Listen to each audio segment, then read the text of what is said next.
Every fucking day with this guy. Every fucking day with these guys, man. Hello, everybody. It's Hi. Toys time. It's time for toys. We're gonna play We're toys. gonna play toys, and you have no choice. The doors are already locked. Come play toys with us right now. You have to play toys. So here's what we're gonna do for this toy stream. I have some hopefully eventually stickers that I'm kind of idly sketching that I'm gonna be working on. But that's not the main event. Oh no no no no. Oh no no no no no no. Oh no no no no. That is the aperitif at best. What we have here is a PowerPoint Jay made for me where he dug up about 10 years worth of concept art. And it's in there. I And we're gonna talk to spent you. all of one day just fucking scrolling through this entire text the entire two-person server that we have, picking out every last scrap that I could find and curating them into a PowerPoint presentation of our really normal toys. This is 10 years worth of selected backlog. A lot of it has never been shown publicly before. Like, this is the secret DLC toys Literally, stream. a large portion of this has never been anywhere but the Discord server with me and Jay, where we just Yeah, throw concepts at each other and go, "Is this anything?" And we go, "Yes, this is the best thing you've ever made." And then we continue to not ever show anyone else. yeah. This is sort of like a some kind of like hydrothermal vent ecosystem where both of us have just been like sitting in boiling hot water, metabolizing various sulfur compounds away from the light of the sun for like 1,000 years or at least 10. I and it's been really normal down here. It's really normal. We have very normal AUs with our guys, and we're going to show them to you. The We the are going to normal show you. typical AUs such as the concept of ennui, religious trauma, whales. Don't worry about it. It's fine. Don't worry about it. Uh, before we get started, one, How is the sound of our voices? Are we sounding normal? Are we sounding okay? Can you hear us both? Are we relatively audible in relation to each other? Anyone gotta get turned up or downs? Please tell us, because otherwise we don't know. Because I am not listening to the stream, because there would be a delay and it would make me very scared. That would hurt you in many ways. Puzz is slightly louder? Okay. If it's fine, then I'll leave it. If it gets bad, then I will pivot with it. I am also going to real quick start our background music so you can let me know if I need to turn that down or if that fucks with our voices too much. Please enjoy the beautiful playlist that I crafted. Yeah, in addition to making us a PowerPoint, Jay also, how many songs are on this made us an 86 song playlist. You know how it is with music. You know how it is with music. Yeah, I'm gonna turn down the music just a tiny bit. That doesn't have to be too loud. Yeah. There we go. That's probably fine. If it's too quiet, then I'll fuck with it, but it seems fine. It is a Splatoon song. I think I will also listening to Splatoon. I think I will also listening to our beautiful playlist very quietly in the background. Actually, hang on. What I can do is I think I can screen share you the window with the music playing so you have the live shuffle, because it is shuffling. Let me do that real quick. Yeah. And then we'll go through the rules and get started. The rules, they're very important. Everyone be sure to follow them so that we have a fun and safe time. Yep. Let's see. Do you hear Thank you for all of our beautiful swords in chat. Do you hear anything on that screen, my friend? Yes. Wonderful.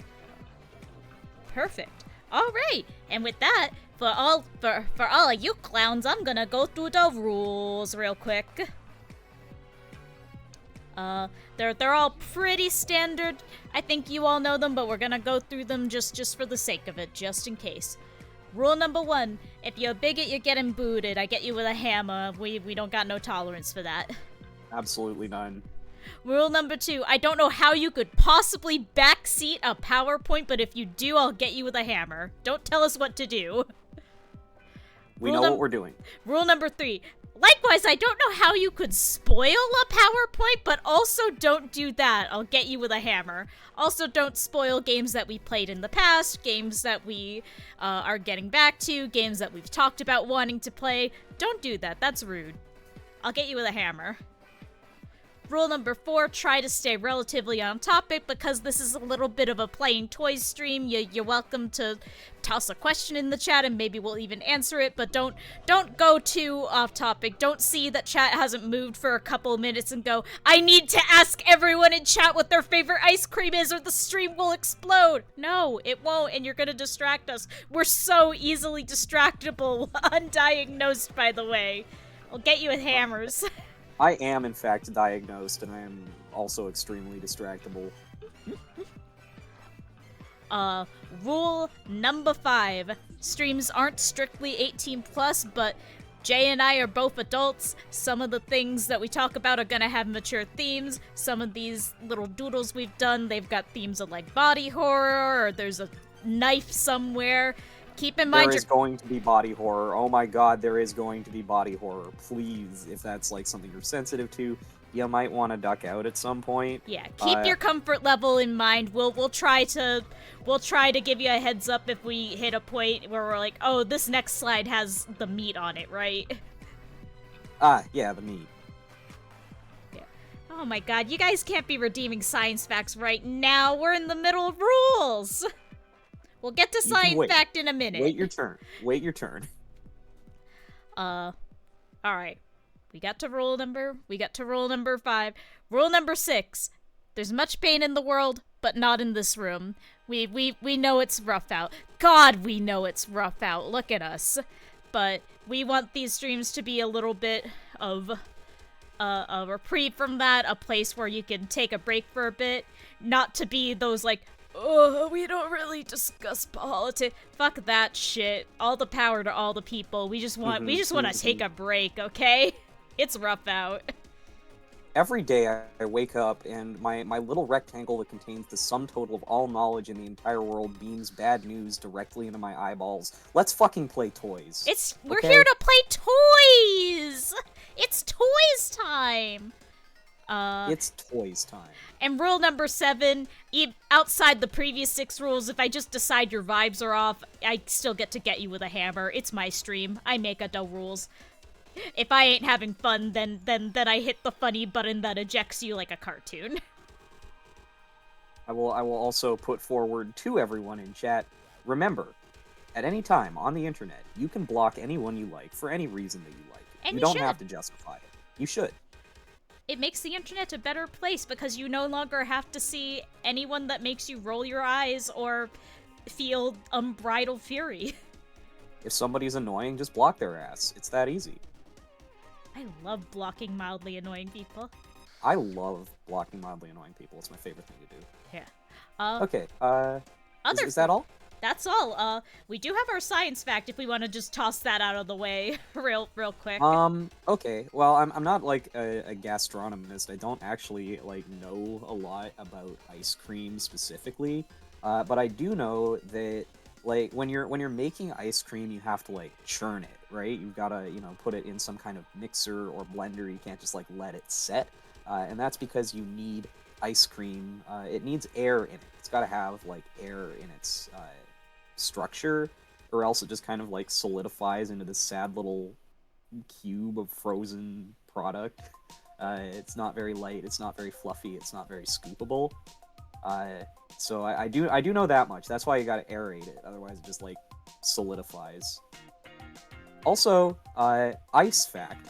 There's a lot of different kinds of ice. The kind that we're familiar with is the type that forms when water freezes at 0 degrees Celsius or lower.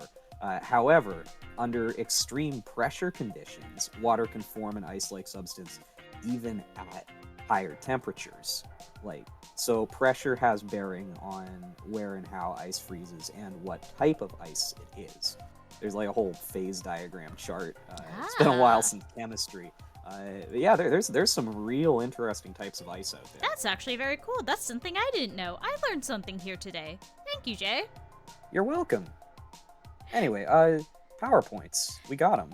We are going to tell you about Sawtooth and Squarewave. These guys are about 10 years old, by my estimate. When the fuck did Sun and Moon come out? I think it's 2016, so, like, yeah, going on 10. Yeah, got close to 10 years. Close to 10 years. We have been playing toys for almost a decade. With these specific guys, not, like, yeah, we have been friends for over 10 years, so toys in general is a over decade venture, but these two specifically, these two are coming on a decade. We have been chewing on them for a long time. And as you're going to learn, over 10 years of playing with the same toys, the storylines get a little funny. It does start to get a bit strange. It does start to get a bit unusual. Should I move a slide forward? Why don't we proceed? Yeah, let's get into it. All right. This one was your slide. Yeah, I don't fucking remember what years is. I'm just like, let's see. This is the last Pokemon game I remember, like, a year of, because it was the same year I started college, and that one wasn't Sun and Moon. So Sun and Moon was probably like a couple years later, yeah? Yeah? And then I just guessed. Anyway, it's like 2015 or whatever. They make Sun and Moon, and those are pretty good games that I feel normal about. They're pretty good games, and we're really, really normal about them. Like, we're really normal. Listen, obviously we are pre-inclined to Pokemon, which means that we have a love-hate relationship with Pokemon, because that's kind of how it is when you enjoy a Pokemon. I hate Pokemon fans. I say, I've been playing Pokemon for 17 years? I hate Pokemon fans. Famous quote of J. Pokemon Guy, former member of the Pokemon Club. Yup. admin, executive of the Pokemon Club. Thank you. Oh, that's right. I forgot if you were an executive or if they just made you do a lot of work. No, I was on the board, man. God damn. A professional. I am a professional. The P in JPG stands for professional guy. I'm professional guy. He's professional guy. Anyway, so we feel pretty normal about Pokemon, and we feel especially normal about Sun and Moon. Like, Yup. those were kind of a turning point. If you are a younger folk or just not in there, for me at least, that was kind of a turning point for Pokemon as like a series. Things started changing there in ways that I think have carried forward very positively and made the games much more interesting to play.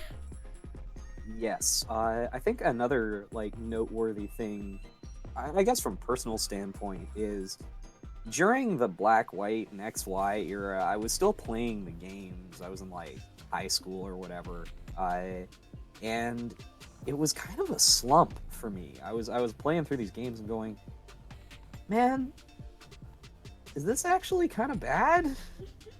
I think this might be bad. Is this kind of like just okay? Yeah, XY dropped like my first year of college, and I got maybe halfway through Tops because I was like, huh, this is not compelling. And I'm so tired. Yeah. Which isn't to say that they're like completely irredeemable and the franchise went in the garbage. They just weren't quite right for me, and they had some rough edges. And you know when you hit that certain point in your development where you like play a game or watch a movie and like something clicks in your brain and you go, wait, can media be bad? Yeah, God, yeah. Can media actually be bad and not good? So that kind of chunked into place, and I'd kind of burnt out on the franchise. And then I played Pokemon Sun and Moon, and now I'm J Pokemon Guy, professional Pokemon guy on the internet. So you can imagine how normal I am about this game. Yeah, Frankie brings up a compelling point. That was also about the time when Yokai Watch was scaring the ever-loving shit out of the Pokemon Company. Yup. And in a Just World, it would have continued, but I think level 5, just every time they have something that's like too popular, they start going super critical. Level 5 is physically incapable of having a game that's more popular than like early days Ace Attorney at maximum. It's something happens to them. Something happens to like their collective brains. It's really scary. I think we should have a Yokai Watch stream at some point, and I think I would love should that. come play Yokai Watch with us. We should look at some yokais. Anyway, about our stream. That Oh yeah, the stream that we're here to do. We got distracted talking about Pokemon. So Pokemon Sun and Moon happened. They're pretty good games. Team Skull is in them. Let's lock in on Team Skull for a minute. Team Skull is in them, and like, listen, I know now, like, the trend of like, oh, it's the evil team that isn't actually evil is like played, but these guys were the originals, and they were great at it. They're still the best. They're still the best in the game. They're still the best. They are so fucking pathetic. They are so well written and funny and like genuinely kind of sad. Most of them are just like kids from broken homes or like kids who have been in trouble or don't feel like they fit in anywhere else. And you must envision, again, me in my first year of university away from home, sad and wet and miserable, going through the worst depressive episode of my life, unshowered for like a week, rarely leaving my dorm, opening up my silly little video game and seeing these guys. I did kind of imprint on them, is the problem. It's also worth noting that I think for both of us, when Sun and Moon both of us were having a sexuality and gender happen to us. Yeah. That has continued unimpeded for a decade. It's only getting worse. Every day it gets weirder, and we will not let it stop. So, imprinted on them like little baby ducks. So, this is our guys. These are ours, guys. these is the guys for us. This is the guys that we're going to be normal about. Yeah. And Jay and I have just become friends recently. That was like we met through a mutual friend One Piece roleplay blog, which is a very funny way to have a decade-long friendship. Yup. These things happen. These things happen. Just so we start chatting up, we realize we got a lot in common. The brain waves, they synchronize, and we are both playing Pokemon and feeling normal about it, and we go, wouldn't it be funny if we made up some guys? Wouldn't it be funny if we made up some guys? It doesn't have to be weird. It can be normal. It doesn't have to be weird. Right? So we're like, let's make our own little Team Skull guys. That would be fun. And, you know, as is kind of the trend of this era, I think they were like, there was a passing attempt to make a self-insert that immediately failed and became OCs. Yeah, it did kind of just collapse immediately. It did just kind of like nucleate. Yeah, like, they just basically immediately Flame became One. their own guys. We went, it'd be funny, you know, we got, they're gay in opposite directions. We got like a cutie little lesbian and a depressed little gay boy. They got kind of a bootleg Team Rocket thing going on where they're like, you know, a match set and they're kind of like vitriolic buddies. They're going to scam you. And oh my god, they feel normal about Guzma and Plumeria because we felt normal about Guzma and Plumeria. Plumeria, call me. Hi. I am really, really normal, and I've never been weird about it. And you know, as happens when you've been talking about some characters for 10 years, we did kind of steal Plumeria and Guzma too. Yeah, we did just kind of take them. Hey, what was that slide just now? Don't worry about it. Oh, okay. Anyway, yeah, so we make these two guys, and I put together kind of like a Cliff's Notes summary of what's going on. Yeah, we gotta give you the foundations before we start getting you into the real weird offshoots. Yeah. So I'll talk a little bit about Saw. He's kind of my concept for him as it like evolved and you know, changed. The part of it was, what if the protagonist kind of flunked out? What if the protagonist kind of like failed? What if the protagonist of a Pokemon game didn't, you know, go on to become champion and, you know, go catch the legendary? What if, you know, you had a kid that had like the same kind of potential, you know, preternaturally good at battling, you know, plucky little starter Pokemon, precocious youth, and it just fell apart. That's what happened to him. He was, you know, a young gun, a promising battle, you know, promising trainer. He was a really good student, and he just could not fucking hold it together. He just could not hold it together. He got to university and burnt out completely. Also, Jake, I cannot bump Jay's audio any higher, so I'll bump myself down a little bit so you can more safely turn up the stream at large. Violet Cat Art asks, can I put Sawtooth in my mouth and chew him like a dog toy? Yes, you can. We'll get He's into very that. chewable. He's very chewable. Alright, I reduced myself and the music a little bit, so hopefully Jay is a little more... Yeah. You know, just a little Okay. more. Yeah, sorry, I'm a little bit small. He's a little bit small with it. You know I'm a how little it is with a gummy dinosaur. I'm just one gummy dinosaur tall. They pulled me out of a bag. Sad. Yeah. So he got one bad report card and decided to fake his death and run to Alola, basically. If you're thinking, wow, that sounds a little bit like Miles Edgeworth, he is a little bit of Miles Edgeworth type. Funny thing is, he was conceptualized before I made Jay play all the Ace Attorneys with me. This is completely independent of Miles Edgeworth. This is convergent evolution. This is just something that happens to a certain brand of gay people. Yeah. Would you like to talk about Square? Yeah, it's interesting that you brought up the, like, what if he was a protagonist that failed, because this wasn't, like, a part of her conceptualization consciously, but with that comparison point, I think a good way to describe Square is, you know how, like, in the classic anime, Ash always has, like, or in kind of a particular era of it, Ash always has like a new bestie he runs into at the start of the new like region, and that's like his fun, cute new friend who's going to travel with him and learn a lesson and have their own little arc for a certain era, usually around like contests or whatever the like non-gym alternative is. Yeah, a little bit May. Yeah, she's if the May failed. She is if everything went really bad for the May.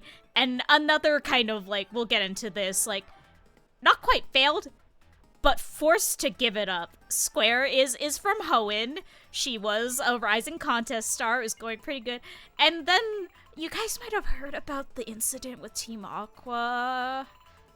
It turns out that even though it was fundamentally flawed and very stupid, when you unleash essentially some kind of god beast and it floods most of your region, bad things happen. Yeah, so Square's family are farmers. They have a little berry farm on the coast, and that didn't do so good when the ocean dropped down on it, when the ocean and God's own floodwaters. So Square had to suddenly like figure out like, oh god, how do I support my family who can no longer work their land? My dad is not well anymore. I've got baby brothers that need to be supported. So she turned to gray market Pokemon trading for profit, completely tanking any chance that she could become a contest star, because, you know, oh, geez, I think that might be illegal. Oh, dubiously legal at best. Dubiously legal. It's frowned upon. Yeah.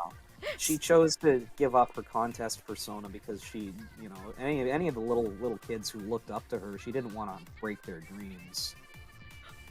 Hang on, I have to voice this real quick. Hoenn Morono! Correct. So yeah, these two, the failed the failed Pokemon trader and the failed contest star, together at last in not Hawaii, doing crimes. Yep. I think that's our next slide. Yeah, what's their fucking deal? What's their freaking deal? So they do crimes a little bit. They do a little bit of crimes. You know, the Team Skull level crimes, the funny inconvenience crimes. Funny inconvenience crimes. There's also, well, you brought this up last night. Actually, we should probably discuss how they are tied to their families. Mm-hmm. Very family plays a big role in both of them in very kind of opposite ways. Yeah. Saw's parents kind of suck. Like, not in a different way than Guzma's parents, but they kind of suck. They are dickwag lawyers who kind of saw him more as a status symbol than an actual person with his own needs. High expectations. Very high expectations. And he you know, here's that fucking post that I sent yesterday. I'll just read that because I think that gets the sum total of it. Mm-hmm. Emotional neglect didn't even affect him that much. It was the being born inherently without value that did most of the work. Oh, Saw. Oh, sweet boy. Yeah. So he does not have a very good relationship with them. And decided instead of telling them about his middling to poor grades, he would instead take a geology field school and never come back. Just leave. If his parents ask about it, he's networking and he's working on engagement and outreach and building his soft skill set. Please do not look very closely at your bank account. He has not been defrauding any banks. Never would do that. Oh yeah, Saul's also very good at forgery, which is one of the reasons, one, he and Square partner up, and two, that he is a valuable asset for Team Skull. Yeah. He's very meticulous in what he does, which means he's really, really good at faking paperwork.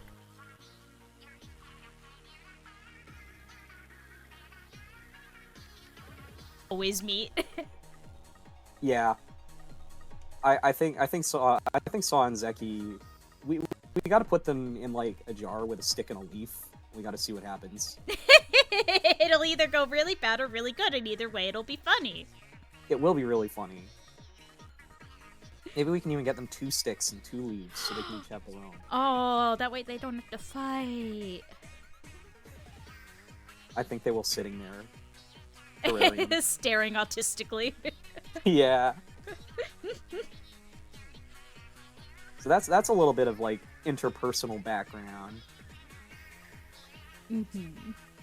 And Square, as mentioned, she loves her family. She's very close with them. They did a lot to make her feel so supported and encouraged in a very challenging kind of dream career, like letting her letting her off the hook with the farm work so she could go out there and hit the contest circuit and really make a name for herself.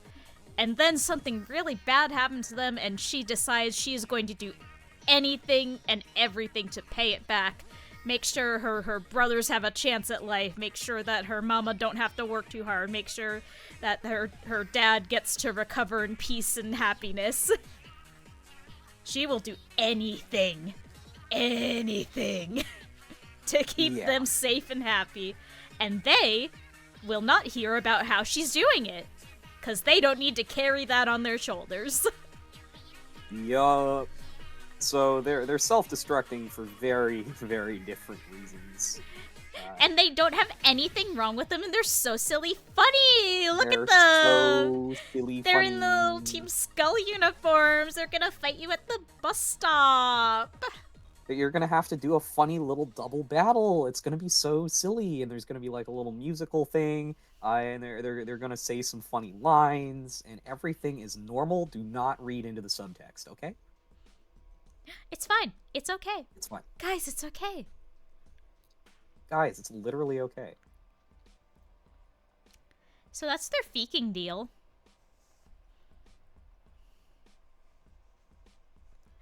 Oh, this is some very old Puzz art we got in here. I did find at least one, because I was like sifting through. I mostly found my stuff, but there was at least one that I could share with the class. Yeah, I think this is from very shortly after we started to like solidify their designs. Yeah, it took a little bit of concepting, but we figured it out. They got there. They're very much an odd couple kind of duo. They're not, I think, the sort of people who would be friends. Like, if they were classmates, I don't know they'd be hanging out with each other. But like, circumstances put them together in a very funny way, I think. Absolutely. They are very much a friendship of circumstance. And it worked really well, is the problem. That's the problem. It worked out good for them, is the thing. When they were, like, both kind of working independently, they both wound up at the battle buffet, because it turns out it's full of really easy marks. It turns out there's just a lot of people with a lot of money who might be kind of like, guileless tourists. And easily distractible and even more easily beat into the pavement for pocket change, as you do at the battle buffet. And you can get food about it, which is a major draw. So I would like to bring up a funny little Saw fact, because it's like one of those like unimportant pieces of lore that still I think is really funny to share. One, he's an extremely picky eater, and I don't mean that in terms of he is only going to have like chicken tenders at the diner. No, he will eat anything, but he's fucking Gordon Ramsay. If it is not cooked to his exact specifications, he doesn't fucking want it. If you try and throw that fucking pizza pop shit at him, get it out of here. He does not want it. He wants nothing more than like a beautiful steak and some fresh greens and like a good restaurant meal, basically. If you take him to one of the high-end sushi places, he will eat like he's got a hollow leg. The other thing that I think is interesting to note is he has never caught a single Pokemon. Nope. He has not caught one single Pokemon. He has them, but he has never caught one. He's got his starter back home. He's got should we get into Boney now or later? I think we can dovetail Boney a little bit. Hang on, later. real quick. Yeah. Sorry, I had to listen to the pussy. I put this in for you. Thank you, my friend. Anyway, yes, we will talk about Princess Boney and Macklemore Rasputin a little bit later. So he's got his team consists of a Torterra, his starter who has evolved, a Tyranitar, well, Pupitar at this point in the timeline. That was a gift. Uh, in Sinnoh, he had a Magcargo, uh, although he never caught it. He spent a lot of time hanging around. What's the fucking volcano again? It's not Mount Coronet. It's Mount Stark Mountain. That's the one. He spent a lot of time hanging around there, and the wild Magcargo just kind of hung around him, and he let it hang around. So it traveled with him for a little while, but he never formally brought it onto his team. One of them Ash Ketchum deals, except he never had like the power of friendship moment where he offered up a Pokeball and it went with him forever. Well, it was partly a logistics thing. They're very sensitive, you know, and it's not good to take them away from their volcanic habitats. They're very demanding with their needs. So it was essentially just a little guy he was friends with. He left most of them behind going to Alola because it's an island, and bringing things from other places to islands sometimes doesn't go so hot. They don't like you to do that is the thing. Yeah, and he couldn't really afford room and board, so they stayed back home. Brother, he can't afford his own room and board. That is true. He did, as he like hung around the battle buffet, a Murkrow started bothering him and did not stop. So he just kind of like wound up with a Murkrow, and I would like you to know that Murkrow bullies him relentlessly. Here's the situation. Murkrow has caught a Saw. That is true. Murkrow is a conniving little bastard, and Murkrow knows a mook when it sees one. Murkrow is the boss around here. This is true. And then there's one other special little guy that we'll talk about.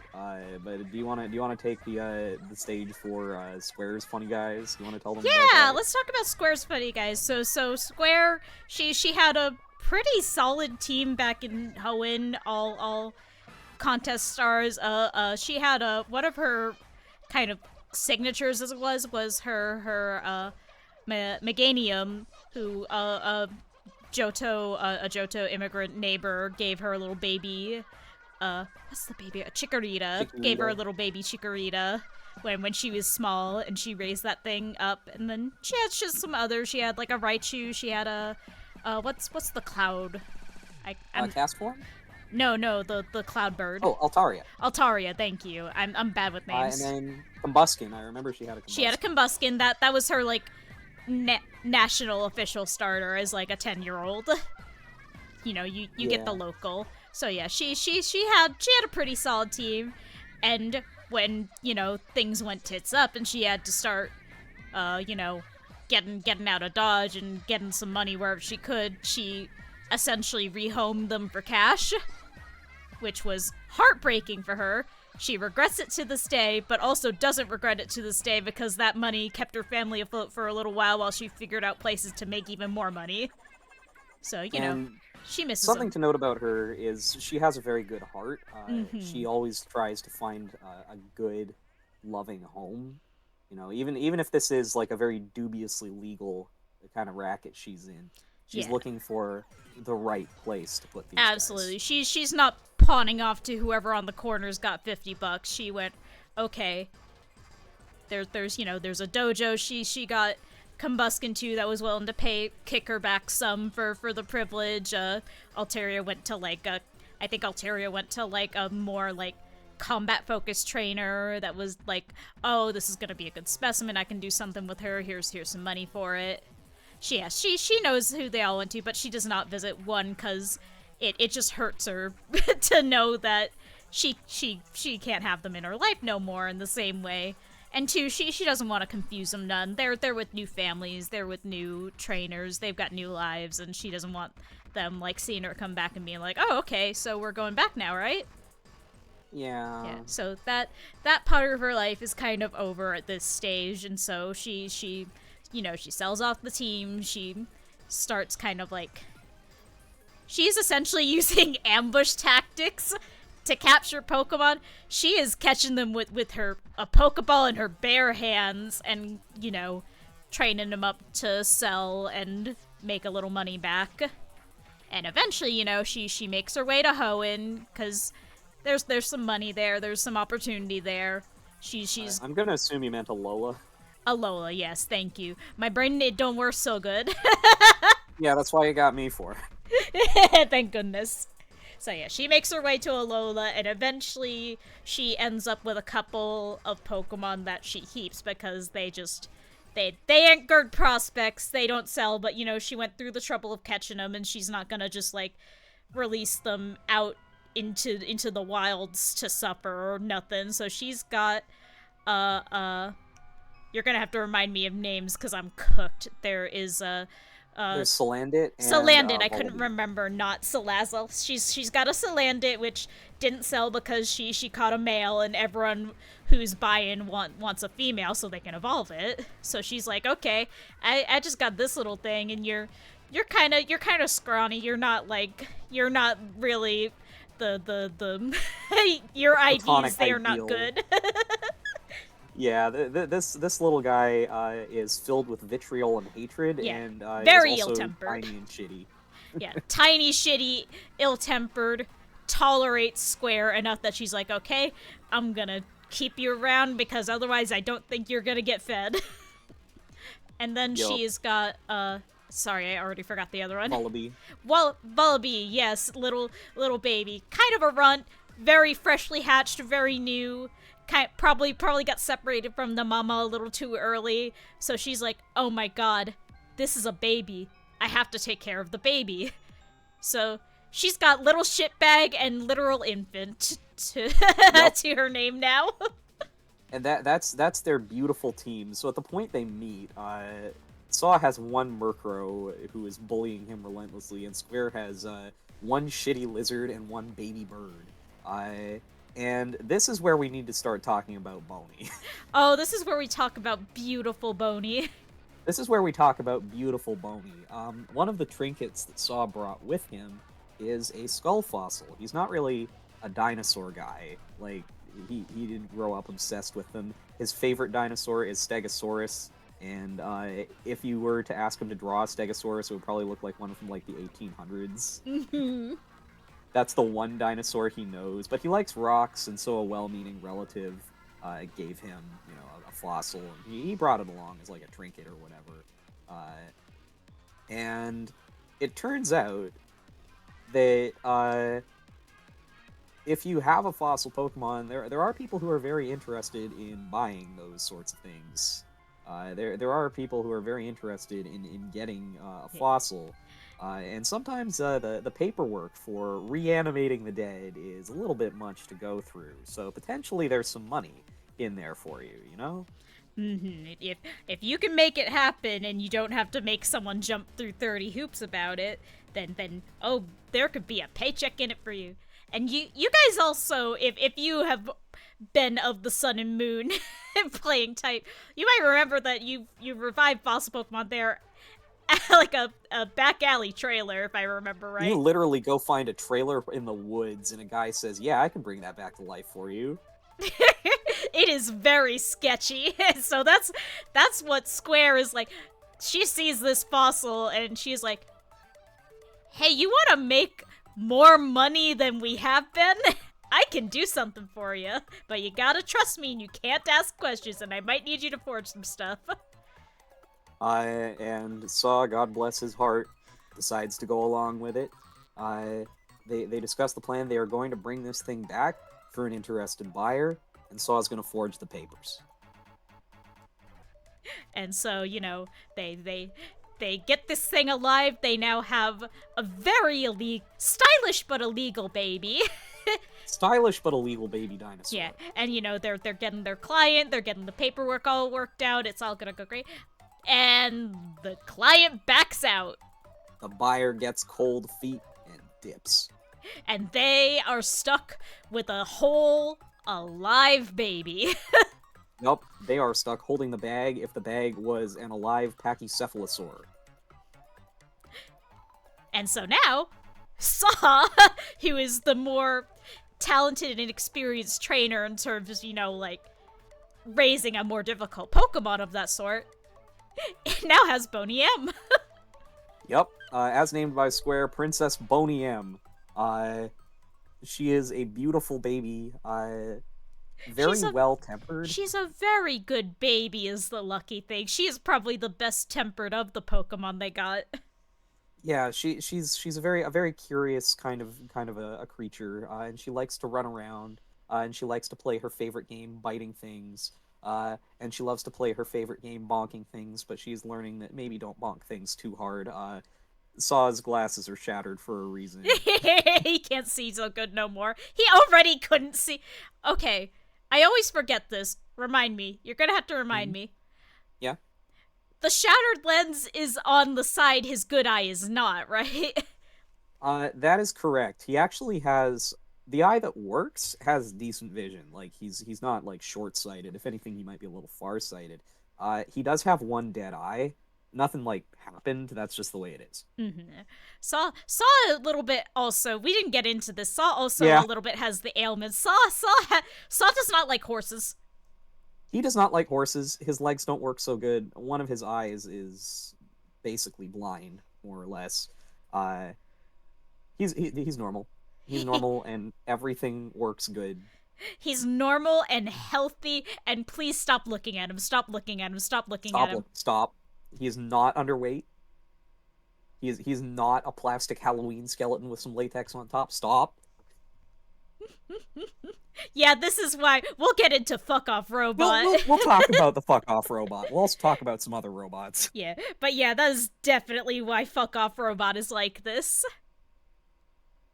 Oh yeah, Yeah. Saw's going to see a Mudsdale and just turn around on his heel and go the other direction as fast as he can. He is Intended terrified. plans be damned. Terrified of horses. Hates them. He is like, that thing is going to actually kill me. This thing wants to kill him in real, and he does not want to be anywhere near it. Like, It's not going to be just the legs this time. It's going to be his neck. yeah, he's not gonna survive this one. Gotta take another sip out of my cool dad mug. Yeah, cool dad. My cool dad mug. Yeah. So they now have stylish but illegal dinosaur who is a perfect and beautiful baby. And they are doing pretty well in the battle buffet. Scouring for decent food and pocket change. It's that they it's can not the use. most stable work, but they're getting by. They're fed. They have enough to go get a soda once in a while. And they have enough to go to the bar from time to time. And Lord, look at their lives. They need it. Yup. They are going to go get a cheap and shitty beer and or like one of those fruity things that gets you blasted just by looking at it. Square grabbing his Saw by his stupid tank top, like Saw. It's What? happy hour. We can get one of those bitchy fruity little drinks for like $5. We can split that. We will both be sloshed in 10 minutes. Let's go. I've had enough. I've had a bad enough day to do that. Sure, whatever. Who gives a fuck? Who gives a fuck? Life is meaningless. Nothing matters. Give me the fucking Okay.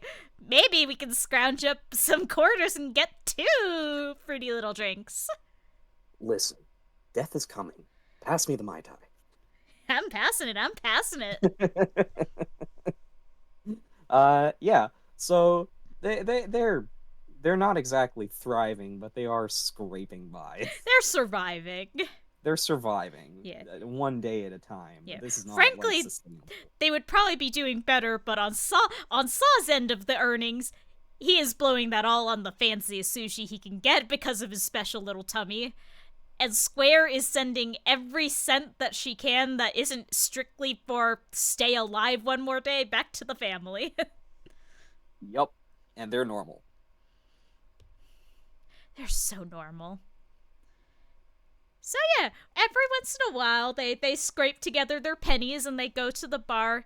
And I think we mentioned they are both gay. Yup. Very opposite directions, but they are both extremely not straight. Yeah. Saw exclusively men, the bigger the better. Square exclusively women, as many as possible. And good for them. And good for them. So someone else happens to be at the bar. Shall we say a beautiful woman? A beautiful woman. Beautiful woman. the hottest women that you have ever seen in the world at your bar, if you can believe it. She Uh, she is tall, she looks mean, she is hot, and Square is over there like a magnet. yeah, Saw's over in the other corner, probably like having another glass of wine and crying. He's not. His ass is not paying attention. He's in the darkest corner they have. He's got one of those little pocket notebooks, and oh, brother, he's writing poetry again. Yup. He's like probably three glasses in, and he is writing his little poems in his little notebook, and willing everyone not to look at him. This time he's Square, really gonna do meanwhile, it. Square, meanwhile, is making big plans. She's making big plans, and their name is Plumeria. Yup, huge plans even. Uh, not to put too fine a point on it, she has got to fuck this woman basically by any means necessary. She will do anything. She will do anything, up to and including join a gang. Yep. So you know, and I should specify Saw has a little bit of trouble with the social stuff, which is part of why him pairing up with Square is the golden retriever they put in the enclosure with the cheetahs in this scenario. Yeah. She is practicing the social cues. She is keeping him from exploding into a million viscera-filled pieces, and she is doing a pretty okay job at talking to a woman she wants to fuck. She's chatting She's her up. also I will also note she is very much the face in Oh this yeah. pairing. Saw's the books guy. You know, he keeps track of the numbers. He keeps track of the sheets. He ensures that everything is lined up on like an administrative end. Square does the talking. Square does the talking, Square does negotiating, and Saw is thinking through the strategy because Square certainly isn't. Oh no no no no no, and especially not right now because women are too hot to think about strategy. So Saw loses track of her for probably no more than half an hour at a stretch, probably closer to like 10, 15 minutes. And when he figures out Square hasn't been back for a while and catches up with her, she's like, grab your bags, honey, we're going to a party at a gang house.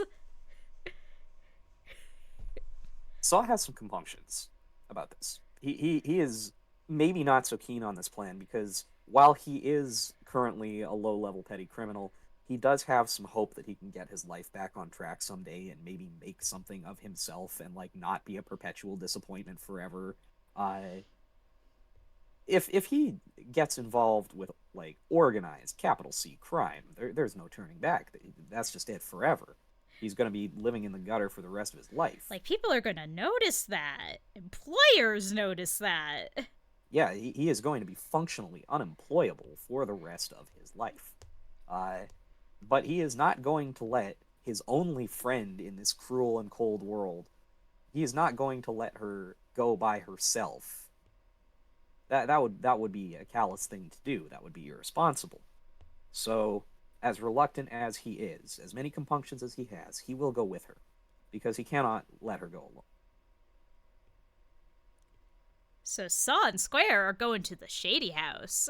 They are going to the Shady House and they are going to feel normal. So they're at the Shady House. Saw does not like it here. It is loud. It is smells. The drinks are cheaper than the happy hour shit. He has stepped on 15 Cheetos since entering the door. The music is bad. Everyone is looking at him funny. There's so many of them. And then there's a big man. There is a guy approximately the same size and shape as a refrigerator who looks about as mean as they come and also looks like he could break him in half without even trying. And that's going to be a problem.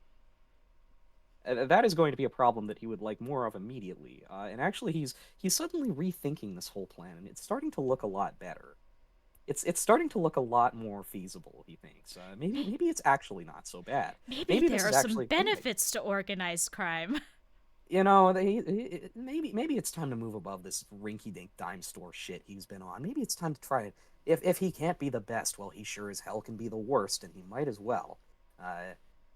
So what the fuck? Sure, he'll join it. And now hold on, maybe he should actually look into this activity further. Maybe he should build his network some. I feel like in my mind I am imagining like they're they're either going over on Square's rinky-dink old bike that she brought over from Hoenn, or God willing, Plumeria's giving them a ride, and the whole time Saw is like whispering furiously to Square, like, we cannot join this gang. I refuse. This is unsafe. This is undignified. We can't do this. We can't do this. And then Square loses sight of him for like 2 minutes at the party, and the next time she encounters him, Saw is striding up to her going, Caitlin, we are joining a gang. We are joining it now. Can she do that acrobat bike trip? I am pretty sure she can, yeah. She's got schmovements. She's got schmovements. Her schmovement powers are truly, truly remarkable. Yeah, that's that also brings up another skill. Another skill that she has is she's really good at being the world's most distracting object. She loves to be a distracting object. This is another reason that her and Saw work very well together. Square. She is a performer. She was big. One of the reasons that she kind of had like some big kind of momentum behind her as a contest star is she is a dancer kind of by trade, so she was like using herself as a performer alongside her Pokemon in ways that were really kind of like creative and compelling. She loves that shit. She is like performing on the streets. She is making a ruckus. She is making a scene. She is getting everyone to look at her right now, and don't worry about the mean little twink she came in with. Do not worry about the mean little twink she came in with. Do not look at the host she came in with. Look at her. Look at her. She can do a flip. Of course, this does do a lot to drag people's attention away from other things.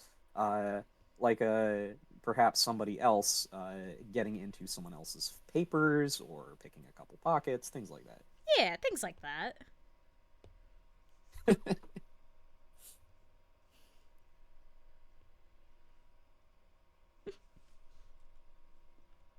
You are looking at the mean little twink is the problem. Well, don't. Look at her. She's dancing. She's going to do a twirl.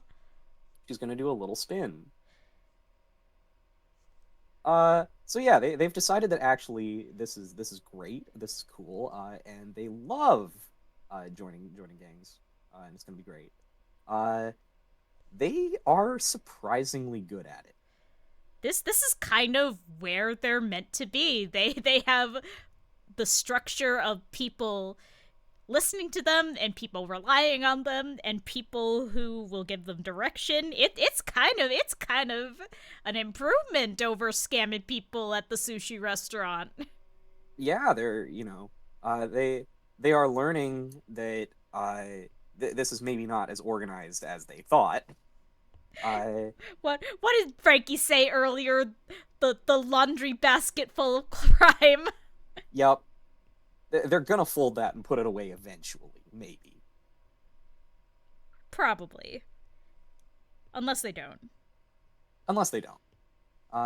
They wind up being sort of an auxiliary admin arm, insofar as this team has admins. I don't think they have any formally vested powers.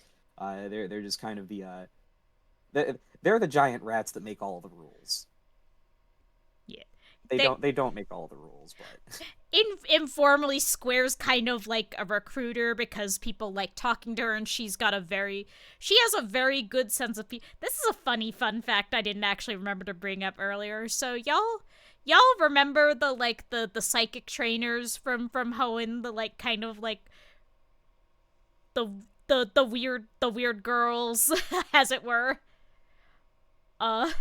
Square's mom's side of the family, that is their kind of traditional way of being. She is from like the ghost trainers and the psychics and the ones who are kind of at one with the weird shit what goes on in the Pokemon world.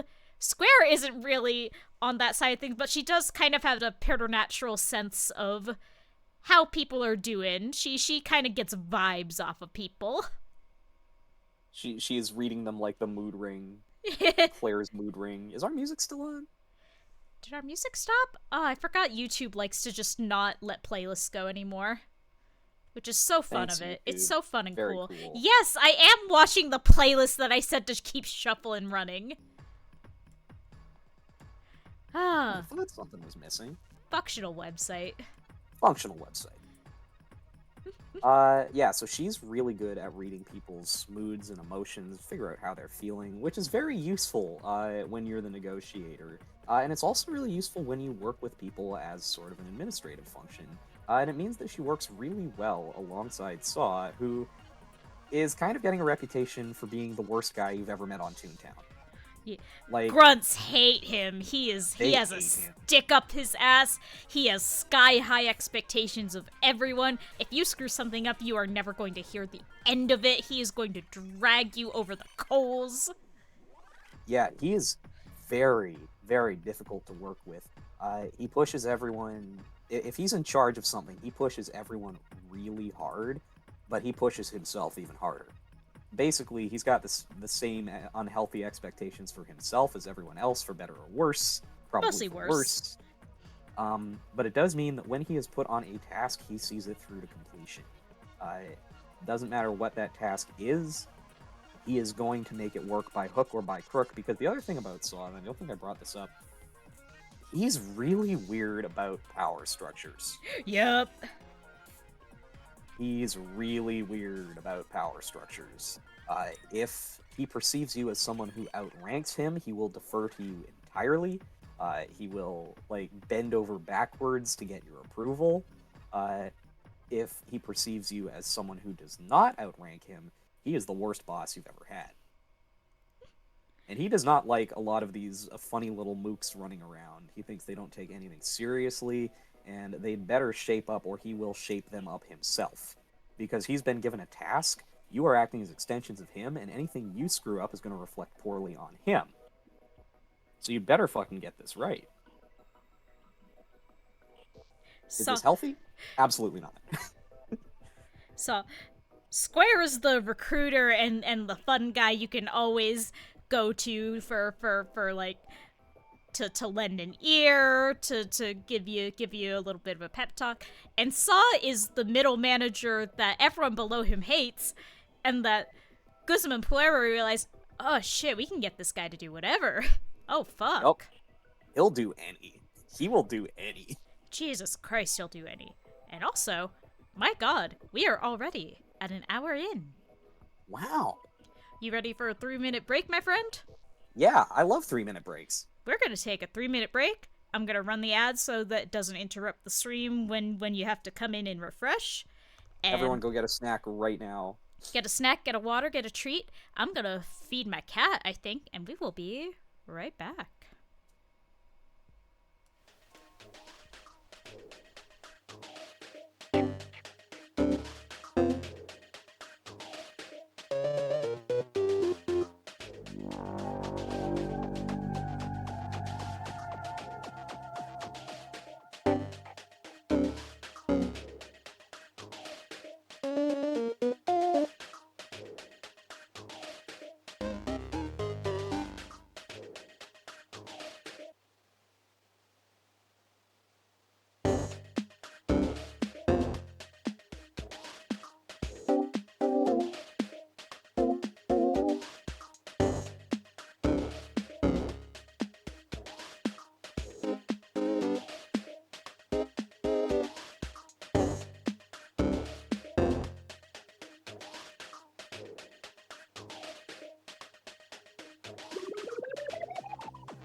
Everyone, we're back. Where the fuck were we?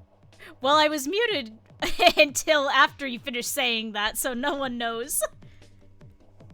Okay. No one damn knows. No one damn knows. We simply play a toys about it. Okay. Where the fuck were we?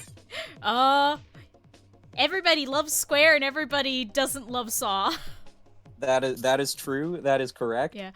Should we get into the funny dynamics of the bosses? Oh boy, it's gonna get messy. It's fine. It's normal. It's really good, and no one ever has any issues. Oh, it's a mess up there. Oh god. So, as we know, Square saw Plumerium was like, oh, wood on site. Yep.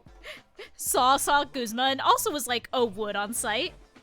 Would and in fact need to. Please. Thank you, Crab Junkies, for the follow. I ain't much been shouting out follow subscribes, because I think I forgot to mention you can do them, but you can do them if you want.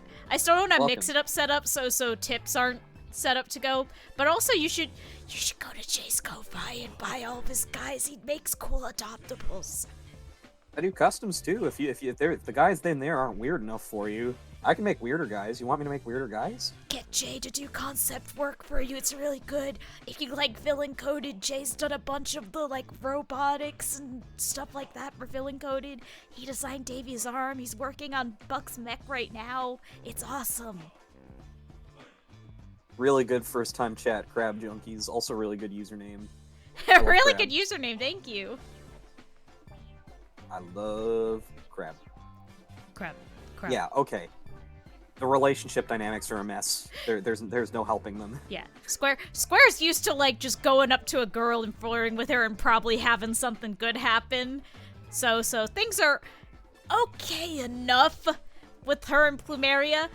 Plumeria's also realizing that what she's got in here is a criminal with a conscience, who she is getting very close to and enjoys the company of.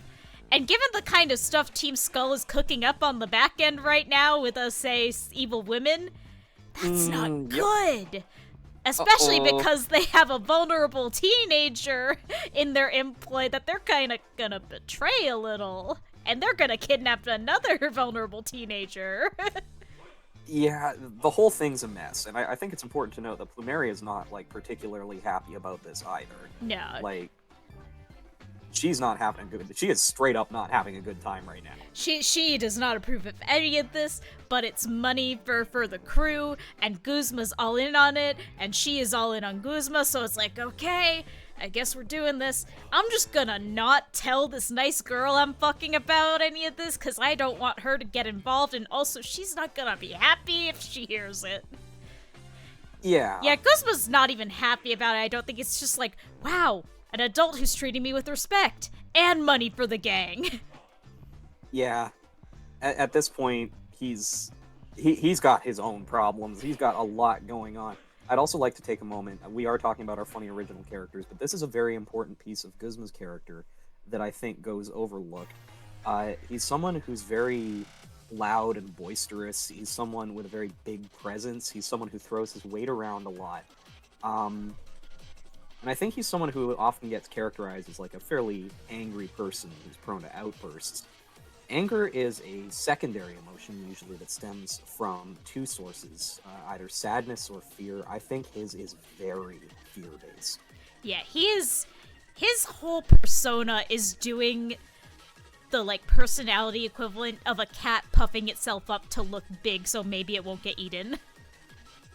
Yeah, he's on the defensive constantly. He doesn't want to show it.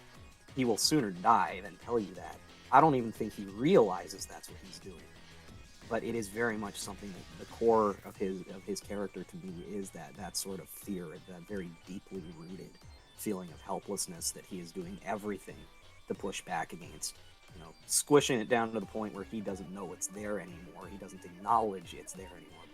He is neck deep in unhealthy coping mechanisms for a very deep and long-lasting trauma.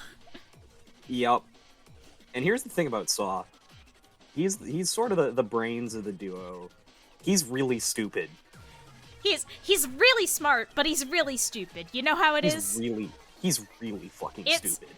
he and Square are kind of like Square's very much the like 20 wisdom, 0 intelligence. She's not super interested in being like academically strong, but she can read a situation, she can read a people, she can look at what's going on and go, "Oh no." She has been doing that for most of the time she's been in Team Skull. That's part of why at this stage like she and Plumeria are very close, and obviously Plumeria and Guzma are very close. That hasn't really transitioned to Square and Guzma being close, because Square can kind of sense that something really bad is happening here, maybe even more than she is equipped to handle. And Guzma kind of has like a gut instinct feeling that he doesn't want to be too close and get himself can opened. Yeah, this little pink lesbian is reading him for filth, and it's scary, and he doesn't like it. Yeah, so there's a little bit of distance between the two of them. I will jump ahead a little bit and say much later on, they become extremely good friends. They are thing 1 and thing 2 about it. They are the rowdy bunch, but they aren't there yet. That's gonna take a lot of time and a lot of work. Very Guzma voice. Hey, can I get like 10 more of these little pink bitches? So yeah, there's a little bit of distance there. Simultaneously, I think like Saw and Plumeria are kind of like, I don't know, they have a very interesting relationship. They are almost like kind of like two halves of the same coin in a way. Like they have Yeah. similar things going on that they're both kind of like keeping a distance about with it. I would probably describe them as like co-worker close. If Yeah. that makes sense. Like Saw obviously has a lot of respect for her. She outranks him. He will defer to her. Mhm. But they're also sort of similar personalities. A little more if you are- reserved, a little more like private with the things that they feel. Yeah. And I think another thing that's worth noting. Oh god, I had it and it fell out of my head. Oh well, I'll probably remember it This later. happens. This is a little off the cuff with it. Yeah, we are kind of like pulling this entire presentation out of our ass on the fly. Like a couple of true they academics. like true academics do. But they have sort of a mutual respect. I think Plumeria has realized that there is something very wrong with Saw. Yeah, like she's seeing kind of the energy he and Guzma are putting off towards each other and going, "Oh god damn it. I've been working on this for years and here you are." Yeah, this is a whatever they have going on is a live bomb. Like this is a going to break bad one way or another. It is going to go horrible. This is going to go thermonuclear. It's not a matter of if, it's a matter of when. Mm-hmm. And speaking of, And speaking of, so, you know, let us be clear. Guzma's not too big for a hot twink that'll do anything he says. no, of course not. I think that the major obstacle standing between them is that Saw is insanely in his own head. Yeah, Saw is not going to make the first move, and Guzma is maybe like feeling things out. Like, is this a situation where I can make a move? Yeah, is this guy actually interested? It's really hard to tell, because he is kind of like hovering at a distance, not really closing it, not really moving away, just kind of standing there ominously. Kind of creepy. Kind of weird. I don't know. I think this is a little bit heading into the we make the rules territory. I think an interpretation you and I have always kind of played with Guzma is that he's not necessarily like Guzma is not stupid and he is not people stupid, but I think he has a little bit of a tough time like either reading people and or trusting his read on people. Like we always joke about him. It takes him like a few months to realize Lil Pink is a lesbian. Yeah. Like, he could probably intuit that. But does he trust himself enough to do it? Yeah. It's like, well, shit, she ain't said anything to me. Who am I to assume? Yeah. So he's still kind of like running the mental calculations on whether this guy is interested. You know, maybe throwing a couple lines at him, seeing what happens. The problem is, once again, Saw is his own worst enemy.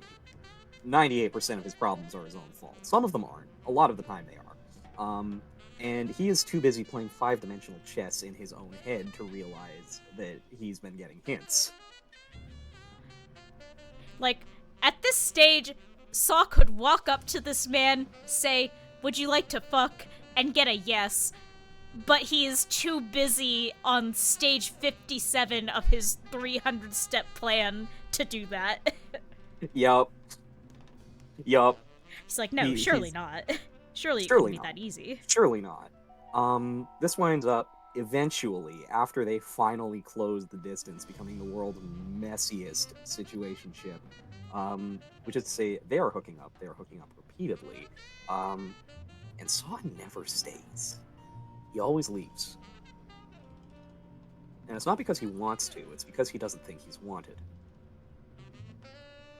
And this is simultaneously doing some bad things to Guzma, who, as we know in canon, has some hang-ups around feeling unwanted and unappreciated and unable to accomplish things and being constantly in second place at best. Yeah. So they're both scanning it the same way, ironically, which is, this is kind of an arrangement of convenience. This is, you know, a service to be fulfilled rather than a relationship. Which is obviously really good for both of them, right? They're doing really good about it. They're doing really good. They're doing really good. I also should bring up, if you hadn't intuited it yet, Saw is a hardcore masochist. So much.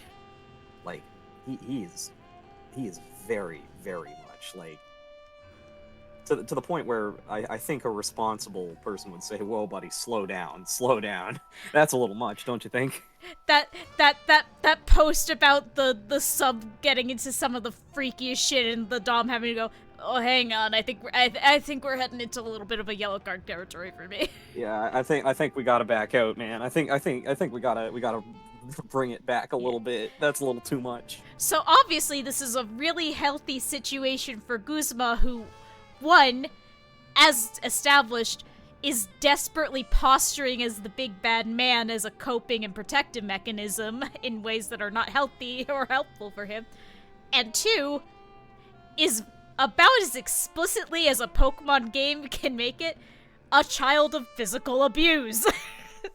Yeah. It's like, neither of them, I think, realize the exact impact they're having on each other, but it is not good. Guzma is not being put in a healthy mental place, and Saw is also not, like, unpacking his own desires in a way that make them healthy for either of them. Yeah, it's the worst possible scenario. Yup. Toxic yaoi, baby! Yup. It is not good for either of them at this point. Yeah. They are using each other to hurt themselves in ways that also hurt the other person. Yippee! And neither of them fucking realize it. They have no understanding of this. They have no fucking clue. It's not very good. It's really, really not good. And also Gladian is there. This ain't about him, but Gladian is there. Gladian's 4 messy parents that he hates. Yeah. Gladian's shitty parent polycule. He hates their ass. The funniest thing is to talk about Gladian for exactly 5 seconds. I think Square is, you know, seeing a traumatized youth and going, "Oh, I will make an effort with this." And I don't think Gladian wants any part of that. He does not want therapy, Kirby. Get away from him. Yeah, he doesn't want anything to do with any of these people. Soph, to his credit, would also try to help, but we've figured out that he's not very good at that at this point. He's really not very good at that. If anything, he's going to push him way too hard because he's hoping he can get out of here. He still has a future. He still has a chance. Uh, Super healthy approach for everyone super healthy. involved. Super healthy. Everyone is doing really, really well. And I think should we move on to the next slide? Why don't we move on to the next slide? Let's see where they're going with this. Oh no. Uh-oh. The Ultra Space incident. So some of y'all might remember Pokemon Sun and Moon. Guzma went to space against his will for a while, and it did really bad to him. Yeah, it did very, very bad to him. He followed the only authority figure who'd ever taken him seriously into a fucking alien dimension that we now have at least para-canon confirmation slowly melts your memories into an unrecognizable sludge. Yeah. And he also almost got eaten by the thing that makes you feel your worst fears. Yeah. Note again, canonical child of trauma and abuse. Yeah. So he has gone to space, and of course we as the player bump into him in Sun and Moon, and it's very funny because he says y'all are stupid, and that's very iconic of him. He is the moment, literally the cuntful server, if I'm being completely honest. But he's doing bad, and everyone back home is doing also really bad. Yeah, like, for Like, really Plumeria, bad. her best friend slash boyfriend followed the person she already didn't trust and is now missing and or dead. Her girlfriend just found out that they tried to kidnap and did kidnap a different child. So, Square's feeling a little bit a certain way. Saw is an angry dog whose owner has disappeared. Yeah.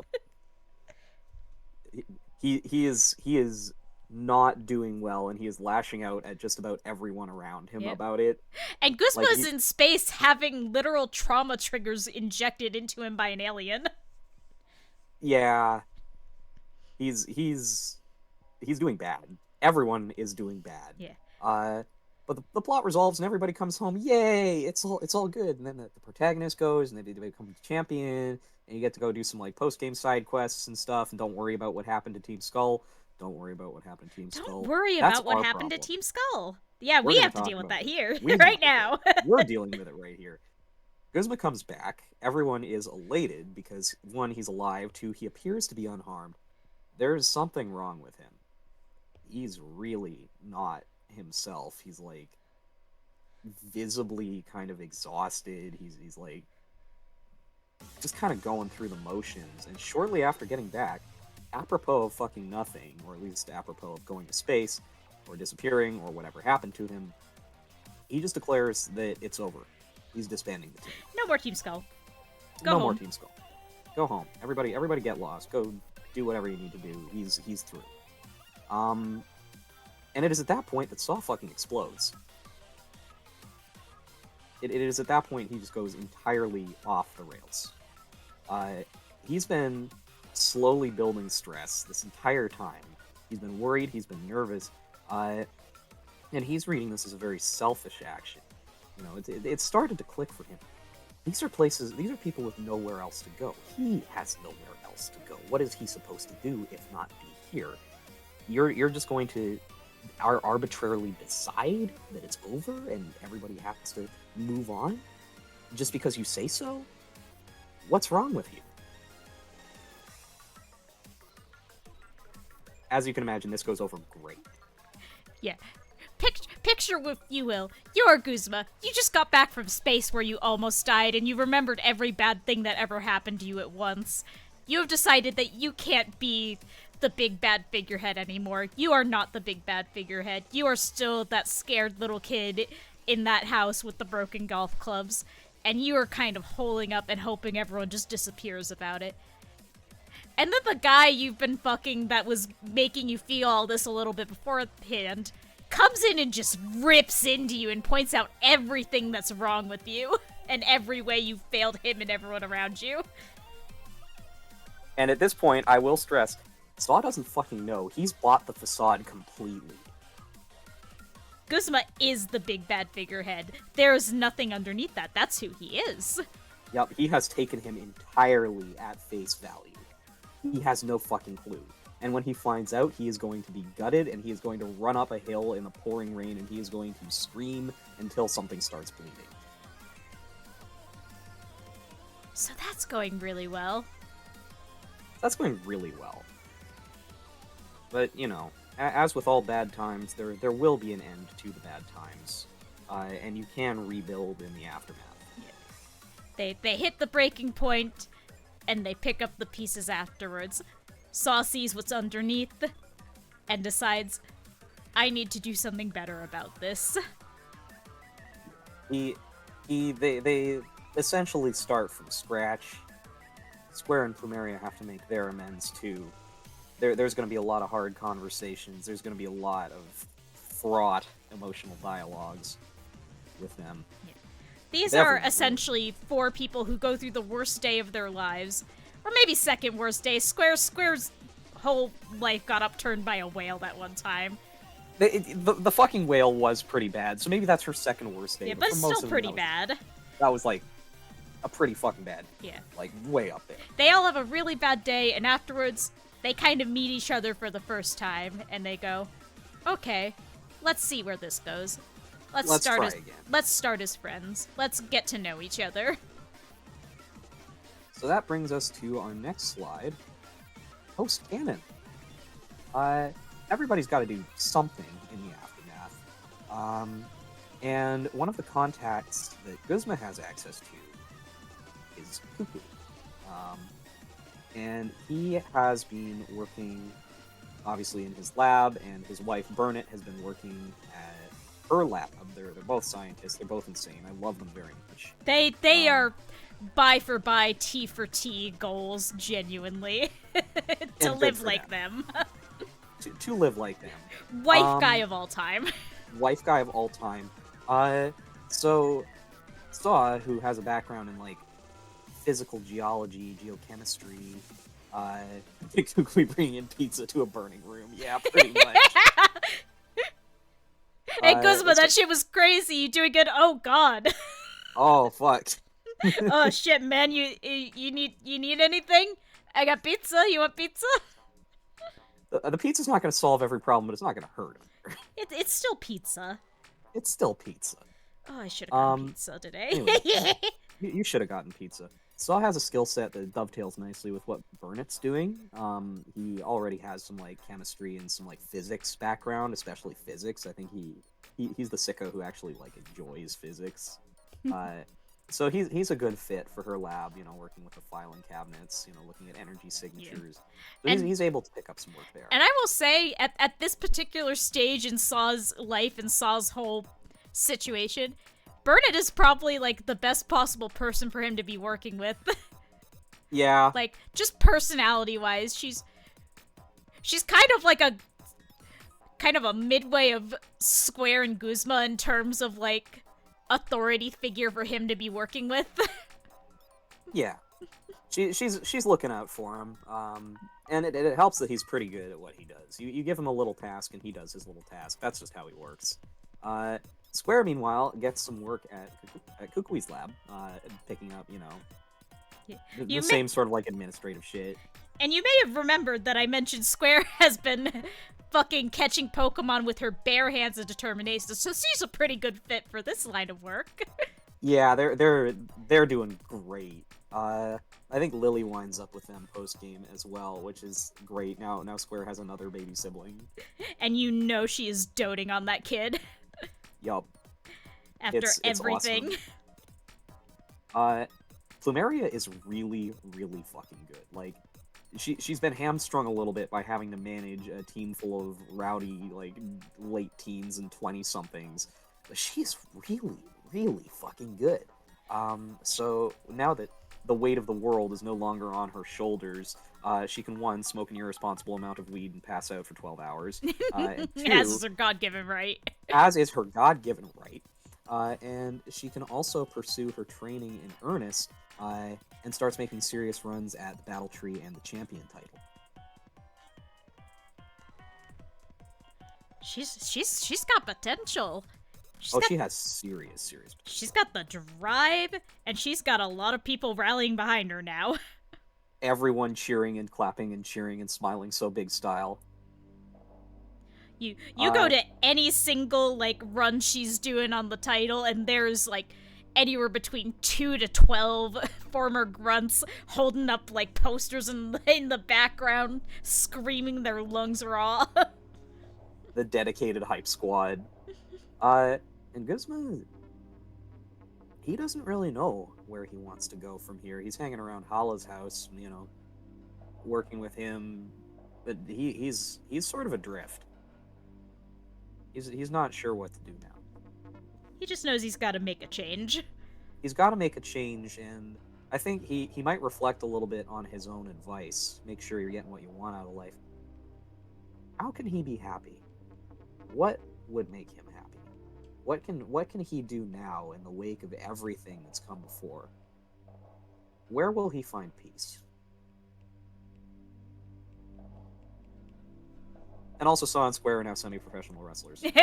Square was made for this. Look at her. Yeah, Saw a little less so, but he's got the spirit. Saw, I think it's almost like it's a little bit of therapeutic thing. This is a place for him to try out parts of a persona and see what they are for him in ways that are tied to his self in the same way. Yeah, he can now. He's learning how to lose.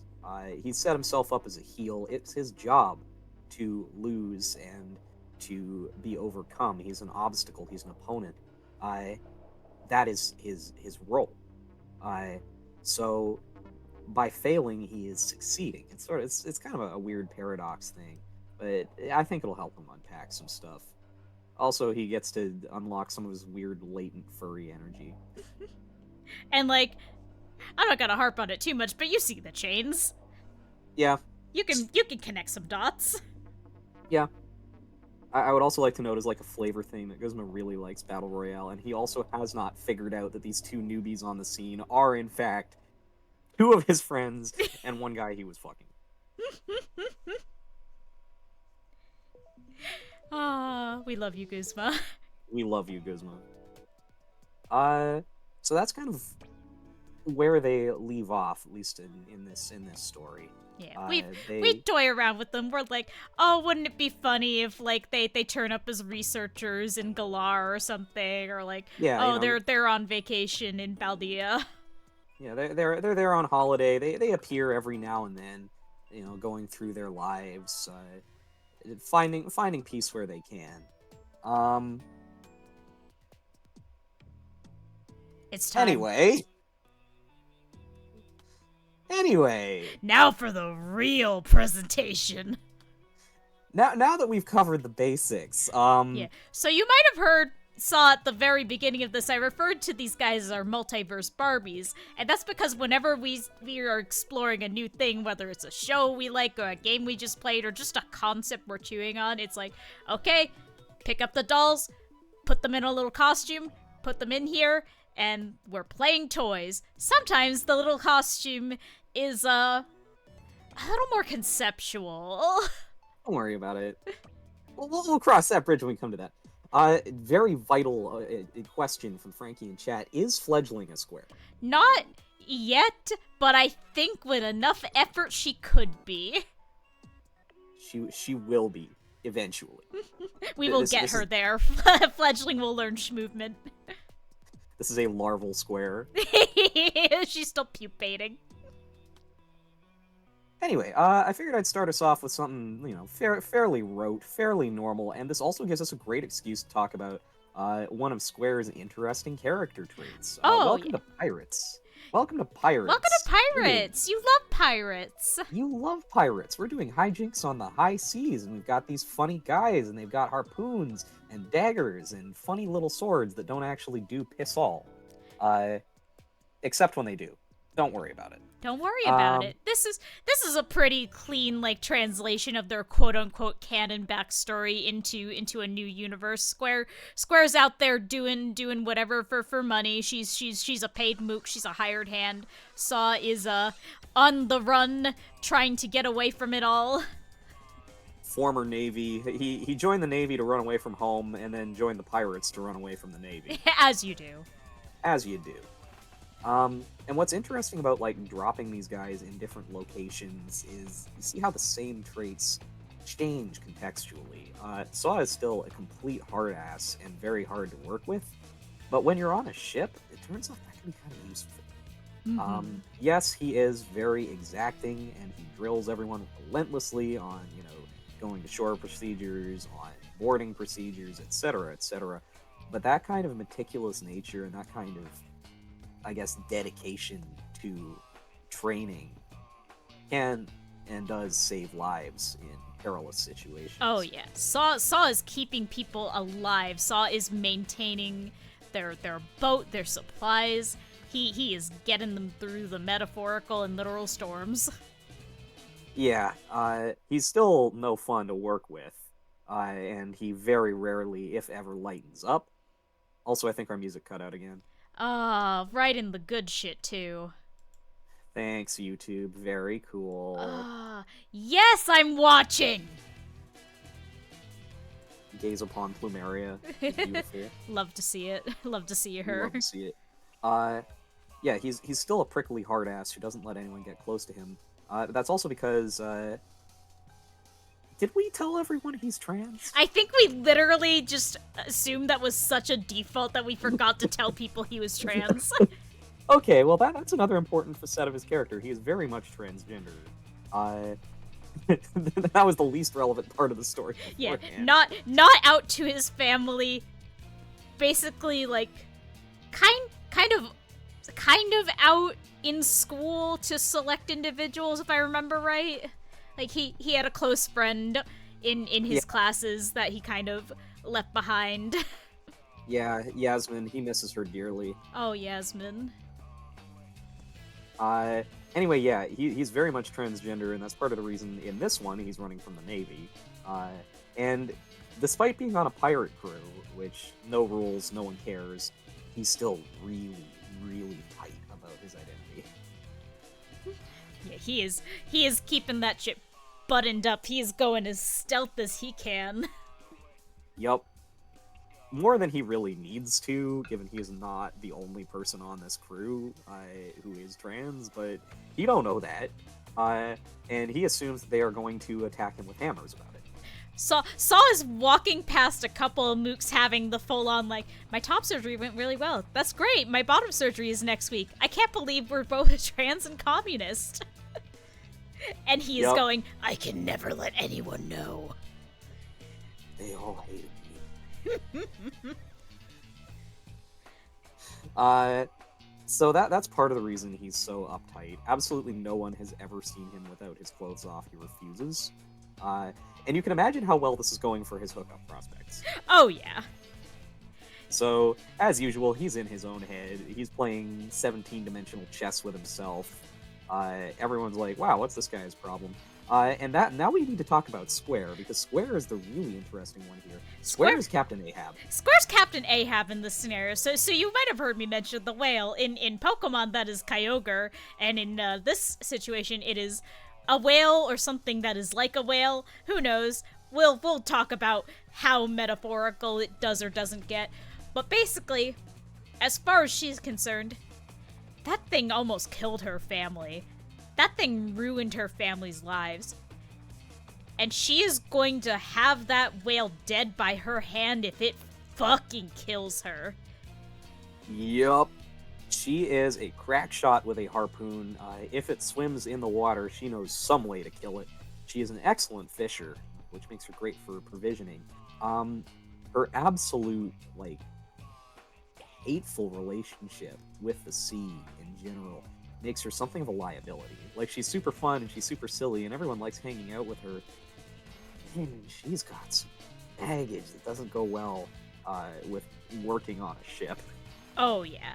If she thinks she's got eyes on that fucking beast, she will go bulldog with its jaws locked down with the ship. Whatever happens, happens. She just needs it dead. She needs it as dead as possible, as soon as possible. And we've done a few different, like, flavors of this one. I've got another one here. It's One Piece. It's funny One Piece. You know One Yeah, Piece. this Everyone we knows went a One little Piece. more One Piece with this one, a little goofier, a little sillier. We got some creatures, we got some powers. Hey, hang on, who's that purple one? Oh, don't worry about it. Oh, okay. Uh, yeah. So One Piece, it's very much the same sort of story, but now there's powers, and also there's weird ocean furries, which I like a lot. So great stuff, great shit. More of this, Great, please. great stuff. Great stuff. Um, Everything is more or less the same. Square is still fantastic with harpoons, and she is doing cartoon physics about everything. The most notable change is Saw can rotate things. He can rotate. That's his power. That's his ability. That's his fruit. That's his power. He can rotate objects. If he has touched an object, he can kind of you know how you can like move things around in MS Paint. He can do that. He can do that in move real things around. life. He can do that in real life. He can rotate your cat on the y-axis. He can rotate anything on the y-axis as long as it's not nailed down and he's touched it recently. In fact, can you skip to slide 2, please? We have a fun example there, if I remember right. Sure. So Yep. here we see Square is doing bros attacks with this power. Yep, they have bros attacks now. He can rotate her mid-drop at a 90-degree angle, and that's coming into your nose now. Yep. The drop kick, it can now go in any direction. Worth noting, if he picks something up using this, let's say you've got like a coil of rope or whatever. If he touches that, he can move the coil of rope like a Gmod object. Like, it stays coiled even as he's moving it around. It's when he lets it go that physics start acting on it. So obviously you can see some potential uses for this when you are a funny One Piece character. He purposely lets people underestimate him. You know, he doesn't usually mention he's got any significant powers. He's kind of flimsy and frail. He's not very physically strong. He doesn't look like much, especially compared to Captain Big McLarge-Huge over here, the biggest and largest, hugest guy you've ever seen. He's really easy to forget about. And that's what he's relying on. You know, if you ask, he'll be like, oh yeah, I do have a power, it's just kind of a shitty one. I can just, like, rotate stuff. And he'll, like, spin an egg on the table, and everyone goes, wow, that's a stupid fucking power. And then he rotates your entire ship. Your ship is now upside down. Yeah. Enjoy the fucking drink. Yeah. So, this is an extremely useful power once you figure out its applications. We've also got Captain Big McLarge-Huge, whose design I really like. I want to. This is a really good Guzma design. Yeah, he's kind of the funny to me. His role on this ship is very similar to that of the role of a male lion in a pride of lions, which is to say, this is our big loud guy who yells so big and loud and scares everyone away while the rest of us do other stuff. Mm-hmm. This is our yeller, and then on the previous slide you've got Plumeria, the guy in charge. Yeah, this is our big loud guy. This is our guy who yells so big and so good, and then we have this venomous sea slug. And don't get it twisted, she is running things, and you should be scared. You should be scared. Which doesn't mean you shouldn't be afraid of the captain, because he can throw a haymaker that won't just break your nose, it'll break the rest of your face too. Mm-hmm. You ain't coming back from that. He would prefer not to, but you don't have to know that. Like, that sounds kind of scary, is the thing for him. Yeah, it would be a little scary for him to do that. He doesn't have the killing instinct in him. Not even a little. Like, he's gonna yell, I won't hesitate, bitch, and he won't hesitate. But he's not. He has trouble going through with it, I think. Here's another primo example of Saw being extremely stupid. He has the fucking whatever the detection one is.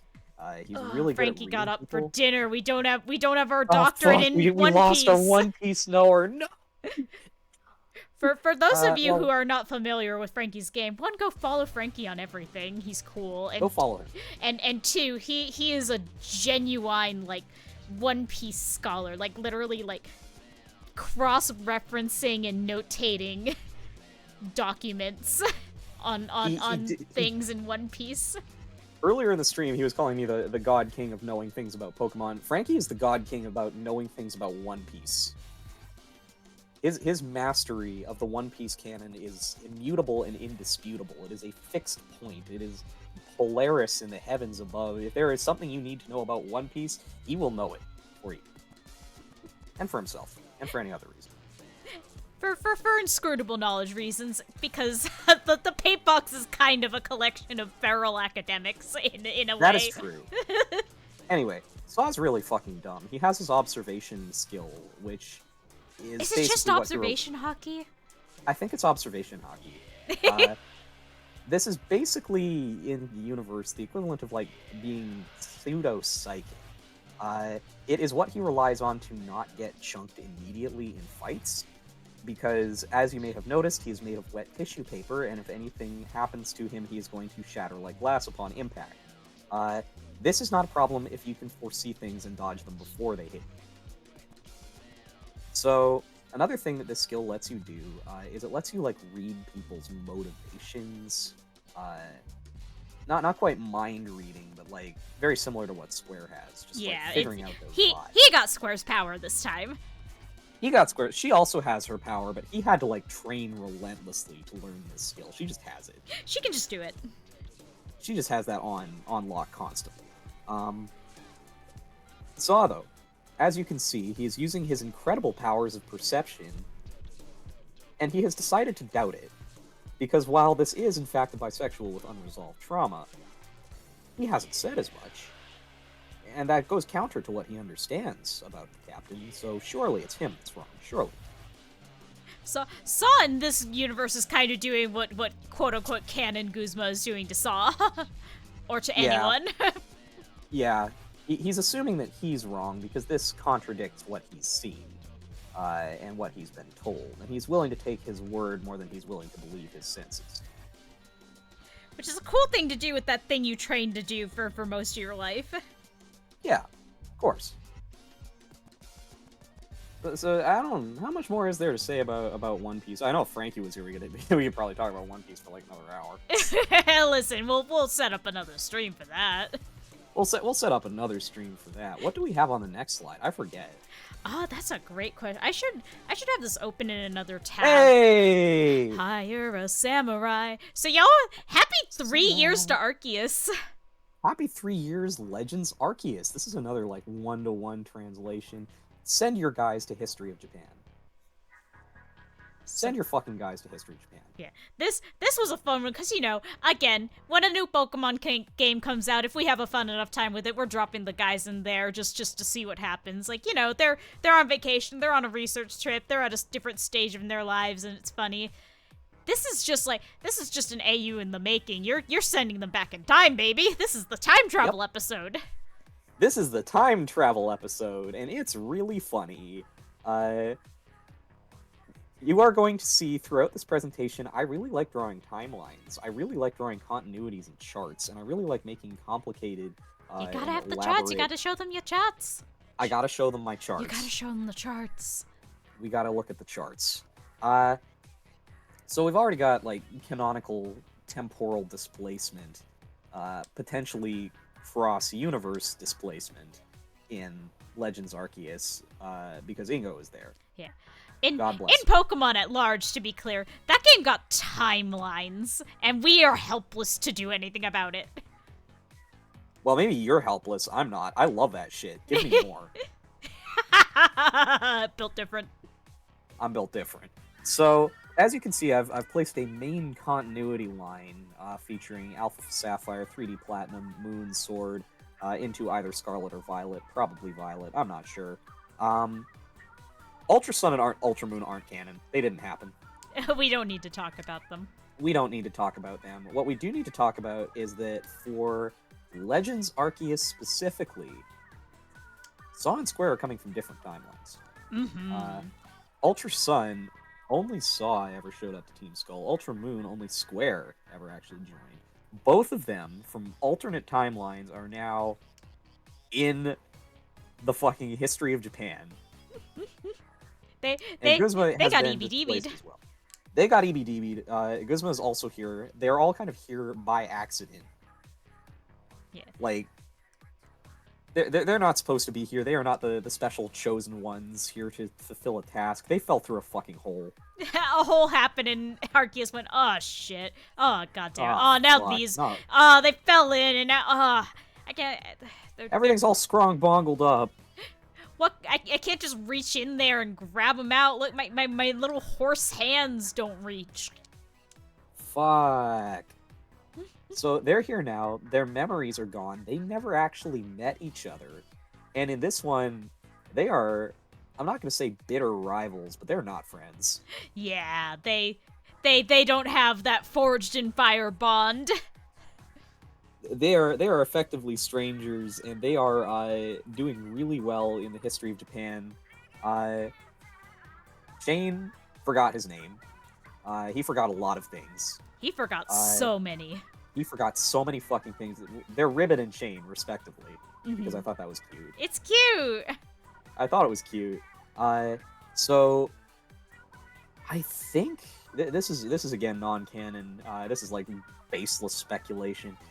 I think whatever happened in Legends Arceus was not exclusively time travel. I think something else happened because there was a lot of memory scrambling that happened as well. I think because we have seen like straight time travel in Pokemon. Celebi does that, and that usually goes fairly normal. Yep. We've also seen going back to Sun and Moon. We've seen the Ultra Wormholes, which scramble your memory and sometimes drop you off someplace you're not supposed to be. Yeah, whatever's happening here, I don't think it is directly an ultra wormhole, but I think it is more related to that than to like true time travel. It's closer to what we have seen of that phenomenon than it is to like just pick you up and drop you further back on the timeline. Yeah. So these guys have been scrambled pretty badly.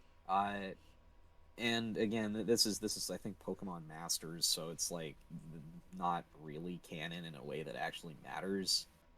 But they mention the travel through ultra space and travel, cross dimensional, maybe cross timeline. It does kind of start to like melt your memories. They're not gone, but they sort of run together into an undifferentiatable sludge. That's kind of what's happened here. Shane doesn't remember who he is. He doesn't really remember like anything about his past. It's all kind of run together in a big like memory smoothie. But he has his old necklace, and he remembers that was really important. Does he know why? No. But he kept it because it was important, and he named himself after it because he needs to call himself something. He also makes friends with a Duskull because its face seemed familiar somehow, and something about it made him happy. And a Rufflet because its soft, fluffy feathers also reminded him of some unplaceable memory. He basically got kicked out of Jubilife immediately. He's scrawny, he's weird, he's of no use to them. Yeah. He's unpleasant to be around. He's well, maybe less unpleasant to be around. He was pretty stressed out, but he has kind of forgotten most things. That's true. They decided, we don't have the means to support you. You're gonna have to support yourself, and he has retaliated by becoming a really threatening bandit. He works alone, but he knows how to battle, and that's something that, at this point, not a lot of people can stand up to. Yup. He is sending his fucking ghosts after you. He is sending his ghosts to your house. His ghosts are coming to get you, and he is eating your snacks. He is sleeping in your bed. He is also coming to get you. To be clear, listen, you got to worry about the ghosts, but you also got to worry about him. He will get you. He will fucking get you. Don't forget, the ghost is the distraction. Yup. Ribbon is, I guess, a lot more fun. Less of a like urban legend, scary story to tell at night. More of like a sort of whimsical yokai sort of figure. Street performer, what will pickpocket you? Street performer, what will pickpocket you, and also she also deals with ghosts. She doesn't have any directly, but she's very attuned to them. And they can help her travel faster than she could otherwise. She's got that shadow corridor technique. Did our music cut again? You gotta be fucking me. YouTube. Oh, it's just loading. Okay, thank God. Thank you, YouTube. And it's number 14 Crush. Let's go. And it's number 14 Crush. Let's fucking go. Yeah. So Ribbon's a street performer. What will pickpocket you? She's got her shadow travel, her special Yu-Gi-Oh door that she can go through, and she's got a cherrim, which reminded her of something. She's not quite sure what, but it's It sure reminded her. Smell and its colorful petals. She likes them a lot. She took that with her. She also has one other Pokemon, and that's Shinx. And that was actually given to her by Chain, because they have this kind of, like, rivalry going on where they're constantly raiding each other's supply caches for snacks and treats. And they will fight when they see each other. Duskull's special trick is that it's really good at sensing when it's something's time to pass on.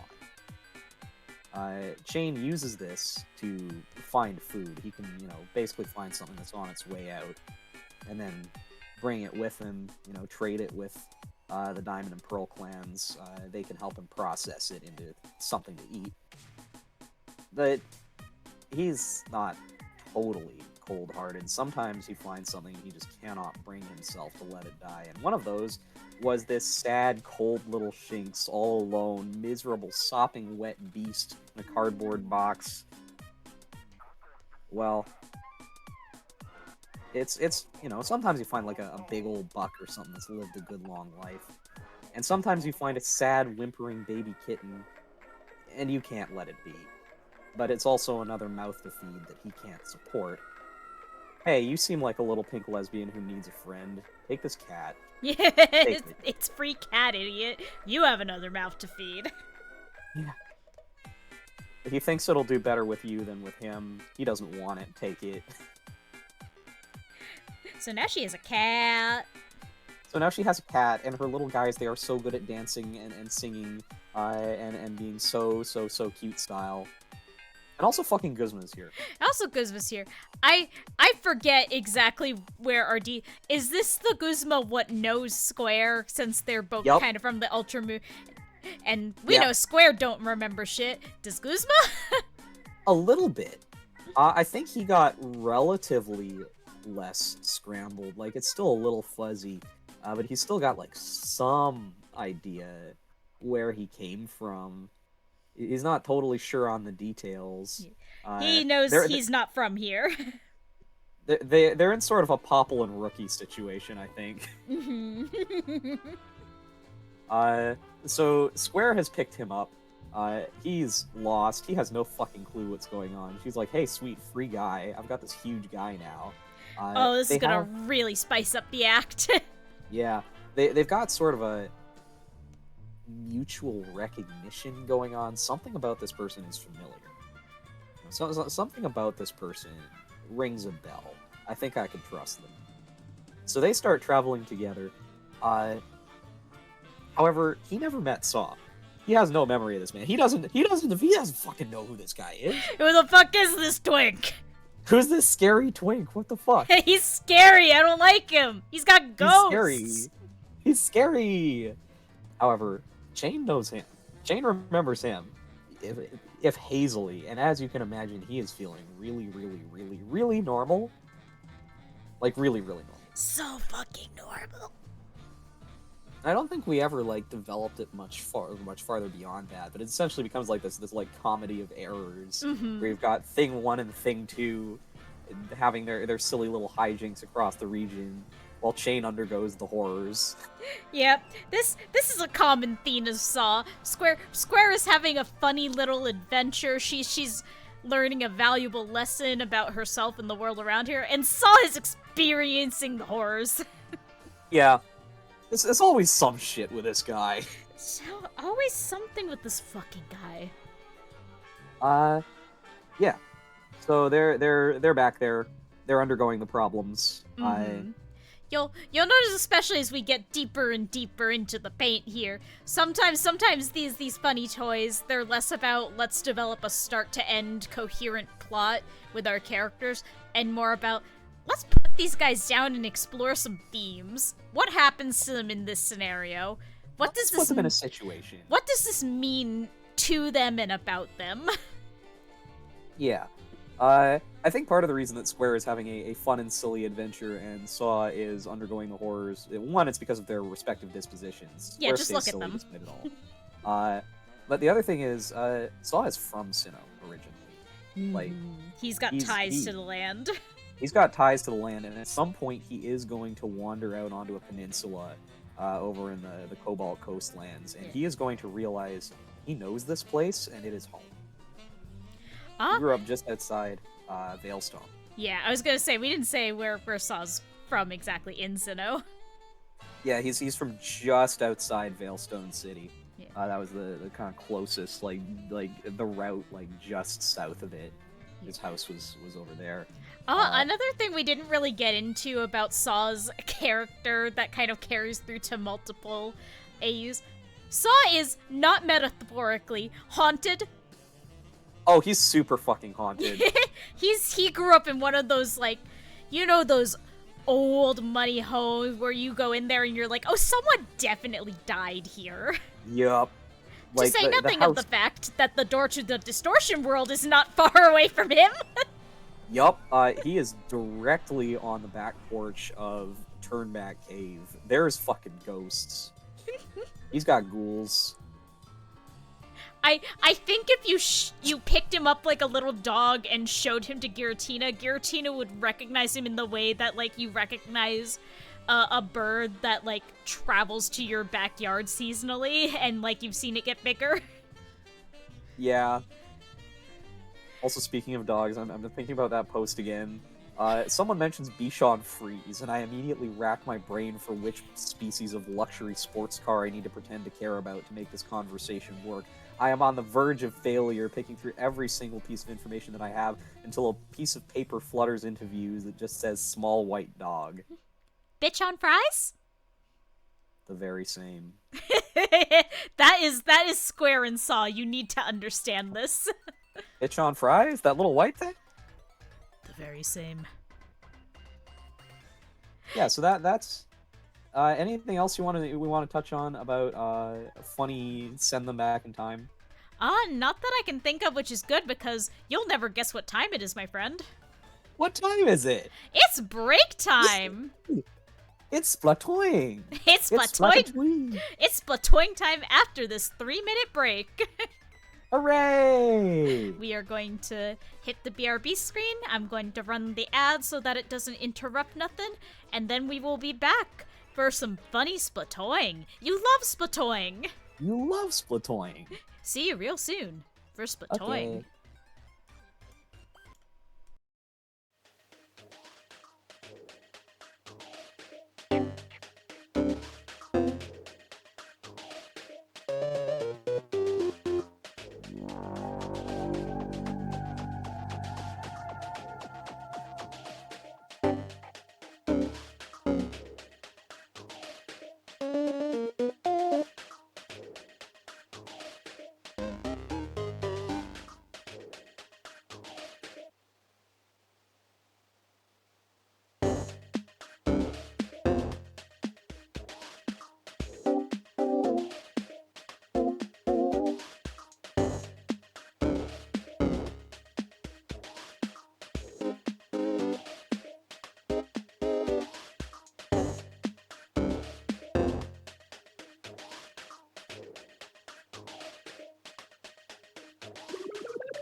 Splatatoing. It's splatting. You know it. Marcel Toying is Splatatoing. Today's toy of the day. Splatoing. Splatoing, you know it. We have cooked a lot on Splatoing, because Splatoing is a fun game and we like it, and there's a lot of meat in there. Literal and figurative. It's true. There's a lot going on in Splatoon world, and it's very cool. It's very cool, and it's very fun, and it turns out it is quite easy to plop guys in there and make a backstory. Oh yeah, you can put any in anywhere. This is one of the rare and beautiful, one of our rare and beautiful put guys in a situation where it actually wound up having a fairly cohesive and long running story. Mm-hmm. There's a pretty straight, well, maybe not straightforward, but a story what develops and flows into itself. So why don't we start by talking about our playing pieces? Absolutely. Square is pretty standard. She's pretty close to as she is. She's from kind of the coastal community. She's an MME. She was a budding performer in the region. Kind of had opportunity to go to the city and make it big. Some effects happened as they do when you are on the coast. I believe where we landed was that it was something to do with a salmonid migration. Yeah, or something similar. Something similar. Essentially, like some things that what not should have happened normally happened in such a way that it irreversibly damaged the family farm. And now instead of getting to be a little bit freewheeling, take some risks, make it big, little Square is working two jobs and doing some small time backup dancing and maybe some fencing some stuff that what she should not be fencing to send money back home and make do in a little city side apartment.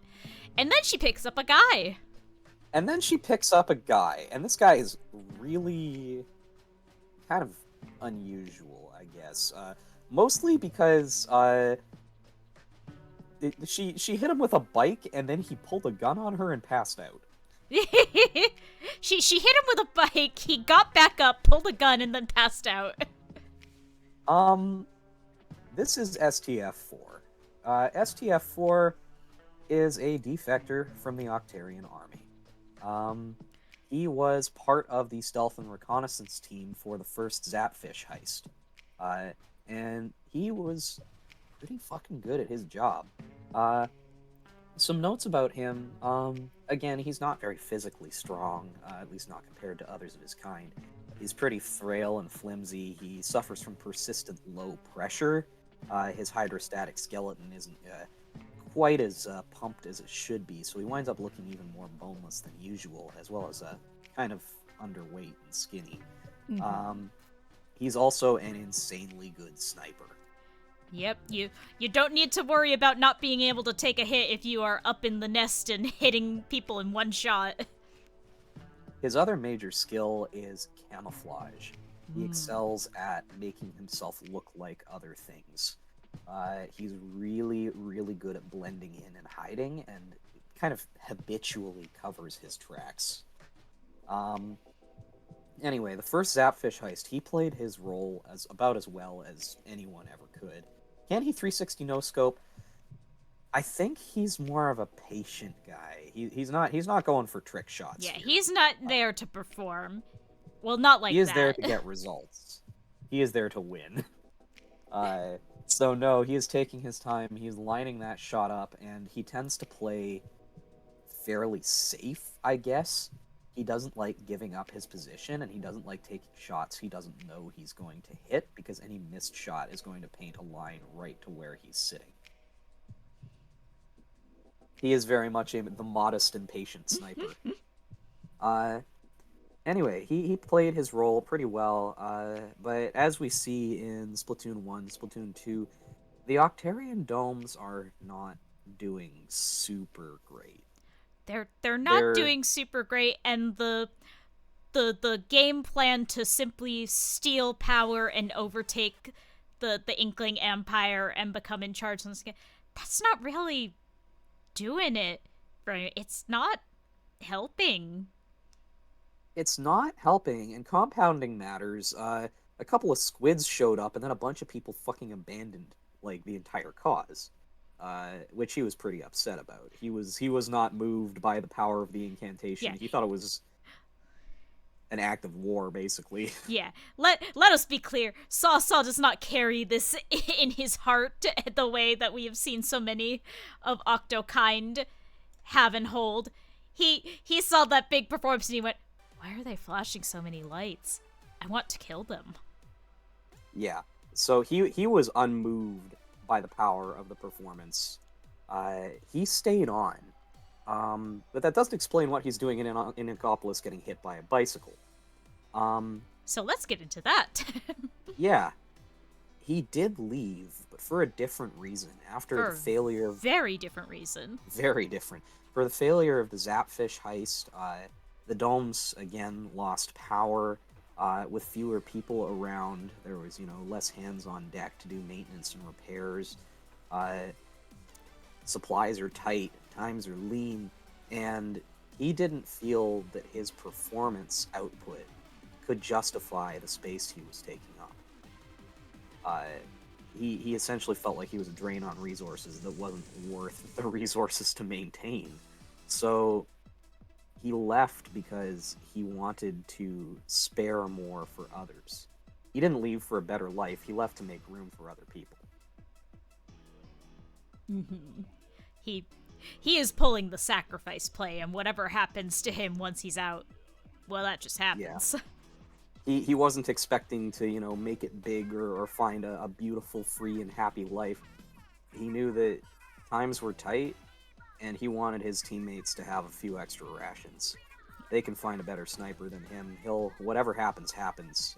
He's leaving, and that's that. So he left his teammates a letter, cut off a lot of his tentacles to provide more clonal substrate. And He left essentially with, took off more than they would recommend you take off at any given donor session. yeah, and he left. Still freshly amputated and missing a lot of neurons. Yeah, because they do for those of you who are perhaps not marine biology inclined, octopi keep a lot of their neurons in tentacles. So when they lose one, that's a little bit of a hit. There's a reason they only do that in emergencies or to fuck good for the most part. Yeah, that's a whole nother story. Yeah, so he's operating on like 2/3 of a brain. Yeah. He's going to a place he's never been. He's packed nothing besides like the bare minimum, which of course includes his sniper rifle. He Oh doesn't yeah, bring any obviously. He will Does not not leave speak Humble the now. language, already malnourished. Yup. And running on what he remembers from the Zapfish heist, he makes it all the way back to Inkopolis, blending in too well, getting run over by a bicycle, and like basically it is at that point he hits his limit. He just can't go any further. And now Square has this fun new problem, which is there's a complete stranger that she's just hit with a bicycle who pulled a splatter scope on her and then fell over. And she's pretty sure that this guy is not well. Yeah. It's like, okay, best case scenario, he wakes up and calls the cops on her, and her life is over. Worst case, he fucking dies in the street and her life is over. So, she's gonna, she's gonna pile this guy up. Oh, wow, she can really just kind of pile him up and fit him in the basket here. Oh, no. Yup. You can squish him into just about any space. So she just kind of crammed him in the bicycle basket, Yeah, and pedaled and home went and went, home. okay, I'm gonna put him in the, I'm gonna put him on the couch or in like a side in the bathroom or something, and put out a little plate of fishy crackers. Maybe like a little juice box or Yeah, something.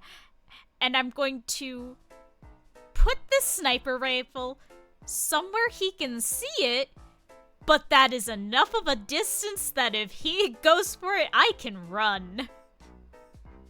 Yeah. So Saul wakes up and he is not dead. He's still fairly disoriented and confused, and he is in a place he doesn't know. Uh, there is a soft thing. Oh, he's got blanket. That's good. Um, and he knows where his scope is. It's up there. Okay. There's something here that smells like food. He's not sure if it's a trap or not, but he is really hungry, so he's going to try it anyway. And there's also this mysterious box. It smells a little bit like fruit, and it's very interesting. He's going to investigate it using the straw. He's going to investigate it using the straw. Uh, so he has his little his little like little league cracker snacker, and Square asks him a few questions. Again, keep in mind he is not firing on all cylinders right now. So he creates a very convincing cover. He gives his name as Stefan. He says he's an out-of-town athlete who missed a few buses and got very disoriented and lost. And that he's very sorry for pulling a scope on her, but he was in an unfamiliar place. He'd just been hit by a bicycle. He got scared.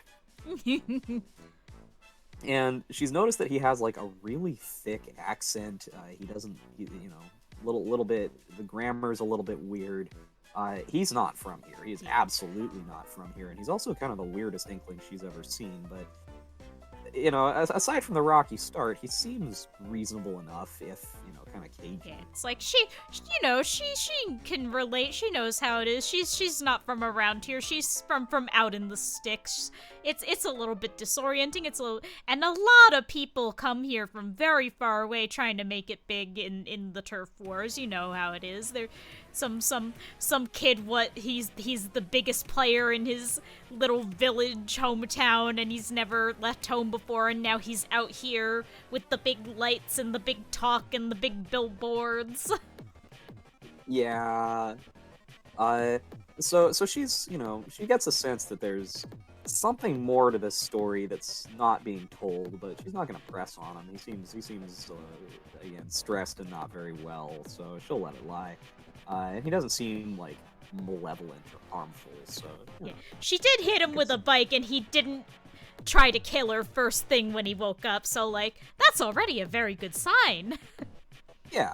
So essentially, she now has a really weird roommate, like a real kind of oddball roommate. And Saul has realized that he's as he starts regenerating and like starting to get more of his like faculties back, get his feet back under him. He's realizing he's now got to remember his cover story and maintain it, because he is now deep in hostile territory, and the second that anyone figures out his identity, they are going to kill him with hammers. So how about how long until he turns on the TV and sees them all like watching Marina and not giving a fuck? It takes a little bit. He has weird opinions about Marina. Oh yeah, he very has complicated. Very low opinions for the most part on people who just like up and abandon everyone else, because like thanks, what about the rest of us? It takes him a little while to come around, but he does eventually, in no small part due to Square taking him out to like a little fishing village festival. I'm I'm using my extreme memory powers. They go to this little fishing village festival because Square is feeling like a little bit nostalgic. You Mm-hmm. know, she misses her home. She wants to go to a funny little harvest festival. Yeah, probably went This to is a one. lot of those growing up. Probably much like the Squid Sisters did a lot of like performing at those is kind of her start. Yeah. So they go visit, and it's one of those little fishing villages. You know, lots of older folks, lots of people who might have actually been there for the war, or at least were children of the war. Uh, and he's way the hell undercover. Uh, but he finally hears the incantation in its original context, which is like a harvest song. And Mm-hmm. this is all headcanon, but it has, as it is performed like traditionally, it's got kind of a rhythm that implies some kind of like labor or work, whether that's like pulling ropes or hauling nets. It sounds like a work song, and that is the one that resonates with him. You know, this isn't a boast, this isn't a threat, uh, this isn't like a braggadocious "we're better than you, come and come fuck fuck with me." Um, this is a song about doing hard work and you know bringing in food to the table and gathering around the table to share what they have. Yeah, to share it and to celebrate the work has been done, the survival that we will now have together. Yeah, so he's finally got the context for it, and with a little digging, the context of the Squid Sisters as people who came from this place, uh, and who may have been extending this song, again not as a threat, but as an invitation, uh, and it finally gets through to him that maybe there doesn't have to be a second war. Maybe there's enough here for everyone. You know, maybe there's space for him too if they'll accept him. Uh, So then we eventually we do have to deal with the nitty gritty, which is he does have to pay rent still. Yeah, like Squarespace isn't big. She's already sent in as much money as she can back to her family to keep them afloat and like scraping by on the bare minimum for herself, and she she just cannot support another mouth. She just can't. Yeah, so he's got to do something to help support her, and he understands that. That's only fair. He's got to put in the work. He's got to pull his weight. Uh, He's from the so, commune.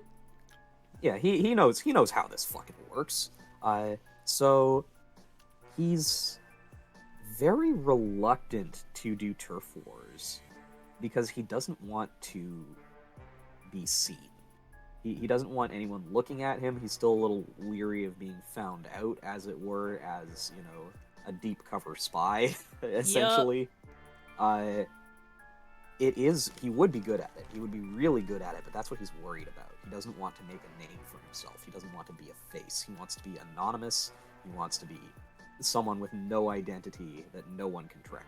Mm-hmm. And So it's instead, also, go for it. I was gonna say, it's also worth noting, like, just looking at, like, how playing Splatoon works in real, like, going from single player to, like, a turf war map. An, an actual battle, an act of war against Octarian soldiers is very, very different from turf war with the children, even if it Yeah, is the same, like, theoretical techniques and capabilities. Like, yeah, he's still going to be a very good sniper, but turf war is played very differently, just on like a conceptual level. Yeah, for one thing, you've only got like a couple minutes. He does best in, I think, like long haul situations. He Yep. has a lot of stamina. He hunkers down and he waits and he waits and he waits, and he will not do anything for the majority of this fight. But when he does, it will count. You do not have time to sit and wait during turf war. You've got 3 fucking minutes to get as much done as possible. So that doesn't gel well with his playstyle. He's also, again, very like he plays safe. He doesn't take shots unless he knows he's going to get them. Half the role of sniper in turf war is as area denial and as a threat. Just using your laser pointer can chase out scared or nervous players. That is part of your like role, is to like lock down those areas by threatening your presence. He doesn't want to do that. He wants to go undetected. Yeah, he So doesn't want we've got all anyone to see him. Yeah, so we've got all these kids out here playing kids and fun games, and he has come prepared for like a battlefield reenactment, and that it doesn't really work so well. He's also not really good at playing as a team. He does not like these squids. Their booyahs and their flips annoy him. Uh, he's out for himself and himself only, and that doesn't really work super well. Like he's good enough that he can lock down an entire team of like, low level players, but once you start getting higher up the ranks and you have to start working as a team and collaborating, he's not great at that when he doesn't like have a team that he knows and likes. Saw is meant to be part of a squadron, not a team. Those are different things. That is true. He is meant to be under a superior's command with a group of people he has been sent out on by that command on missions with a specific purpose. He is not playing the team game where you have to like get to know each other on a personal level so you know how you work well together. Yeah. He did really like and care about his squad mates previously. He was close friends with all of them. That's part of what drove him to leave, is he wanted them to have more. He thought they could do better than him. They all miss him terribly, and if they ever find him, they're gonna beat him with hammers. They're gonna attack him. Oh yeah. Attack on sight. Yep. You dumb stupid like bitch idiot, come here. You dumb stupid bitch idiot, we're gonna attack you with hammers. We also missed you a lot. Yeah. We're gonna attack you with hammers, and we're gonna hug you so tight you explode, and then we're gonna hit you with hammers again, and then we're gonna cry and hug you some more, and then we're gonna just knock you to the dirt and kick you. Yeah. It's funny to do this. It's fun to do this to him. So Turf War is stressful, for a lot of reasons. Some other avenues he can get involved in are squares less than legal dealings, which he has absolutely no compunctions about. He can also do some salvage work. There's some old ruins around, some old remnants of some kind of mysterious past civilization that he can dig through for old wiring, machinery, parts. That stuff sells. There are people who will buy it, and usually they're willing to pay a pretty good price. Yeah, to say nothing if you get lucky and you find some you find some interesting bones or something like that. You can get a museum backdoor kind of thing going in there. Yeah, get that into the curios trade. Like there's plenty of stuff down there to get. You just gotta get it. What happens when you find a freezer with a living fossil in it? No one's got protocol on how to sell that. No one's got protocol on how to sell that. Also, it's huge and it's weird, and you think it might kill you. And you did hit the button to see what it is, and now it is open and it is moving and it is loud. It is loud and it is weird and it smells funny. Basically, you've got the cultural equivalent of like a fucking woolly mammoth out here, just like around, and you're not sure what it's going to do. It has this texture you have never seen before, just all over it. It's really, really scary and weird, and you're scared, and it's making weird sounds, and Guzman's having the weirdest fucking day of his life. He signed up for some, like, you see those posters like, oh, come do this study and get $50. And he's like, man, whatever, I need food, I need something to do. And one day he did not come back from that, and he wakes up, and a fucking wet rubber hose thing is just skittering all over the floor, staring at him. He thinks it's got a gun. Yeah. He remembers, signing up to be part of this study, fuck man, they're gonna give him a couple $100. The world's ending anyway. He might as well. What, you didn't hear the news? We're all gonna be dead in a little while anyway, might as well, have fun. Turns out he was a trial run for cryogenic freezing.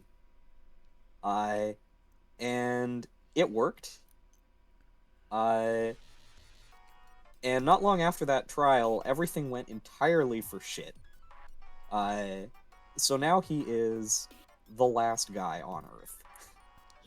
He's what we got. We got one cat, another cat we cloned, and this. We got this guy. So he is in an abandoned facility. There's some kind of weird thing skittering around on the floor. He can't really get a good look at it. Everything's dark. He doesn't know where everyone went. He has no idea like how long he was under. He really needs to pee. He's really fucking hungry. And he's got this very persistent feeling that something is following him. And it's always just out of his line of sight. And also, yeah, I need to point out, Frankie and chat, Guzma is tall for a human. All evidence suggests that the Inklings average out about maybe 3 to 4 feet tall. Yeah. Yeah, like Saw is an absolute freak of nature, and he's like 5'5". Yeah, Saw is very tall for an inkfish. He is very large, and he is still like a full foot or more shorter. Yeah, so both of them are having this very scary time in an abandoned old facility. Guzma gets stuck in a vending machine trying to get a pack of ancient Ritz crackers. Please, he's just so hungry. He's really hungry, and he wants a Ritz Bits, please. The worst part is, you know, if it worked and he was able to grab that thing, it would instantly, like, not but dust in there. Yeah, it is going. Rotted away to atoms. It is gone. It is sand in the wind. So Saw does have like some cultural background. He recognizes that this is a very important thing that he's found. This is last living remnant of a species that has been extinct for thousands of years. The scientific like value of this is incalculable. It is stuck in a vending machine, and he's kind of scared that if he tries to get it out, it is going to attack and kill him.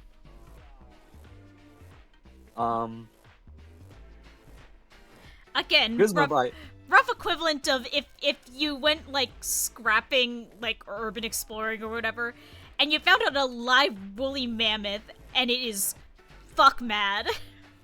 It is fuck mad. It is howling and wailing and yelling. Still, he cannot leave it. Like there's no way he can just abandon this here to die. This is insanely important. So he's gonna take the risk. He's gonna try to get this guy out. And Guzma is under attack by some kind of weird slug or perhaps a starfish. He's scared. He does manage to get him out of the vending machine. He now thinks he's been abducted by aliens, basically. Like, clearly. Like, what else could this be? This is some sort of like weird wobbly little squishy thing that's like making weird little beebling noises at him. I have a headcanon about Octavia. Do tell? I think that he studied human culture in the same way that like some people study, like, I don't know, the Romans or whatever. No, you know what? That feels right for Octavia specifically. Grandpa's hobby. Saw did take an elective. He studied a little bit, so he knows like a little bit of something approximating a human language. So they hammer out like very rudimentary communication. They get out, and well, unfortunately, they bonded now. Saw has bonded. He can't leave this poor guy. He cannot give up his huge weird thing that he found.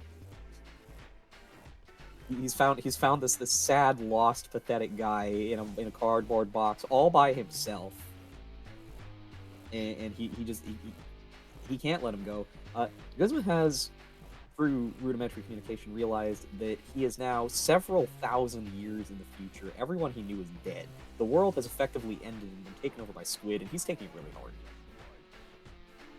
He's doing about as bad as a person can do. Yeah. And not unjustly. Not unjustly, no. This is a terrible barrel to be over. So he cries a lot. They get home, and now Square has to deal with her roommate has come back from his usual like junk hunting expedition, and what the fuck is that? No, seriously, what the fuck is that? What did you bring home? And so attempts to explain some things. Square basically gets the idea. He has brought home some kind of like huge weird pet that smells bad and is a weird texture, and also it's eating everything in her cupboards. And it is making the loudest, worst sound she has ever heard, just constantly.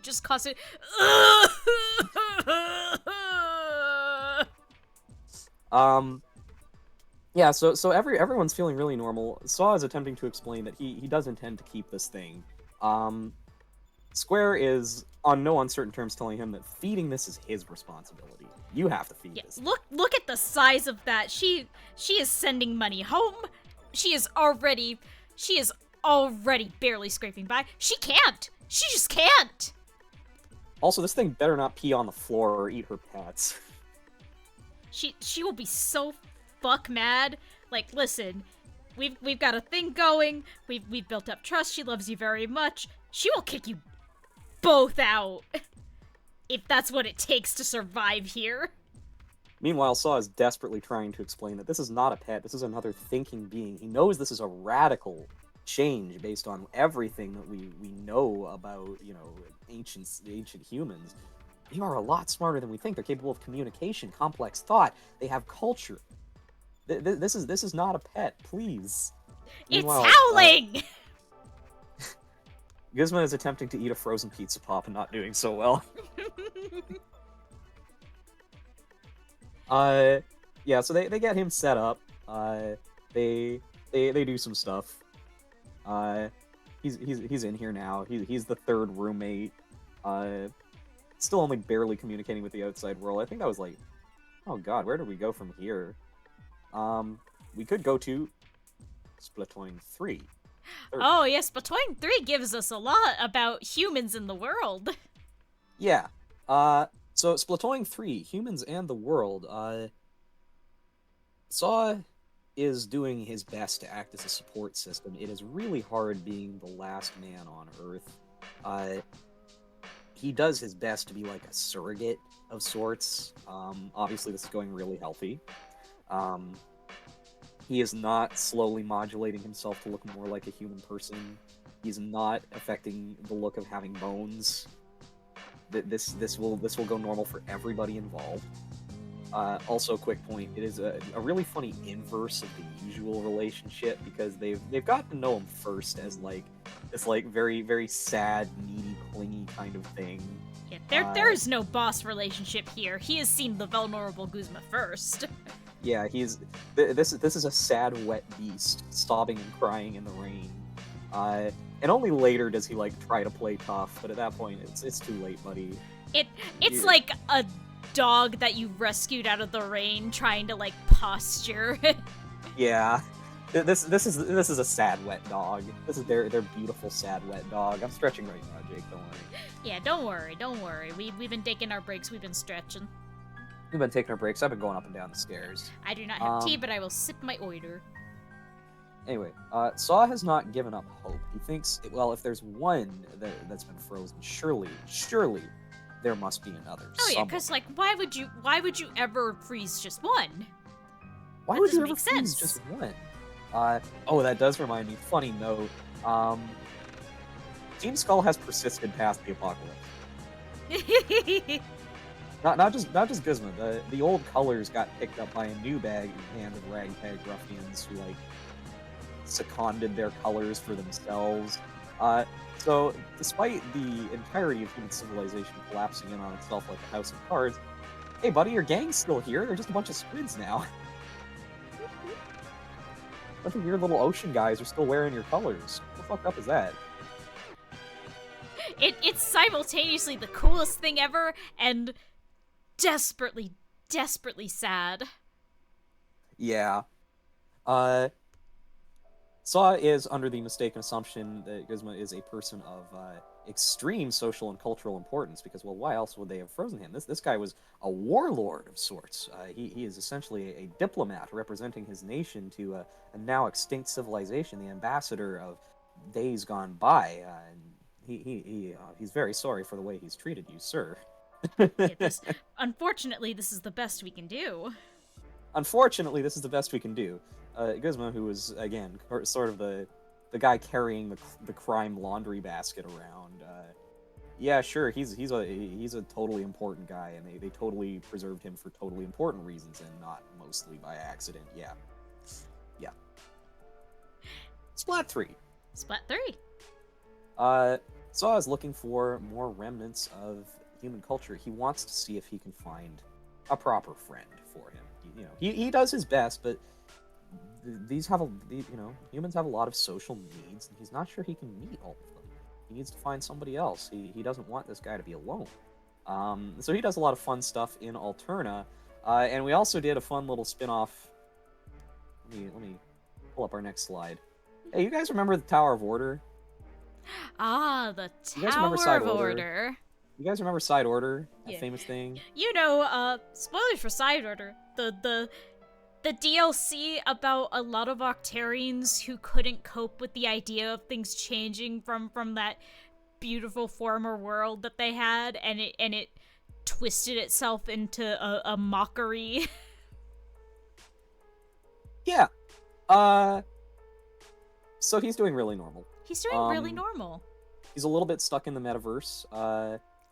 Also, he is a gun now. He's a gun now. He's a gun. What do you mean he's a gun? He has a body, yes, but that is not the central point here. That is a support system for the gun. His identity is the sniper. He is the rifle. Yep. He is the gun. He is the gun. So he is trapped in the funny metaverse. He is the gun. I basically just invented a new Metal Gear style boss fight that you could throw in there because I love to make up mechanics because I'm a sicko. It's good to do this. And we put Gizmo in the Torment Nexus and we shake him around a little bit. It's good to do this. It's healthy. It's enrichment. Hey, your funny guy who you like so much, who has put you up at great personal cost and expense. He's in here, and also he's really fucking scary. How do we feel about this? Good? Bad? Good? Bad? Let us know. Run for your life. Run. You need to. Yeah, run. so he's in there. It's scary. I don't know if we ever really got anywhere with this. I'd be interested in revisiting it. But god damn, I cooked on this design, I think. Oh, you cooked on these. Something. Hey, not to blow smoke up your ass or nothing, but I'm going to do that. Something you guys are going to notice as we continue through is Jay is a fucking master of concept work. Jay will lay down some colors, some shapes, some visual language, and just knock it out of the fucking park. Well, gee, I try. You do very well. I do my best. You have become a master of communicating a scene, a guy, an energy. Yay! I would also like to point out over in the corner over here. I don't know if you can see where I'm pointing. I did do a little study on the various expressions. I want to point out that the body part does not express at all. His face is completely nothing. Just blank, stone face. The gun expresses a lot. The gun has much to say. The gun has much to say. I did a bunch of different little sketches over on the side showing various ways the little scopes could emote. I think my favorite is sad and wet. Sad wet is kind of a vibe. It's very important that when you are designing something, you give it the ability to be a little bit pathetic, I think. It's really important. That's half of what's carried us through Saw and Square for so long. Yeah, it's good when a guy is a little bit pathetic. It's good when you have some pathetic guys and some wet lesbians, some sad wet lesbians out in the rain. You guys are really gonna have fun with that if you come to our 102 lecture eventually. Yup. Yeah, so we have Go to the Scary World, and then I forget what's next. Oh yeah, I put some assorted fairy tale guys together. Oh yeah, fairy tale guys are a recurring motif because, fairy tales are inherently, those are stories about something that is not on the surface, They are about communicating something metaphorical in a sense. And they also lend well to different interpretations and just kind of plugging your guys in there. That's where half of the fairy tale stories come from. What do you think fucking Knights of the Round Table was about? That was just people making shit up for fun for like 100 years. Exactly. So we got a couple different things. Oh Lord Slime Apple, you don't know the half of it. You don't. Oh Stay yeah. tuned. Stay tuned. Stay tuned. I pulled Chat, up did they the know? thing on the side. I gotta take a better look at like coming up next. But yeah, Chat, did they know? as as you can see, we've got a one thing I do remember we kind of explored at least vaguely is the idea of the Saw and Square brand of unicorn, as it were. Yeah, Very different guys. yeah. We put them in different places. They can both be a unicorn of types. Uh, They're just gonna be different, you know, different interpretations of the mythos of the unicorn. As you can see, Square's a little bit the My Little Pony slash Last Unicorn kind of energy. She's got a very much like sweetie pie of the earth. She is a creature of purity and grace. She is appearing to you in your time of need, and she wants to steal. and she wants to steal. Yeah, when I was approaching a funny little unicorn design for her, I went very much towards the heraldic direction. I did take some inspiration from My Little Pony because that felt right. Just Uh, felt right. but I gave her the classic kind of cloven hooves. I ran her face a little bit more carnivoran because I like the kind of strange aspects of older unicorn designs where they draw in, you know, really non-horse-like Yeah, features. it's almost a little bit like what what if a lion was an ungulate? Yeah, that's kind of where I wound up with it, and I think I bridged that gap really well. In the one where Square is a unicorn, Saw is the worst dragon you've ever seen. He is a scraggly, pathetic fish creature who can blast you with chlorine. Again, very heraldic. And they're running a scam. Oh yeah, They're obviously. running a racket. They will kidnap you for a price. If you need to get away from your shit ass family for a while, I call them. They will put you up in their lair. Uh, and then Square will show up posing as a wandering knight errant who will save your princess from the terrible dragon. And then she'll take obviously she doesn't charge for her work, but if you'd like to reward her with prizes and treats and boons and beautiful objects and trinkets and treasures, she will not say no to that. Yeah, Well, she will accept whatever you press upon her with humble gratitude. and then she'll take all that gold you gave her and buy 1 million bear claws at the bakery.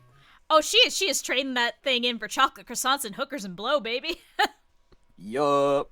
Uh, so they're very funny as a duo. Saw is kind of weird for a dragon because he's not very like ambitious, I guess. You know, most dragons they're always getting into something. You know, there's always some drama they're doing. No, he's building his 401k. He's building his investment portfolio. He's minding his business. He's staying in his lane. He's keeping his books, his nose clean and his books straight. And he's very strangely not keeping his treasure all over the floor. Oh no, he's put it all in little boxes. What's wrong with him? Undiagnosed, by the way. Undiagnosed, by the way. He's putting all his treasures away in little boxes and storing them neatly throughout his various lairs. This is also the setting that we built out for this. Dragons exist as a consequence of like magical background radiation, I guess. They all, you know, all the chromatic dragons stem from different sources. They're completely unrelated. Something about the presence of magic just like makes things want to be dragons. So green dragons are very fish-like. Blue dragons stem from birds. Red dragons are your pretty classic lizard type. And then the white ones I'm pretty proud of. They're cetaceans and they're bastards and they will hurt you. Yeah. Yeah, they will killing you. Those guys you don't take them lightly. And black dragons are amphibians who are pretty content to keep to themselves. They just sit in their little swamps. That's the other thing. Any one of these is going to come with a lot of speculative biology. It, what? Wouldn't you believe it? The career paleontologist who was molded like wet clay by Pacific Rim has an interest in speculative biology. You know, I know it's hard to believe, but I have many talents. So, yeah, he's a weird little fish dragon. He's a funny little Scrimbini, and they're funny little Scrimbinis together. And then on the other side of the unicorn equation, we've got, what if the last unicorn was a guy who sucked? What? What if the last unicorn was just kind of a scrungly little bastard? Yeah, what if he tried to turn him into a person and it didn't really work so good? He kind of got stuck halfway. And now he's got like, I did like a whole sketch detailing the problems that he has. His conformation is atrocious. Like, he's got a tucked up belly. He's got like a bunch of foot problems. He's got a long back and a weak spine. He's not sound for riding. He's not sound for work. And he does have the very classic unicorn powers.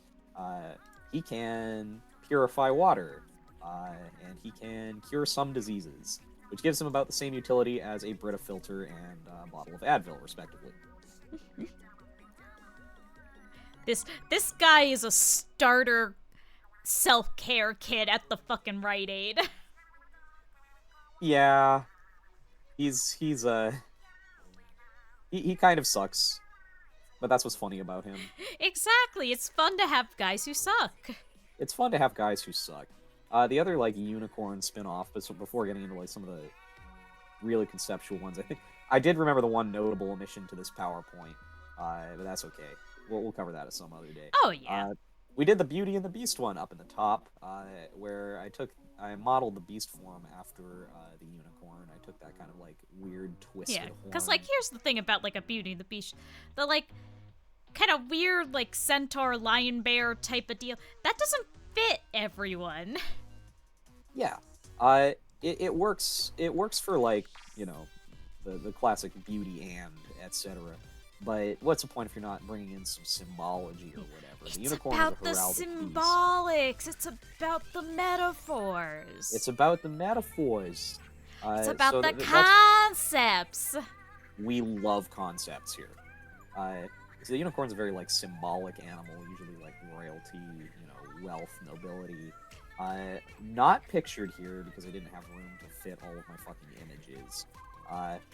He has a very long, heavy tail that is covered in thorns, like his big, scaly reptilian tail. It looks kind of outsized compared to the rest of him. He does have this weight behind him that he has to drag around. You see, the symbols. And he is making sure that no one else can get in there and touch it. Yup. So, our horrible heraldic beast. In the middle, we've got some funny yokai. We didn't actually do anything with these guys, but the designs were fun enough that I decided to put them in anyway. It's fun to just do a design and think through, like, why does this fit sometimes. Something we'll see on and off in here is we come back to harpies as, like, a visual motif for Saw a lot of the time. So he does have some bird in him. He got that bird in him. And we got a werewolf, normal werewolf. We got a werewolf. We got some, like, I think we did, I don't know if Square was from this or another thing. We've done some, like, kind of, like, fairy explorations of both of them in the past. Yeah, this was from the Fae Court kind of explorations. Yeah. Hey, hang on. Who's that purple one? Don't worry about him. Oh, okay. So do you think is there anything else to say here, or should we move on to the next slide, do you think? I don't remember. I know Fae Court is like a fun one, but I don't remember all the details of it, so I'm cool to move on if you are. I remember a few. One I based Saw off of, surprise, surprise, a sawfly, which is not a fly, but is in fact related to bees and wasps. It is notable as the only member of the group Hymenoptera that does not have a distinctive cinched waist that you see in bees, wasps, and ants. I kind of sorted the various fairies by whether they were solitary or kind of grouped, and they have bizarre social customs, because that's like the whole point of like, That's the whole fairies point and of the all. Fae. That's the fucking whole point of them. They've got like bizarre blue and orange social mores that you've got to navigate, and that's what makes them like interesting and dangerous. Uh, so the terms, seelie and unseelie or good and bad fairies, those are terms applied retroactively by people outside of their, that's what they are to us. Mm-hmm. They're doing their own thing. We're secondary. Uh, there's all kinds of guys with all kinds of like jobs and tasks. Saw comes from a long line of mediators. Mm-hmm. He is not directly part of any of the courts. His family is not a direct part of any of the courts, which are essentially like hive sorts of structures. But they are close enough to it that they can help to mediate disputes. So sort of like a lawyer. Yeah, this is the Saw that actually did become a lawyer. Yeah. Did he want to? Not really, but, inheritances being what they are.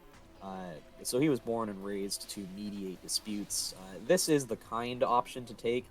You get a lawyer not as a threat, but as, like, a gesture of, goodwill. Mm-hmm.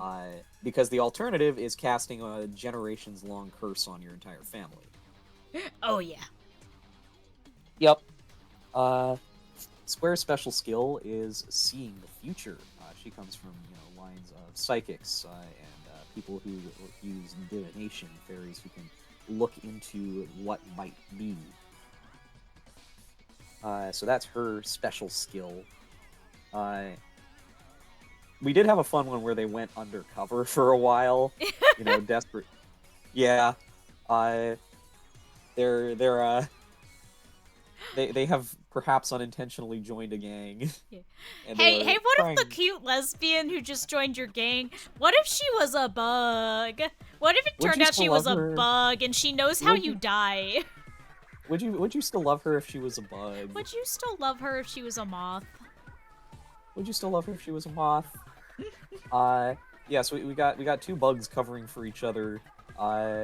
Unfortunately, we've stumbled into gang with the one boss who knows everything there is to know about bug, and he's gonna realize that these aren't normal. These are kind of weird. What the fuck kind of bug is this? What the fuck kind of bugs is these? when you're covering, saying, "Oh no, this is my pet bug that I bring with me," and the guy you're lying to is the bug guy. He's the bug guy. Oh, cool! You got a pet bug? Can I see?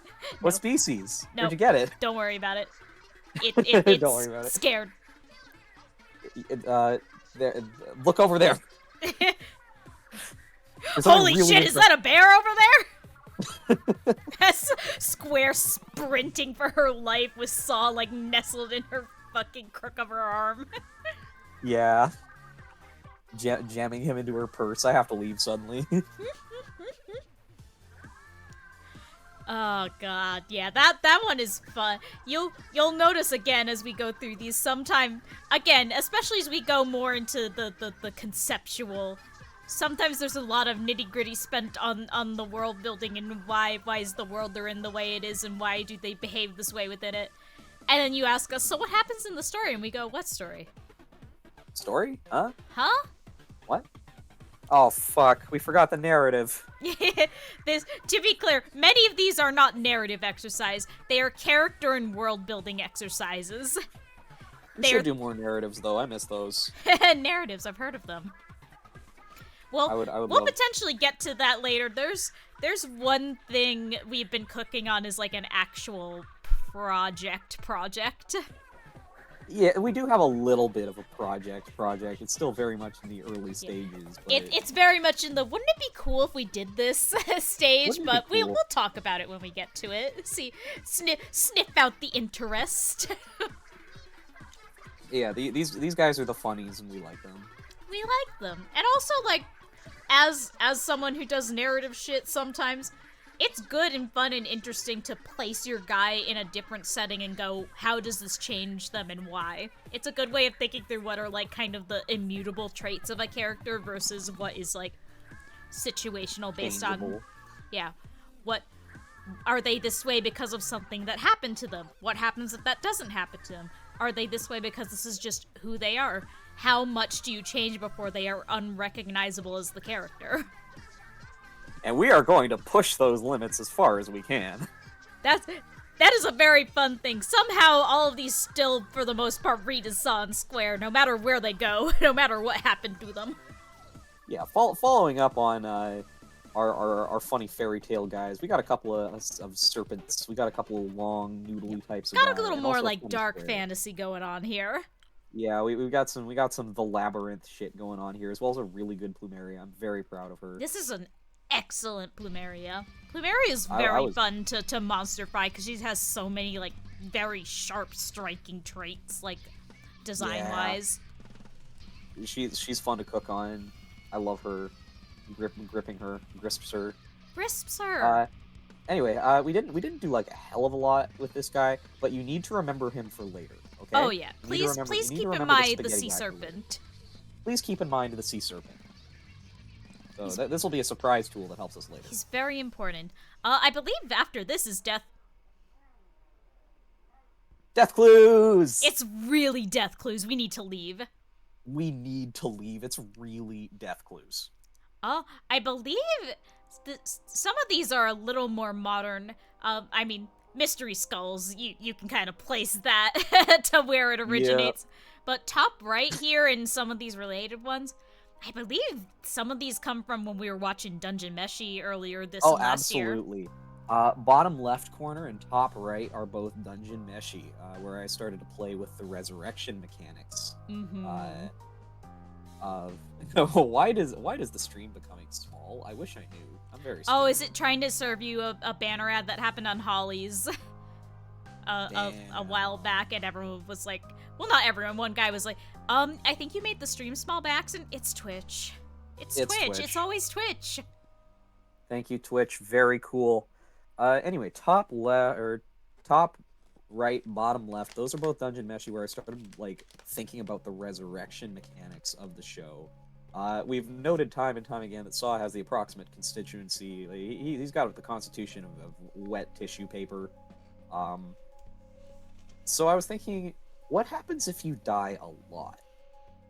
Yeah, like a lot. For those of you who are perhaps not delicious dungeon heads, one of the core mechanics of that world, with it being, you know, like a very classic TTRPG inspired kind of dungeon crawler, is that when you are resurrected, when you are died and brought back to life, it like takes a physical toll on your body, like it's eating up fat and muscle to kind of repair whatever damage was done to you and bring you back. So people who have been brought back to life are usually like a lot skinnier, even emaciated. People who are preparing to go into a dungeon or trying to like pack on a lot of fat and be in like a very healthy state, so that if and when they die or have to heal from a major injury, they have fat to lose before it's just like eating into their muscle. Their organs. Yeah, eating their fucking organs.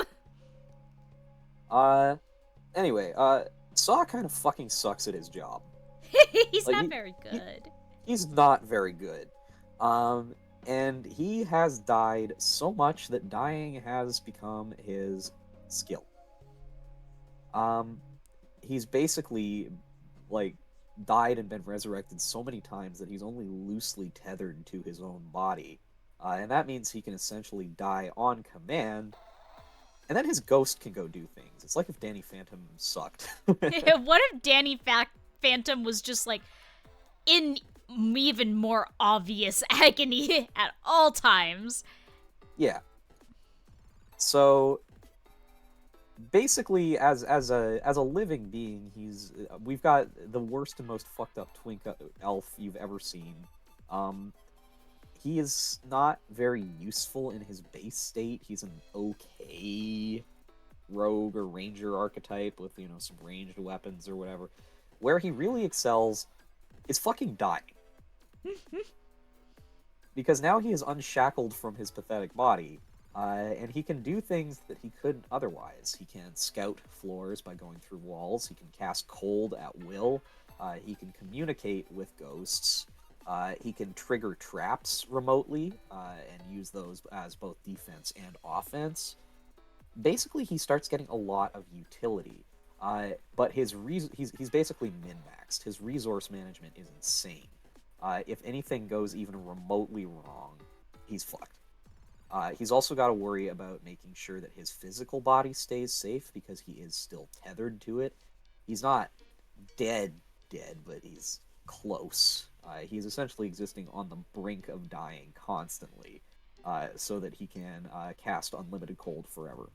Oh yeah, like if you went up to that body and just like put a knife through it, that might be enough that he would not survive the process of being resurrected because he just wouldn't have enough to fix that.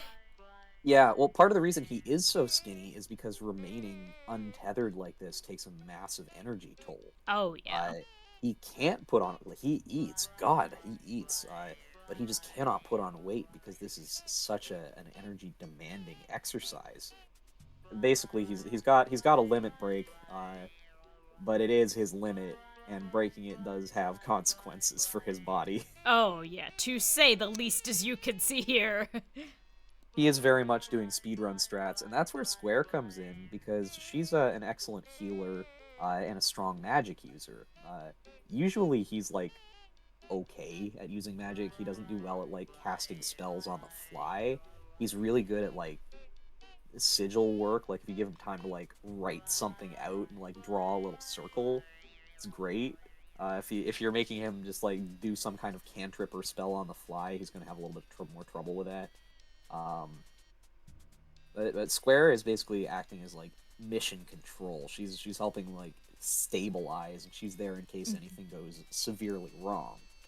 She's also a lot better equipped to like act as a rough and tumble type fighter. She has a much hardier constitution. She's Oh much yeah, stronger. she's sturdy. She's sturdy, and she can break somebody's nose without even thinking about it. Yeah.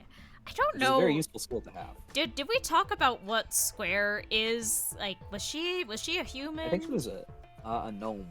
Gnome feels right. Like gnome She was feels a right. gnome. They've got sort of a weird relationship given the dynamics between elves and gnomes. Like it's kind of strange that they became friends, but they work really well together.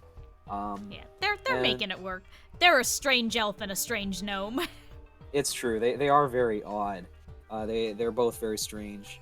And I think it's also worth noting that Saw, despite having like weird ideas about power and structures of power, if he sees evidence if he sees evidence that he's wrong, he will modify his worldview to suit it. Like, in movies where scientists are like, "My God, this can't be," if you show him immutable proof that there's a ghost, he's not going to say that's impossible. He's going to go, "Oh, okay, well, I guess ghosts are real." I guess we're doing circles now. Yep, he is literally, "I guess we doing circles now." I guess we doing ghosts now. I guess we doing ghosts now.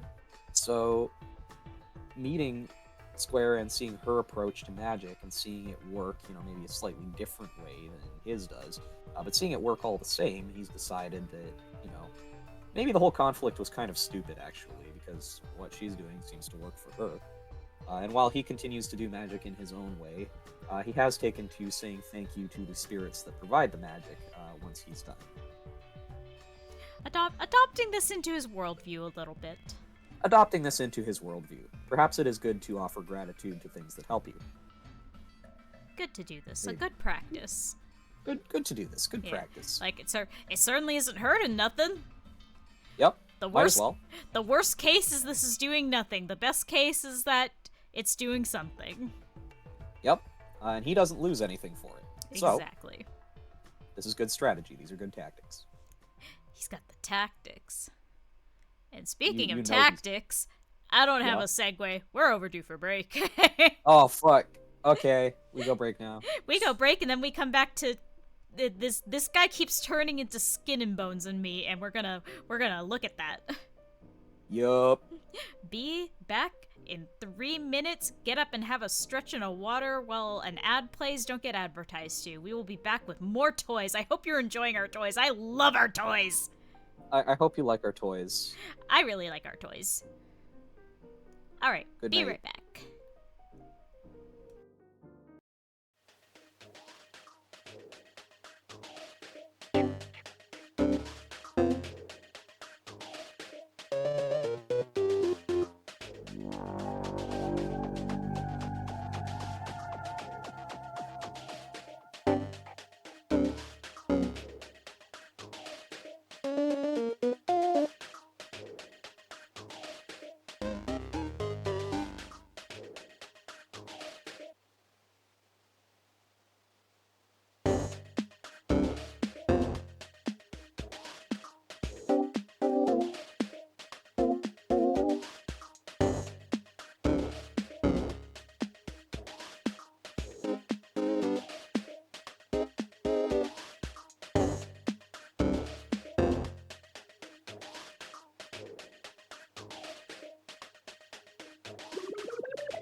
I read my papers and now I'm back here. We're gonna talk more Alright, about buddy. the death clues and other. We looked ahead a few slides and went, oh baby! Alright, death clues. This guy keeps becoming skeletons. It's fucked up that they keep skeletonizing our boy. I mean, he was already basically a skeleton to start with, but... Yeah. He was all. I think Dungeon Meshi is the one with the most actual lore. A lot of the else is exploring themes. Yeah. We did do some stuff with Mister of Skulls over there. That was a long ass time Oh, ago. yeah. Listen, we've done a lot without Saw and Score of Mister of Skulls. That's a different stream. That's a different Toys. Oh god, we gotta. That's a whole nother toy box to play with. We gotta go. I am still very happy with if you look kind of like, I guess bottom middle. I think I did a really good job of that kind of like ragged, slightly decomposing appearance. Oh yeah, that's some real good shit. I love just the snarl of the lip and like the heaviness of the eyes kind of sinking back in. Yeah, very important to me that he's always like a little bit ragged. He's always a little bit fucked up. Oh, absolutely. Look, you all been here for checking my watch. A little over 3.5 hours of guys talk now. You know how Saw be. You know there's no other way for him to be but looking like a chew toy towards the end. Yeah, and yet he persists. So anyway, here's robots. Robots! Hey, hang on, who's this purple guy? Don't worry about it. Oh, okay. Yeah. Anyway. Robots. Yeah, robots. This one was immediately in the wake of Frankie, friend of Frankie, showing us Tezuka's Metropolis, which fucks unbelievably. That's what these were from. I was literally looking at these like, when did we get on a robot kick? I'm like trying to piece together the moments in my brain. Yeah, that was a stylish fucking film. Yeah, look, the narrative, the writing was fine. The writing was serviceable. It's serviceable. It moves the narrative forward. I firmly believe that film was created as an excuse to create action sequences that fuck without mercy. So much. And it was also interesting enough for me to start like digging into, okay, we now have a society that exists on robot labor. We now have like a subclass of beings that exist to produce unlimited profit without any like recompense besides, occasional maintenance. Yeah. Fascinating that we started cooking on this in year of our god 2023-2024-ish, if I remember right. Yeah, it was. I think it was last year-ish. Anyway, I decided to have fun with robot body horror. This guy, he looks kind of weird because he was designed not as like a laborer or a servitor, but as like a person, essentially the perfect inheritor. Seen and not heard. Obedient, well-behaved, conversational, and smart. You've created a thinking, feeling being that cannot disobey. And surely that will have no long-term repercussions whatsoever. Surely that will have no long-term repercussions whatsoever. Essentially, they made a robot that can think and feel, and then the people who commissioned it got upset because their robot had feelings, and now he's in the Undercity, slowly falling apart, and smoking cigarettes that don't actually do anything for him, just because he likes the idea of it. He hasn't been maintained. He's very poor condition. He's been picking and peeling at his essentially his skin. His hair is all synthetic and hasn't been replaced or maintained, so it's getting really raggedy.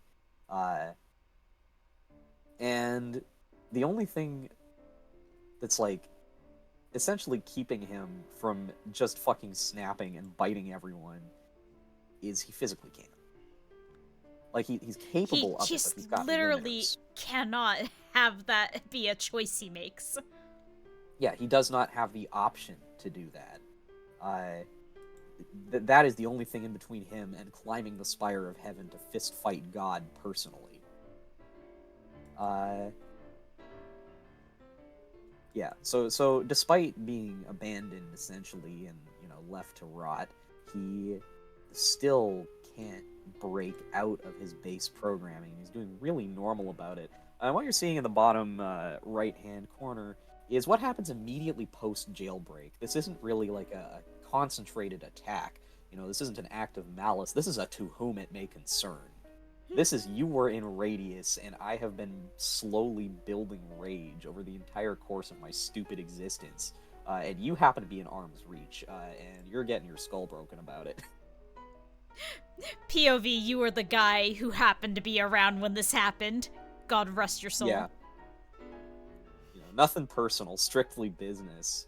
For what it's worth, he did warn against this. Like, he did say he's reluctant to pursue jailbreaking because if he is jailbroken, he has a lot of, like, internality about whether or not what he feels are, like, real experiences or just simulated, because that's the sort of thing he gets hung up about a lot.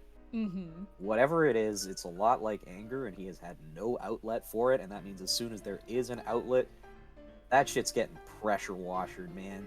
That shit is going to come out explosively and violently, and it is going to hurt anyone in Radius. So absolutely. Please, if you are going through with this, be out of Radius. You must. For your own good, not for For his. your own safety. And it is perhaps worth noting, like, obviously these are very, like, very direct ways of exploring this theme, because it is the robot who is, in a very literal sense, had these expressions removed from his capabilities. But all of this is pretty true of standard Flavor Saw too. Yeah, he is essentially at the triple point of crushing anxiety, miserable depression, and horrible anger issues. And those three things sort of cancel each other out into something resembling normalcy, but God help you if they fall out of balance. If his humors become unbalanced, bad things will happen. Oh yeah. If you are present the day that the repression protocols finally stop, God cannot save you now. Yeah. That's the other, like, mirror to Guzma. Guzma's, like, his projection is very much rooted in fear. He's very, that is one of his core emotions. Saw represses it a lot. He plays very cool. He's not very open about his emotions. He's often very sullen. He's angry. He is a very, very angry person, and he doesn't really express that a lot. The only way he knows to deal with it is to not deal with it, bury it as deep as you can, and try to ignore it. Ironically, he is also a volcanologist by trade. What? Hang on, parallels? He is the magma chamber, and God help you once the pressure is too much to bear. Watch out, okay? Watch out. He does get better about this. That's often part of his character arc, is learning how to, like, safely and healthfully manage these emotions rather than try to ignore or shut them out entirely. But at his baseline, it's not good. The starting point is not good. He will get to a point where he is better. The starting point is not good. What do you think Square's core emotion is? What do you think drives her? The funny thing is, and I think this is probably why they ultimately work as friends despite all their differences, I think hers is also anger, but in the way that, like, a lion who has seen you going for its cubs is angry. Yeah. It is the anger that is there to protect, and if she dies in the process, then that's what happens. Yeah. And they're best friends. And they're best friends, and nothing's wrong with them! Yay! Dinosaurs. Dinosaurs! Dinosaurs. Don't worry, guys. Even when we're rewatching childhood classic The Land Before Time, we're going to find a way to turn it into some weird conceptual shit. We are always making weird conceptual shit. Also, I study these things for a living. Yeah, we have here a professional paleontologist and an amateur one. So naturally. So naturally. I want to specify that this is all, like, specifically nonsense prehistory. This is the romantic notion of prehistory. This is a past that never existed. Something that I've thought about on and off for a very long time, and I think I'm, like, the only fucking person who is thinking about this, and for good reason, because why would anyone ever do this? In a lot of, like, kids' media about paleontology, about dinosaurs, about the distant past, there's always sort of a Garden of Eden of sorts, if you can call it that. Some beautiful valley that just so happens to be completely predator proof, and all of the dinosaurs live happily in there, and they drink the water and eat the beautiful leaves. What happened to the guys that can't make it in there? What do they do? Where do they go? How do they get by day? And that was kind of what I went through with this one. That was kind of what I was looking at. We were thinking about the guys left outside. Yeah, the stragglers. So pretty early on, Saw solidified himself as, sort of a vague allosauroid of some kind, loosely based on, like, a nonsense Ceratosaurus. For those of you who do not know Ceratosaurus, I want you to imagine Allosaurus, and now I want you to imagine that it's smaller and a little bit shittier, and nobody likes it as much because Allosaurus is bigger and cooler, and everyone knows it more. It's very lightly built. It's got, kind of a very narrow jaw. It's got a little fin on its nose. It's not really a horn, more like a little crest. And you can see that reflected here. Square, I have chosen, I think I went with, like, Protoceratops or similar for her. Early Ceratops. Not a Triceratops, but No. an earlier relation. Yeah. Ceratopsians are very funny animals, and the early ones especially, I think, are very interesting. They're almost like, somewhere between, like, a medium-sized ungulate and, some kind of hog or parrot or something. Mm-hmm. They had these giant, shearing beaks and these weird little frills and these blocky heads, and they were very, sturdy sorts of animals.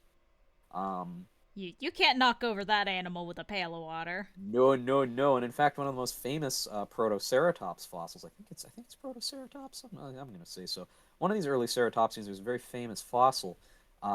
It is locked in combat with a velociraptor, like you know from movie, except they were a lot smaller in real life.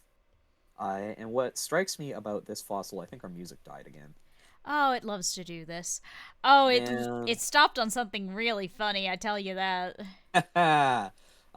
Anyway, something that's very interesting about that fossil is, you're thinking, oh, velociraptors are going to try and getting this poor plant-eating dinosaur, this poor gentle animal. No. No. Protoceratops has that thing's leg in its mouth. Am I remember right that there's theory that some ceratopsians were opportunistic carnivores? Yeah, potentially opportunists that were willing to eat meat if the chance presented itself, and they would certainly be capable of it. If you actually take the time to, like, look at their teeth and jaws, they've got these, like, scissor-like shearing teeth that would work very well for, chopping up plant matter, but would work equally well for, like, snapping bones. And Velociraptor got lightweight little bones. They got I think the running theory is they got trapped under a collapsing sand dune in the Gobi Desert. But man, if that sand dune hadn't caught them, I have no doubt in my mind that Protoceratops would have bitten that thing's legs straight off. Oh yeah, clean off. Bitten it off and probably swallowed. Yeah, they can very much violence. They are not incapable, and that's kind of exploring that. So we've got, a pathetic, sad, wet beast, and then we've got this funny little guy who is capable of unlimited violence. If I'm not drawing him as an allosauroid, the other saw-type prehistoric beast is definitely a pterosaur, one of those big weird ones. Oh so yeah, gangly. The weird horse. Yeah, gangly and sharp and awkwardly proportioned and made of glass. That truly is the Saw energy. Yep, a little bit scary. Here's some more dinosaurs, and I've been like trying to sort of sort my things by like relative how far down the iceberg they are. I thought this would be pretty normal, but I was in a server and I posted something like this. People are like, "Oh my god, that's so weird.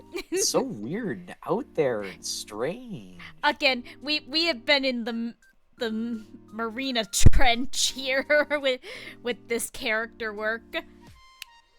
Yeah, I didn't think it was that weird, but apparently this was very Literally, avant-garde. I would have been like, dinosaurs. People know dinosaurs. We can kind of start them off easy with this. This is like one step removed from normal furry. Maybe one and a half. This is a slightly different flavor of like Dinotopia that we got going here. Yeah. I think that was literally the impetus. The inspiration. Yeah, of like, okay, what if we did like let's think through that, the dinosaur society where they're integrated together and kind of living in a community with all that implies. People, well, that'd do it. I guess they're just not ready for what I'm cooking. Very sad. Anyway, let's talk about something that I like a lot. Time loops. Oh, baby, it's time loops! It's time loops. So what we built out for this one, the setting we built out was very, very much inspired by Dinotopia, which is a beloved classic, and for good reason. I like it a lot. And this one, you'll notice a chart, another one in the corner there, all possible pasts, all possible futures, and then sort of a loop labeled the never was. If you've got all possible pasts, all possible futures, this big branching timeline, sometimes you're going to get splinters, and if those splinters are not anchored to anything, they might turn into a sort of a bubble. I was inspired by, again, my apologies for getting weird with it, bacterial DNA. Please continue. Bacteria have circular, they've got little circles for their DNA. I think they're called plasmids. It's a closed loop. So we have here a time loop that is unanchored to any continuity. You know, you've got your stable time loops attached to pasts and futures. Something needs to happen in the past to ensure that it can come to pass in the future, whatever. When you've got a time loop that's detached from anything, it's just going around in a circle. It doesn't have any fixed reference points, and that means it can start to mutate. So this is a splinter that might have been Earth at some point in the distant past. It's several million years long.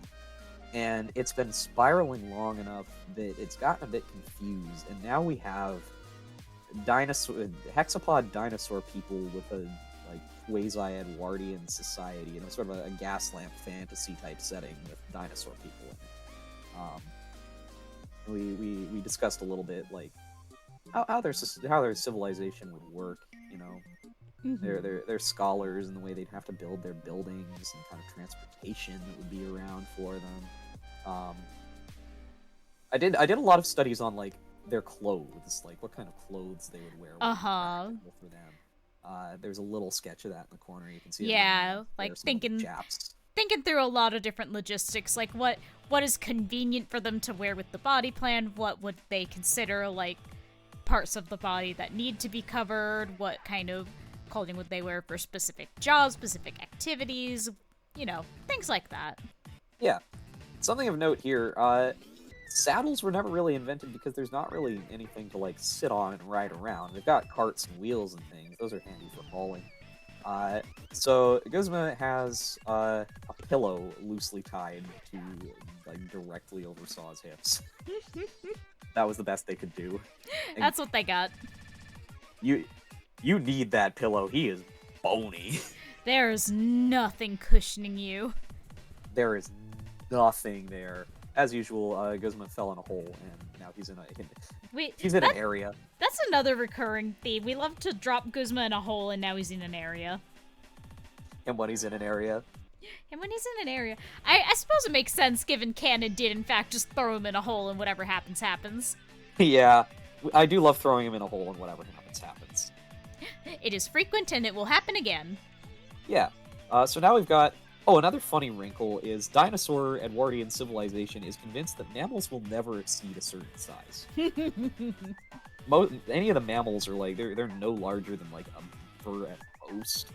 Uh, they're pretty small and exist as a biological oddity in the same way that like sunfish do. You know, Mm-hmm. interesting to a small subset of people and just kind of pests to everyone else. But the top scientific minds of the time have agreed that a mammal simply cannot exceed a certain size limit because if it does, well, its metabolism is just too high. Its body would cook itself from the inside out. They run too hot. Oh, Um, obviously.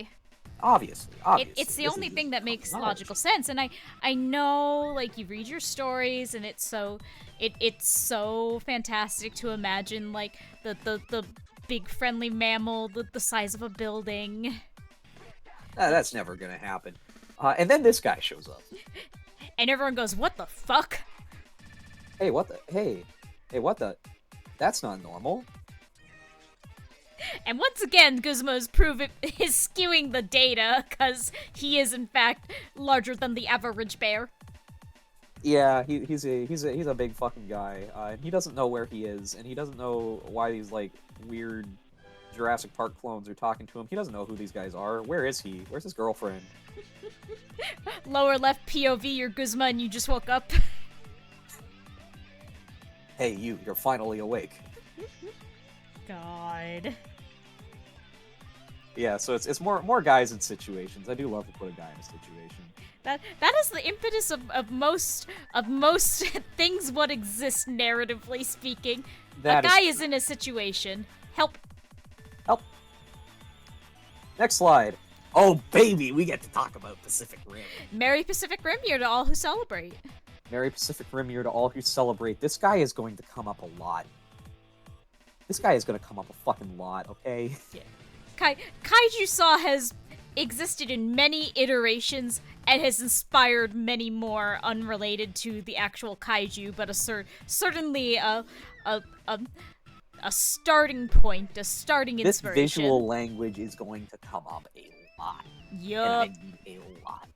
But let's start with just kind of our baseline. In the lower left corner, this was kind of the first one that showed up. Uh, this is the saddest, wettest, most pathetic thing that has ever come through the breach. This this is God's least favorite kaiju. Yeah, this is one. It's like a category 0.1. It's tiny. It's kind of shitty. It's Yeah. not overtly hostile. It seems more confused and upset than anything.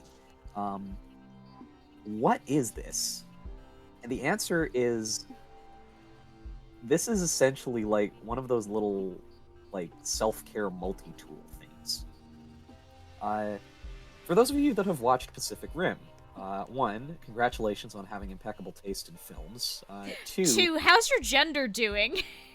how's your gender doing? Three, you may remember there's a scene, we do get to see the antiverse, however briefly, and there's these like hangers almost, these giant stretched out lines of just bodies, all shelved, ready to be deployed. Uh, they are all presumably alive, and that means as living things they would need maintenance. That's what this is for. I came up with sort of an entire hypothetical ecosystem of little, essentially drones, that help to ensure that those bodies stay healthy while they are on the rack waiting for deployment. This is kind of your basic everyday care unit, trimming excess keratin off the nails, sanding and filing, getting rid of any, dead skin, uh, ensuring that everything is clean and sanitary, and specialist skill, having a lot of slimes and oozes. Gotta Various, keep those boys moist. yeah, cleaning and moisturizing compounds, essentially. This is a big hand sanitizer bottle with a couple of, like, trimmers and cuticle pushers built in. So this is not a weapon of war. This is a misplaced janitor, and it's not sure what it's doing on Earth. And it is now psychically superglued to the boss of a scrapper gang. Cause like the war's over, but people are still rough out. They're picking up the pieces. The world is kind of irreversibly changed, and there's still some go-getters out there doing what they can, picking up the pieces in a very literal way to build huts or cars or fucked up toys or sell for money. Yep. There's a lot of scrap that needs to salvage. The entirety of Hawaii is basically an exclusion zone. And we've got this sad, weird, lost beast that has glued itself to a regular human guy. And now they're bonded about it. And I would like to point out, this is actually a more well-adjusted Saw variant than This the one's doing okay, all things considered. He's a little lost, a little confused, but like he's got a support person. He's not actively being killed. He didn't have the means or time to develop depression. He has a little bit of depression. I think he caught that from Newt. Thanks, buddy. Yeah. In a just world, the consequences of Newt has every problem Geisler drifting with the hive mind would have been explored.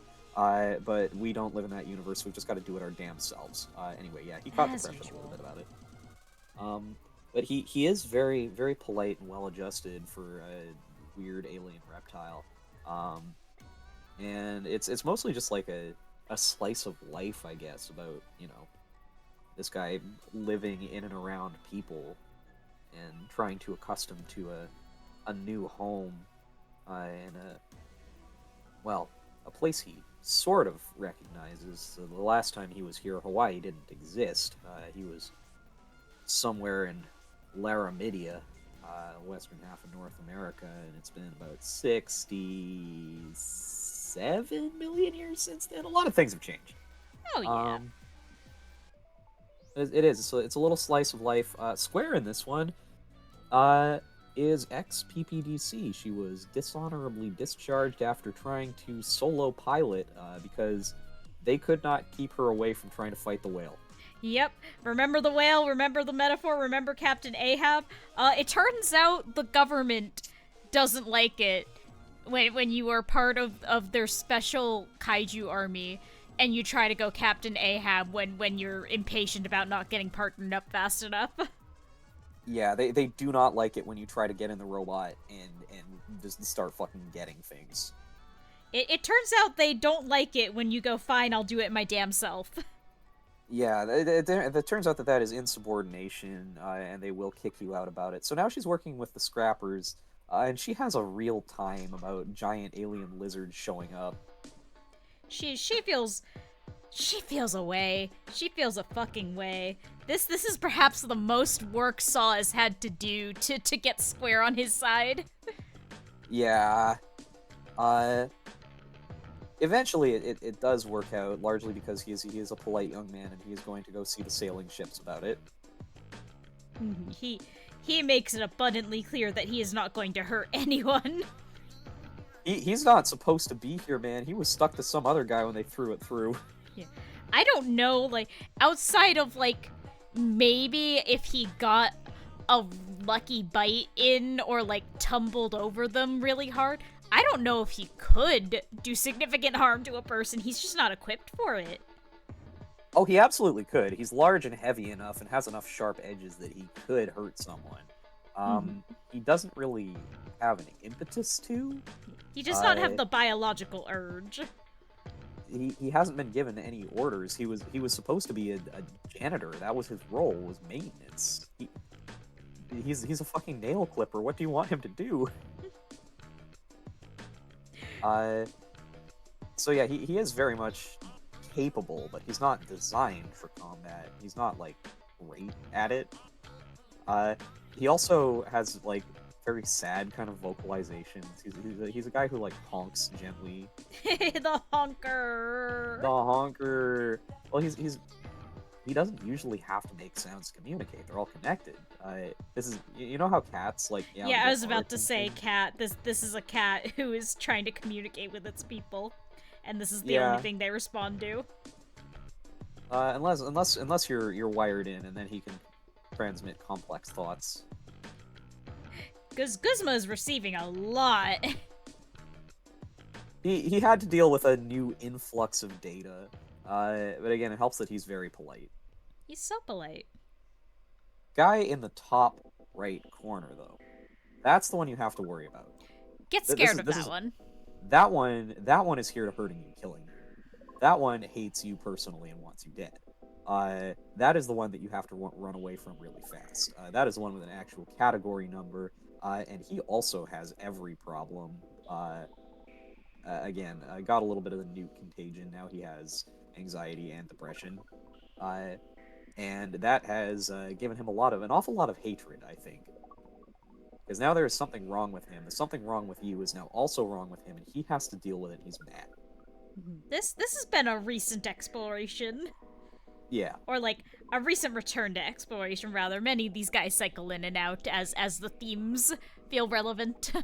Yeah. So we got a nice and polite, well-adjusted boy, and then we got a boy with every single fucking problem who hates you personally. And this guy, as we've discussed with Saw's kind of like issues and struggles with anger and rage, this one does not have any reason to have limiters on that. He has quite the opposite. He has been given express orders to blow everything up forever. He's supposed to do that. And he really wants to be good at his job, and he'll be very upset if he can't do his job. And he's going to start screaming, crying, throwing up about it. He's supposed to get a good grade in destroying the city, and look what you've done to him! He winds up falling in a sinkhole and breaking his body a little bit. And when you're that heavy, it's very hard to like get up from that. So now he's just gonna scream and cry a lot in a hole. He's just in the fucking hole, and he's howling and honking and screaming. It sounds like an angry goose. It sounds like what a deer vocalizes in the night. Yeah, this thing is unwell, and he's basically he's going to have a lot of problems, and a lot of them are going to be his fault. Yep, as is tradition. Yep. Eventually, hopefully, he figures out that, you know, it's over, man. The breach is closed. The clock's all zeros. The mission is over. There's nothing left for you to fight. There's nothing left for you to fight. Maybe you can find some other way to be happy. Would completing the mission make you happy? Would it help? Or do you need something else? He needs to learn how to uncouple himself from the directives he's been given. Find something that's meaningful to him, and that's another theme that this particular flavor touches on a lot. Mm-hmm. What do you mean want? There is no want. He wants to fulfill the directives. There's only what you were built for.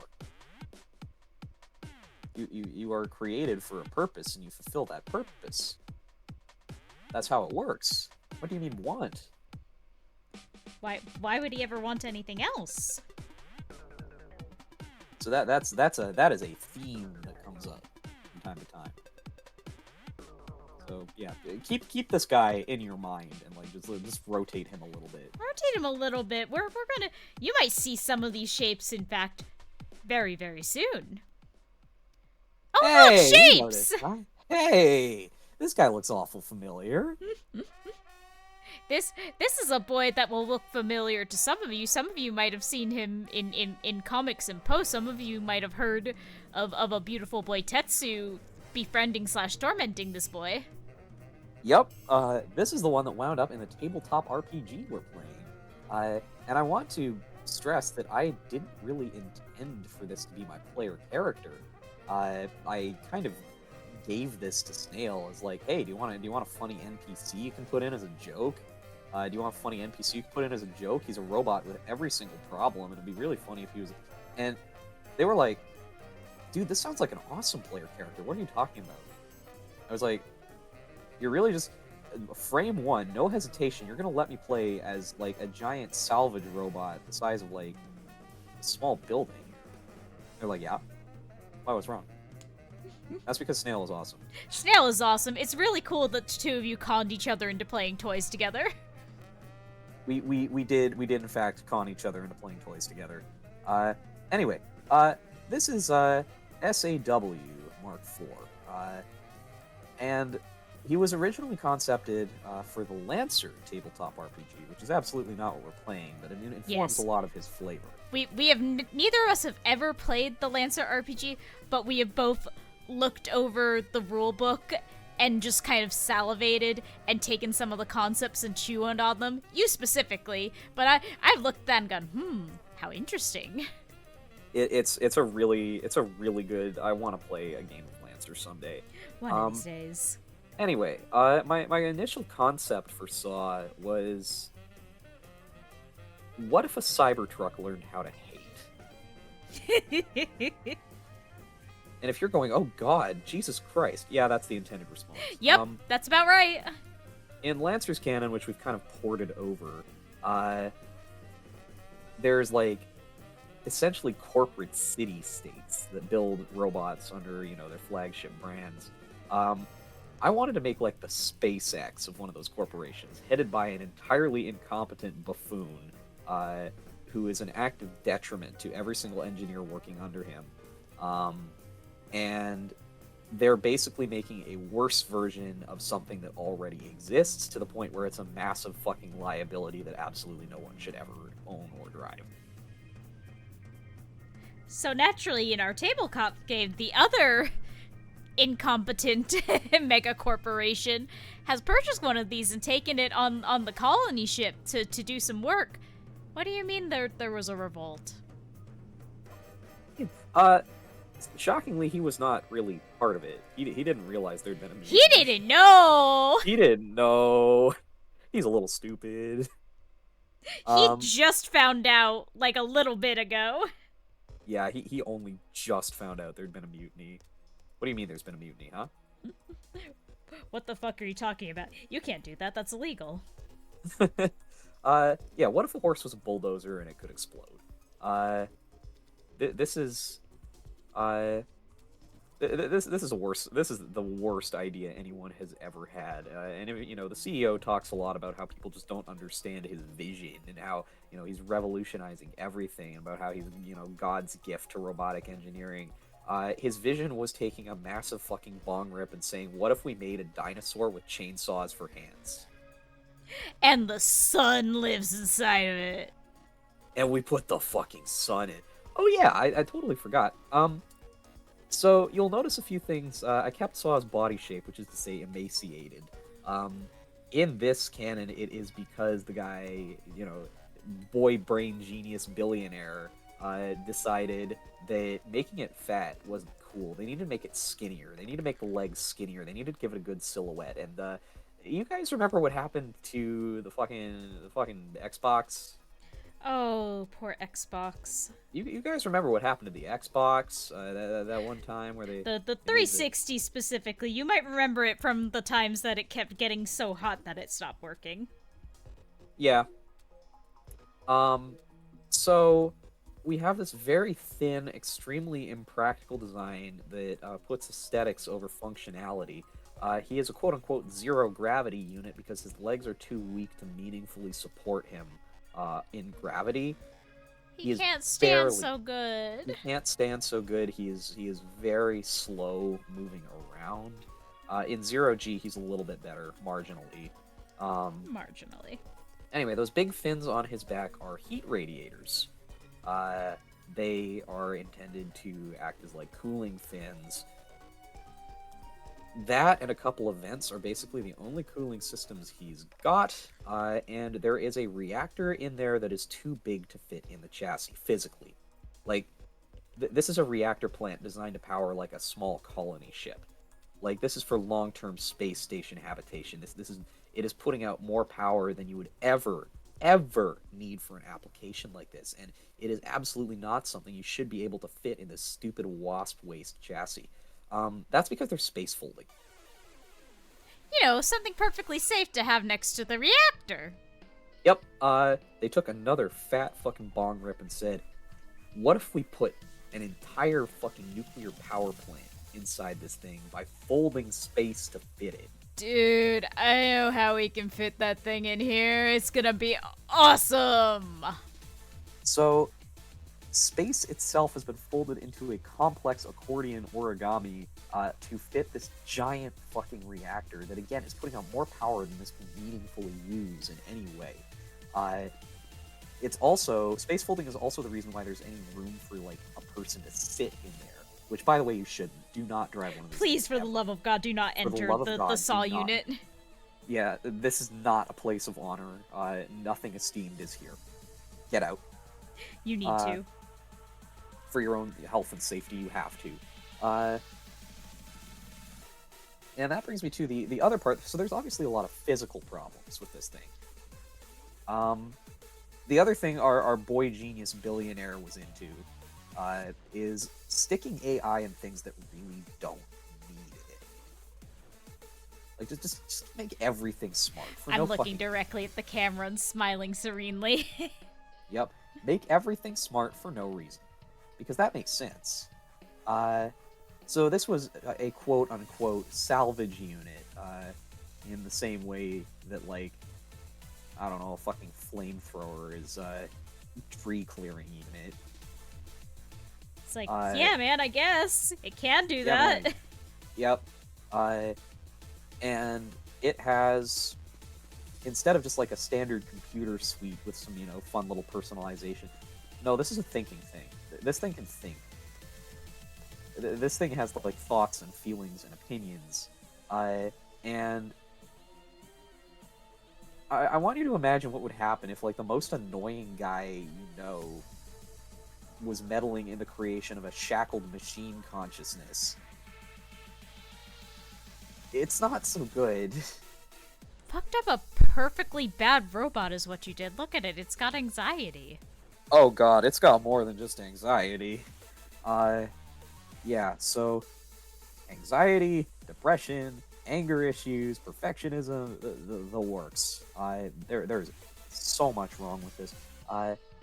It is also basically hardwired to form unhealthy emotional attachments. Yup. Once again, that hierarchy system coming back into play full force.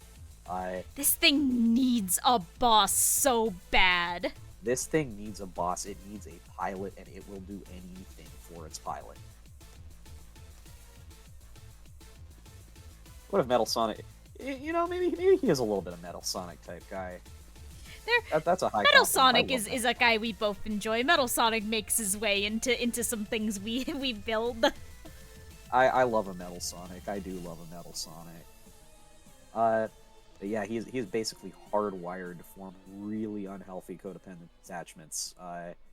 And that means not only do you have like several tons of heavy machinery with emotional attachment problems, that means if you decide to like drive another robot or like try to upgrade, it's gonna be really bad. It's gonna be really, really fucking bad. This is great for the planned obsolescence machine that's going to explode at the soonest opportunity just because of the way it's built.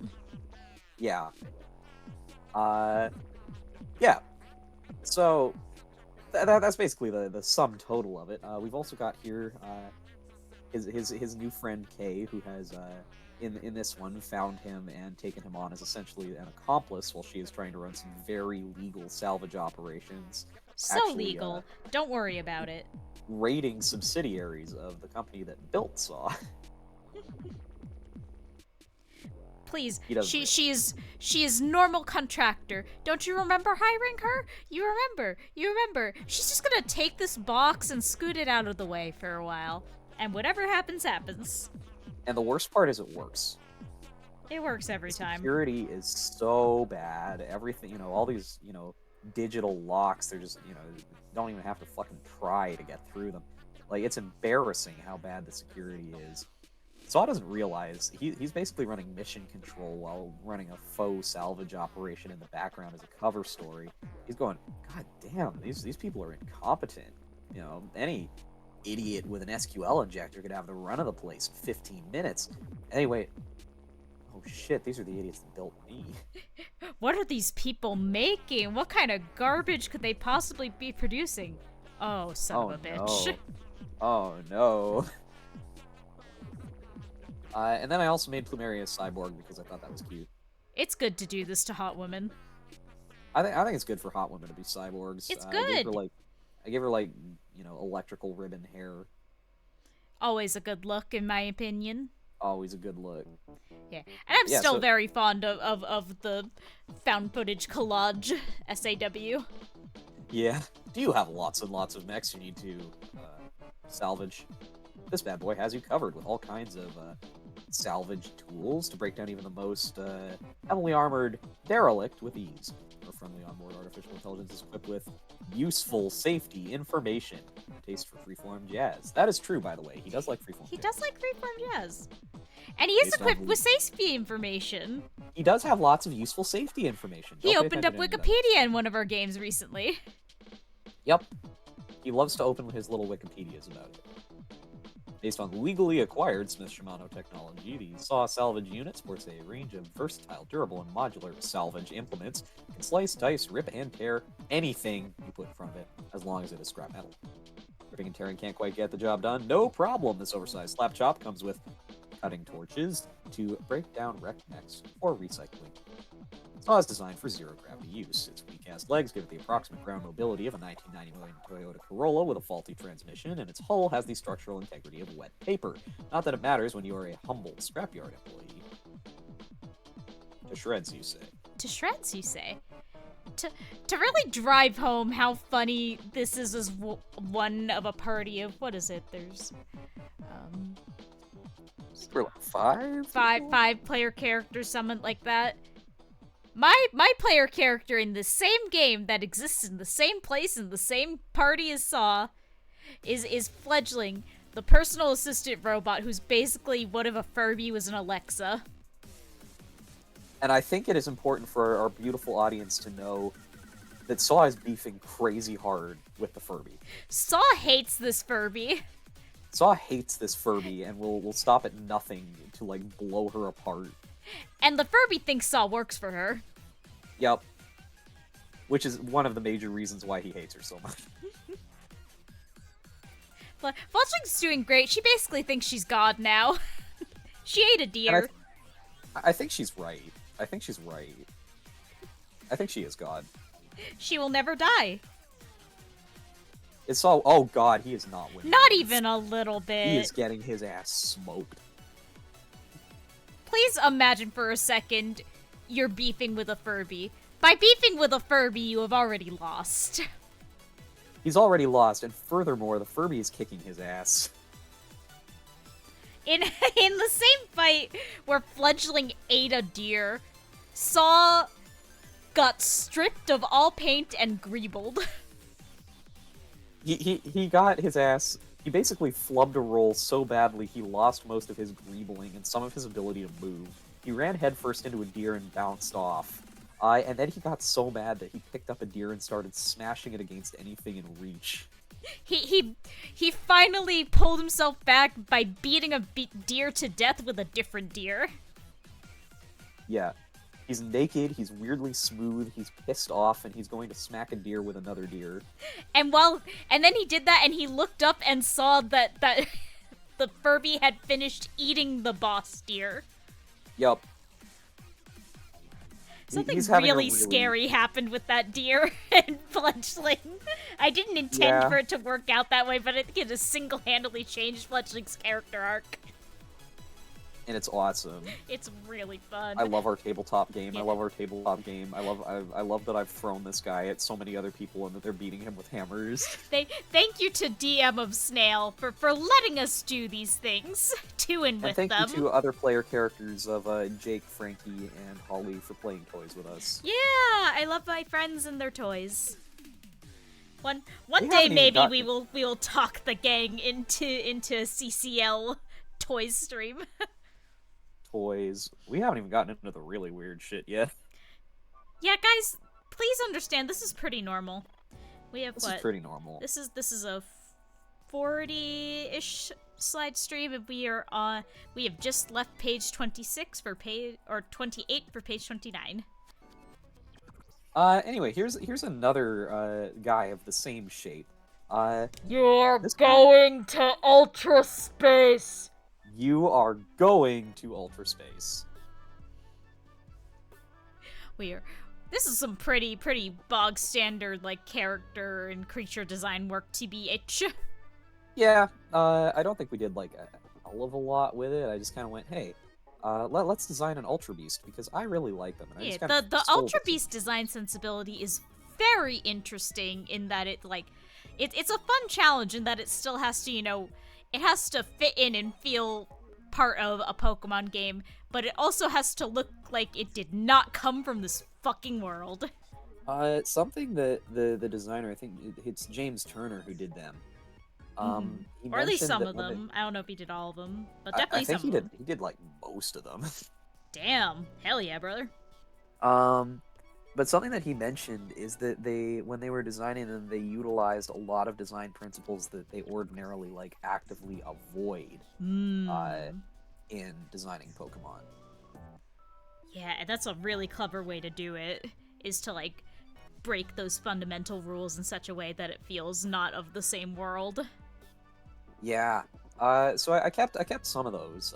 All of his organs are visible. That's okay. It's fine. Yeah, it's fine. He's He's fine. doing cool. He's doing great. Yeah, that's supposed to happen. You don't have to worry about it. I kept the sort of something I really like about the Ultra Beasts. Their sort of faceless aspect. Most of Mm. them don't really have like very recognizable facial features. A lot of them are eyeless. So he does not have any eyes. None eyes. Instead, he's just got this big horn with all kinds of sensors on it that he uses to look at the world. Yeah, And also, he is very polite. he's very polite. Look at him. He's sitting so nicely. This is another one of the like. This is a pretty well-adjusted kind of a guy. He's a little confused and scared because he's out of his house. But once he's not scared anymore, you can looking at him. Yeah. You can picking him up and joggling him around like a ferret. Yeah, you can see Square's got kind of like the zookeeper who has trained the animal to do certain behaviors to assist with vet visits. Yeah. Saw knows how to give a high five and roll over so his tummy is out. He also knows how to. Well, I don't know if he can type on a computer yet. Did our music stop again? It sure did. Man. I don't think he can typing on computer because he can't see the screen. But he does have like complex interiority and thoughts of his own. Oh yeah, look at I that. think a That's a lot of the thinking Ultra boy. Beasts. Yeah, I think a lot of the Ultra Beasts are like a lot smarter than they let on, if that makes sense. Oh yeah, Like, I would agree. I don't think this isn't a society or culture thing. I think this is a fairly solitary kind of a species. But if he had the vocal structures, he could talk. Oh yeah, he doesn't. Look at that. That's beaks. Yeah, that's all teeth. He can't make words so good. He's But he got can definitely 100% teeth. No soft parts. he got a little bit of soft parts in there, but nothing that can like form a word like sound. Mm-hmm. If anything, he's making like a horrible chainsaw drone. Yeah, like chainsaw noises and probably like clicking. Yeah, but he can understand. You know, you talk to him, he knows his words. He knows his words. This is essentially an alien. This is just straight up an alien. As the Ultra Beasts kind of are, which is part of what makes them so compelling. Speaking of aliens, You are going to Yay! Ultra Space 2! the horse, because one design wasn't enough. You're gonna, at a certain point in Saw designs, they start overwhelmingly leaning horse. Yeah, unfortunately for him, the dramatic irony. Also, Lord Slimeapple asks, this thing's place in Ultra Space? Great question. For this one specifically, I think this is also a resident of Ultra Deep Sea, so this is from the same place that Nihilego is coming from. Mm-hmm. Makes sense. Kind of a chitinous part of the ecosystem compared to Nihilego's whole. Not that. Yeah, this one is from somewhere completely different. I invented a new type of Ultra Space for this. This is Weird Horse. Welcome to Weird Horse. We love Weird Horse. This is Weird Horse.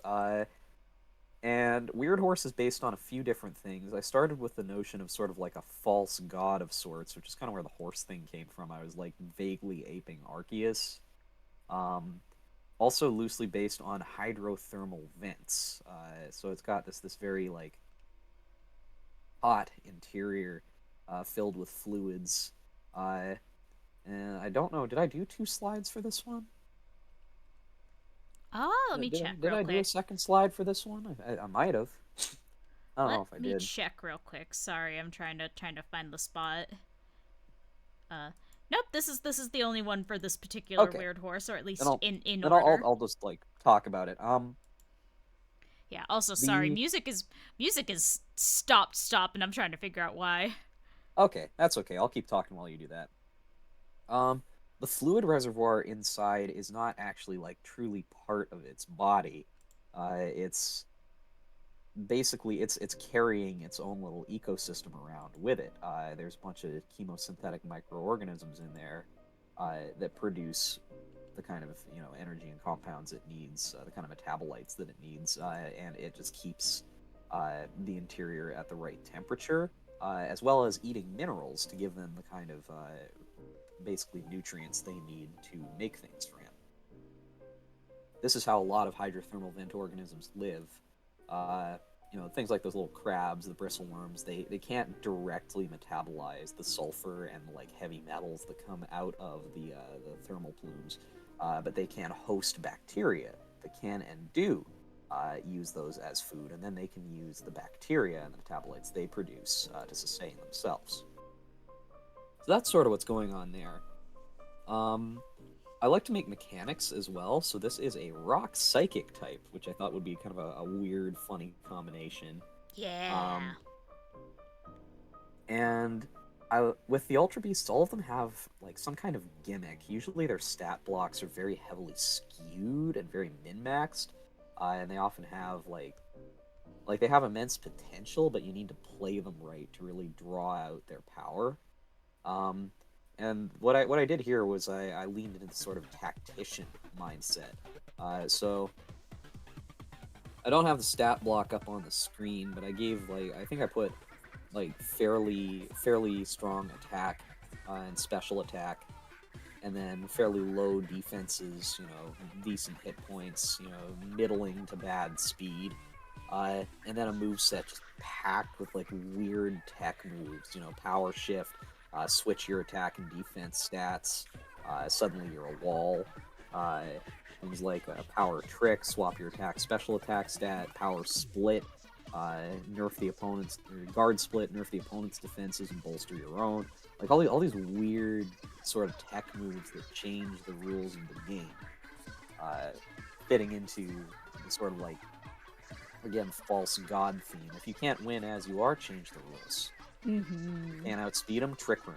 Now you're faster. Oh, you're gonna be hearing more about the false god theme pretty soon. Oh, oh, we cooked. Mm-hmm. You can also see here, this is something that a lot of your more recent work I find very interesting, is this really pushing of like expressiveness on a face that either is very inhuman in how it expresses or lacks the ability to express in a human sense entirely. Yeah, you'll notice that he has no face.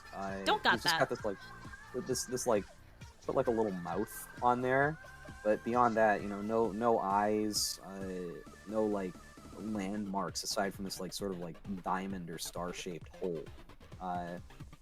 But I think it's a fun challenge to make something that is very strange and lacks a lot of the conventional landmarks and still make it expressive and kind of cute. Mm-hmm. Again, He has my a barometer cuteness. my barometer for this is a little skewed, but I think he's kind of cuteness. I think he's kind of cuteness. Look at him, his big floppy horns. He's so sad deflated. Yeah, it's very important to me that however weird I get, I retain a little bit of something that's cute or fun or a little whimsical. Mm-hmm. It's important to me. Yeah, there's a lot of like, and you'll see this sometimes in more like traditional, I guess for lack of a better word, like design recommendations and sensibilities of this is something you and I have talked about and like complained about, is like the sense of like, oh, to be appealing to like a viewer, you can't go too like, you can't make something like realistically bug-like and have them still like relate to or emphasize with it, which I personally think that's bullshit. Yeah, I'm firmly of the mind that you can make anything appealing, if it is appealing to you, and if you put in the work to make it charming in some way. For instance, we have like a fucking 15-foot tall bug horse tube worm thing that is mostly scalding hot water by volume, and the rest of it is some kind of like flatworm. Um, he is a little bit of a pathetic wet beast, Yeah. and he will do a surprised Pikachu face. And he's making a he's doing a sad little wobble because you can't ride him. That's cute. That's He's too appealing. heavy. It's too heavy. He's too heavy. Crying and wailing in so sad style. Uh, I think, okay, actually, speaking of the Ultra Beast, Xurkitree is a peak example of taking something that is, like, conventionally not very cute and making it Yes. appealing. How many people were talking about how funny its silly little run cycle and wiggled animations were? Yeah, his wiggles. This is a nightmare tangle of living electrical cable with no face. It is, like, 15 feet tall, and everyone really liked it because it was silly and whimsical. They have a silly to them. It's got its silly on. Yeah. But that's something that easily, like, in a more, I guess, realistic setting, could have been played straight as, like, a very scary kind of design. But because they were able to add that, they put so much personality into it, people really liked it. Yeah. We love a charming weird thing here, as you may as the stream might have hinted at you. I don't know. It's kind of hard to say, kind of nebulous. Hard to say. Who's to say? Who's to say? We are somehow at another fucking break. How's this keep happening? How does this keep fucking happening? Yeah. How you feeling? It's evening time for us. It is evening time for us. Do you have anywhere you need to be tomorrow? Job. I see. I think I could keep going for a one more round before I have to call it. So Sure, I'm game for one more round. I don't have to be up until like 2. yeah, let's take a last break of the evening, and we will see how far we get in our toys. We're close-ish to the end. We might be able to speedrun the rest. Yeah, again, as we get deeper into the concepts, there's less like let's talk about the plot, and we've covered some of the recurring themes already, so You guys know this. maybe we will not spend 20 minutes on each slide going forward. Perhaps. But for now, I'm gonna take us to BRB. We'll take a 3-minute break, run the ad, and then we will be back for more toys. Hooray! See you very soon.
once more onto the breach, except we already did the Pacific Rim one.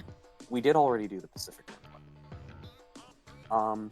I think we've covered this guy, more or less. We covered this guy, and I love him. I love Weird Horse. I do love Weird Horse. I want to do more with Weird Horse. There are a lot of these guys I want to do more with. These guys will rotate in and out forever. Yay, spins them. Spins them. I believe next we got the Sphinx. And this is our first instance of the TOS box. Yep. There will be one or two of these. There will be one or two of these. This one is another one that doesn't have like a hell of a lot of lore.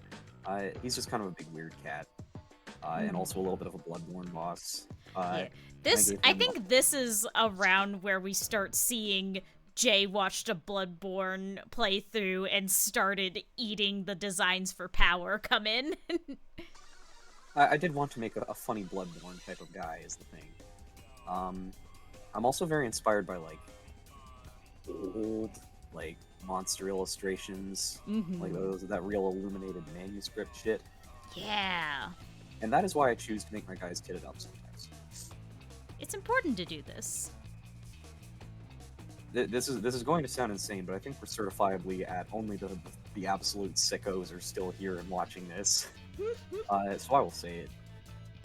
Whenever I am making like some kind of design, like some kind of guy, it is very important to me. A core tenet of my designs is I want this to be an insane but completely justified. Hear me out.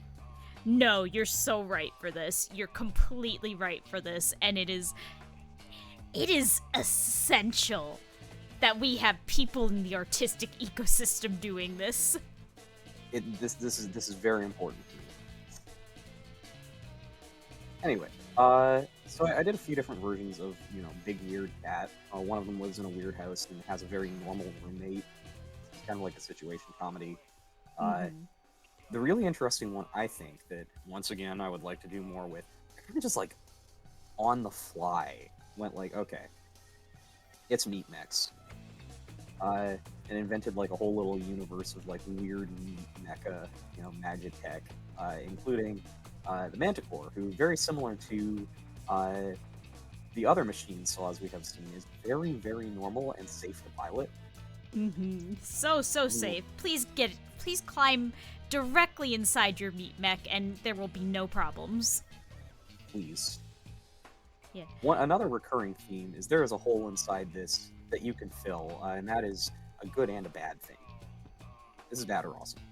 Yup. A lot of Saw, either very literally or very metaphorically, or both, waiting for someone to climb inside him and take control, and now finally he will be of use to someone, because certainly he could not fill that on his own. Yeah, he's got everything wrong with him. And I think that's all there is to say for now on these guys. For now, we should go back to the Manticore mech, especially after we still also gotta finish that. We went and watched oh god, what is it called? The Scavenger's Reign? Scavenger's Reign, thank you. Yeah, that has some deeply interesting biotech type stuff going on. Yeah. Eating that for power. We can bring that back to the Manticore. And now we're getting really fucking weird with it. Now we're getting into the religious iconography and the house. The house, you will see, is going to be a theme that we explored quite a lot of. House is one of two things in here that has been, like, really gestating as, like, we could make this into something with enough time and focus. Yeah, this... Again, there's a few themes that have kind of, like, existed around Saw for a very long time, and one of them is, like, the notion of decayed vegetation. Like, specifically plants that are withering, that refusing to die, and that's where this kind of came from. Is I was looking at, like, withered plants, wealth and the pursuit of it, generational wealth coming from money, something capitalism, whatever. You already know. You're watching this stream. You already fucking know. You already know what the fuck is going on. Build your own god for fun and profit, monetizing the mind. What happens when you wind up with a cult that's also like a multi-level marketing scheme, and they're attempting to build their own godhead to generate unlimited wealth? And what happens when that goes very, very badly?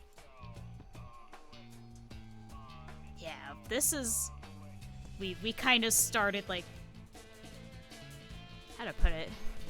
We almost like returned to that theme that had kind of fallen into the background for a lot of these explorations of like Saw's family and what it means for them to try and build him up into something irregardless of how he felt about it, and going a little more metaphorical, a little more esoteric with it. Yeah. The other thing that I think this one really touches on, besides like having a body as body horror. Mm-hmm. As far as I'm concerned, all bodies are body horror, Lamau. Yuck, yuck, yuck, yuck, yuck. Um, Perception of self, uh, attempting to gain something from nothing, and once again, that idea of what do you mean want? This is something that has been created for one purpose, and he's failed. He is abjectly failed. He has failed badly enough to not only kill everyone involved in the project, unintentionally, mind you, but to collapse his own body and warp himself into something he was never supposed to be. So he bears the physical and emotional scars of other people's mistakes, but he only ever saw himself as, he was his job, and he didn't do his job right. And now it's nothing but consequences. He's alone in this very strange space, uh, outside of time, cut off from the rest of the world. His body is no longer his own. It is, but it's changed and it's terrible. And he bears the weight of. I'm sure there were a lot of terrible people on this project. You don't try and build a thinking being for the exclusive means of profit without being a little bit of a dirtbag. But there were a lot of decent people around as well. The little people. People sweeping up the floors, janitorial work, people maintaining the building. They all got caught up in the crossfire. He's just got to carry that, and that's where we get into this kind of interesting. We built this one out, and we went to. I started incorporating these like weird statues, these strange gilded porcelain constructs. These ideas of the environment as an extension of the self, and different aspects of the self, and what kind of self are you going to build with what's left. Yeah, and I pulled all this out, and then I realized, I've been drawing all these like busted up statues, all these chunks missing, broken off. Uh, he tried to rebuild himself. He tried to build what he was supposed to be, and it worked. And he had to kill them. He had to pull them apart again. It didn't work right. He rebuilt himself wrong, and he had to pull them apart and start over. So now he's alone again. He tried to rebuild himself better the way he was supposed to be, and it went really fucking badly. So now you've got all these broken statue constructs lying around, still animated by what I can only describe as like slime mold made of bronze. Mm-hmm. It looks very much like gold. It is not. That is another theme that is going to come up a lot with like this one in particular, is things that look really expensive and really lush, but are essentially worthless. Yup. Uh, so all these like bizarre slime mold constructs, and I kind of put together a rough outline for something similar to a point and click adventure game. Uh, you go through, you gotta solve some kind of puzzle, do some kind of like puzzle boss shenanigans to get all these pieces together, and you gotta fix them in some way. And in the bottom left corner, you can see I've drawn a little crystal heart and a little cloth heart. You can repair them using various items you either find or create, get different endings based on it. um, the cloth heart is one of the ones that you need for the quote-unquote true ending.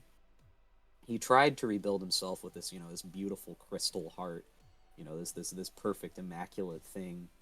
But what you really need is you all you need love. It's a pretty on the nose metaphor. Mm-hmm. But yeah, we were talking like looking at this through the perspective of like a point and click puzzle game. Like I I'm gonna preface this with saying like I haven't played it yet and I very much want to. It reminds me a little bit retroactively of what I've heard about Slay the Princess, which is a very much like where the characters you interact with and the ways that they appear and are interpreted narratively change sometimes very drastically based on your decisions. Even though, you know, it's Hmm. a game with a limited cast, it's like 3 characters, including the princess and you. And like Swag. think thinking of that as kind of a touch point of like what we talked about with this of like the saw you interact with as you progress through this puzzle in this game changes sometimes very drastically based on what are you bringing to reconstruct him, what parts are you combining with each other, and at what stages. And here's some more of the like fulfilled, I guess, end stages. I've got a couple of scribbles of the initial version of Saw as he was, and then as what happened after the incident. Um, you'll notice I have a lot of like repeated parts, a lot of like strange growth, because that's what profit is: unlimited growth with no return. And also tying into this visual motif of like the slime mold just growing and branching. Well, this one, I included these hands down at the bottom as like the kind of dual nature of what we're dealing with. We've got, you know, a very plant-inspired entity. I was thinking specifically of like ornamental plants that are grown for their leaves and don't really ever bear any meaningful fruit. Just pointless growth. Um, and then with the other one, the one he tried to rebuild, the himself he tried to make, is much more like opulent kind of like Art Deco. This very again gilded porcelain sort of construct. Um, you know the a platonic ideal of sorts. And of course there would be a fucking Coda dating sim because like who am I? What am I? A coward? We're again, the objective goal is the defensible but batshit hear me out. You think I'm gonna make a guy made out of statue parts and slime mold and like not let you go on a dating sim with him? Come on. Perhaps even make a genuine human connection through the heart of it all. Perhaps even make a genuine connection through the heart of it all. And also, he's kind of a bad bitch about it. Is the problem? He's kind of a bad bitch about it. Look at these angles. Look at that cinched waist. He's kind of snatched. He's kind of serving. He's kind of serving. Oh my god. Oh my god. Yeah, this is one of the ones that I really think that we could do something with if we ever felt like it. Yeah, certainly you have done like half a book worth of concept work for this one alone. Yeah, I couldn't fit everything on the slides. Trust I me, couldn't everything fit you were everything on seeing the here, slides. there is more. Again, this is almost 10 years worth of work. Yeah. So that's some funny guys. Carrying straight on, Yeah, more constructed divinity. we've done a lot of like divinity construct with Saw just because it fits in so well with his themes and with his attempts to build himself up in a way that has nothing to do with the way he sees himself. In this one, he thinks the party is mad at him. Please summon him. He wants to helping. Please. What if your Final Fantasy summon just had such a fucking complex about it? What if your Final Fantasy summon had such a fucking complex about him, and he was also like a little bit a nuclear reactor who's not really super safe to work with? Yeah, that's right. That is where we got into this theme of like of summon magic being something that takes like a massive and permanent toll on your body as you keep performing it. And that's not like normal. This guy was just there's something wrong. They There's they something very wrong. they made him wrong, and now you have to suffer the consequences. Yeah. To be He- bound to him is to slowly wither away. This says nothing about. Oh my gosh, oh, we that's have a a raid. raid. Hello, Ori Hi, Pup. Ori Pup. Thank you for the raid. We're Welcome talking to about normal time. toys. Enjoy our toys or don't. Enjoy our toys or don't. Anyway, we're going right into constructed divinity here. Yeah, you came at the weird part. Strap in. Yeah. It only gets weirder. So it only gets weirder from here. So you built a Final Fantasy summon to power your new city, empire, whatever, and then you realize that you accidentally made it an unshielded nuclear reactor. There is a lot of power, but my god, at what cost? The cost is, you might be growing new organs about it. The god is changing you and not for the better.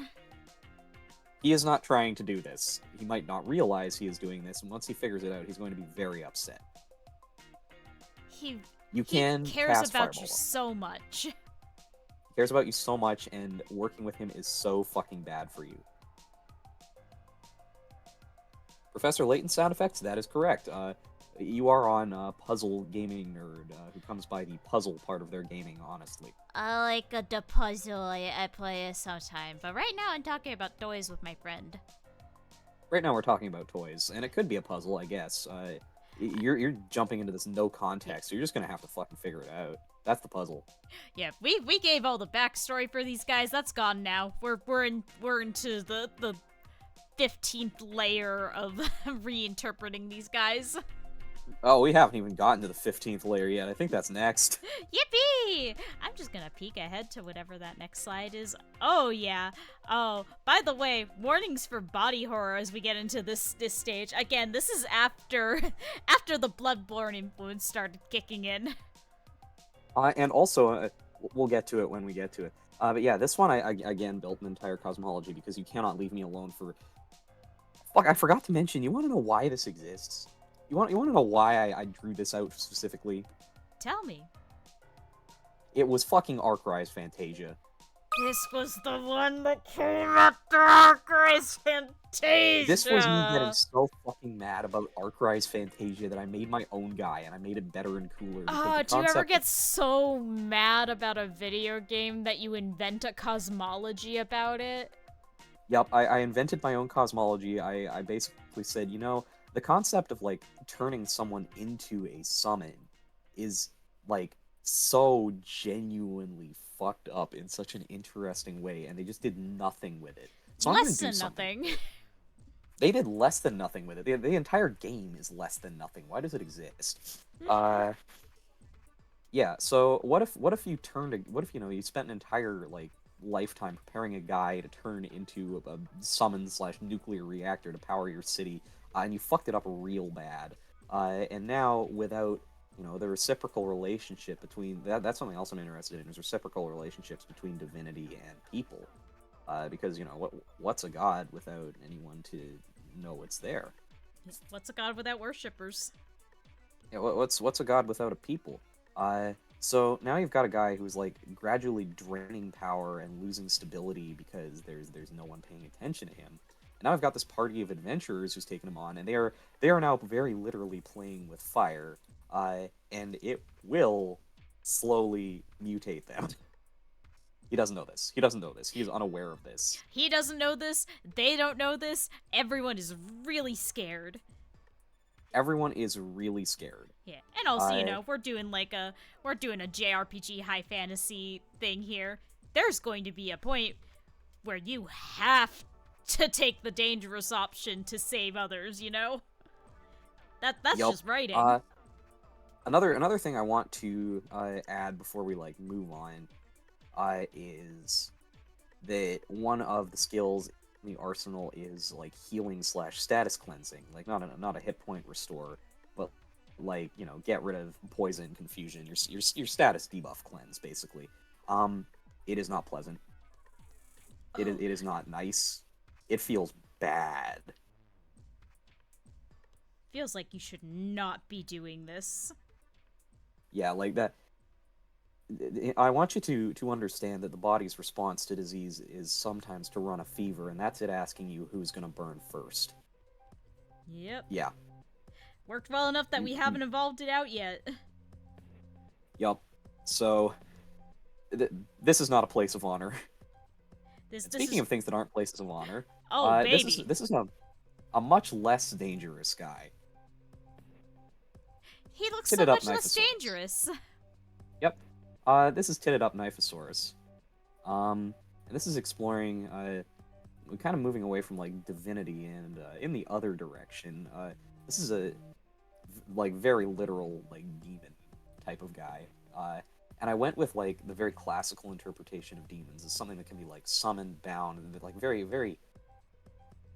I had this like on and off running setting of like hell is like a very convoluted bureaucracy. Like, yeah, the torches, the pitchforks, whatever. The real scary part is every time you try to get someone on the phone, they're out on holiday and they redirect you to another office, and then after that, they redirect you to another office, and the guy you need to talk to isn't there, so you gotta get redirected to another office, and you just keep going around in circles and nothing ever gets done. That is hell. And here's a guy from there. This is one of several knife horses. This is one of several knife horses. Thank you again, Ori Pup. Always feel free to lurk. Thank you, Ori Pup. I'm glad you're enjoying or not enjoying or otherwise looking at my weird Knifesaurus. You have to think about he's a little now. bit less of a horse and a little bit more of a Knifesaurus. And his as like in very like classic demonology fashion, I gave him a lot of like subdomains. He knows lots of things about gems and minerals. He knows lots of things about music theory. He knows lots of things about astronomy. He's got lots of skills. The one he's most often called on and like contracted for is hurting people really badly, and he's very tired of it. He has so much more he can do in his life, and you people keep calling him for this. You keep fucking calling him for like the least interesting purpose. Is this all he is to you?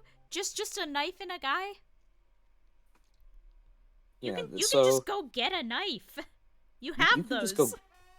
Just go do it yourself. He's tired of this. He's sick to bastard death of petty revenge. He's sick to bastard death of would-be conquerors. He's sick to bastard death of everybody trying to pick up a sword. He really just wants to like get a kinder call. He's tired of it, you know? Why can't he be the astronomy guy? Why does he always have to be the knives guy? Come on. There's other knives guys. Can you call them instead? So he's a kind of put upon, very businesslike. And if you have not summoned him for the express purposes of unleashing painful vengeance upon someone that you hate, he's actually pretty amiable. He's pretty easy to talk to. Again, very, very dry. Like, this guy is very much titted up Knifesaurus. And he's got, like, the affectations of, like, an accountant. This is another common trait of Saws of various worlds. He is very businesslike. He is very polite in that kind of detached businessman kind of way. He is a guy who lives for rules, whether they are his own or others. And sometimes this is good for him, and other times it is not so good, I think. Yeah.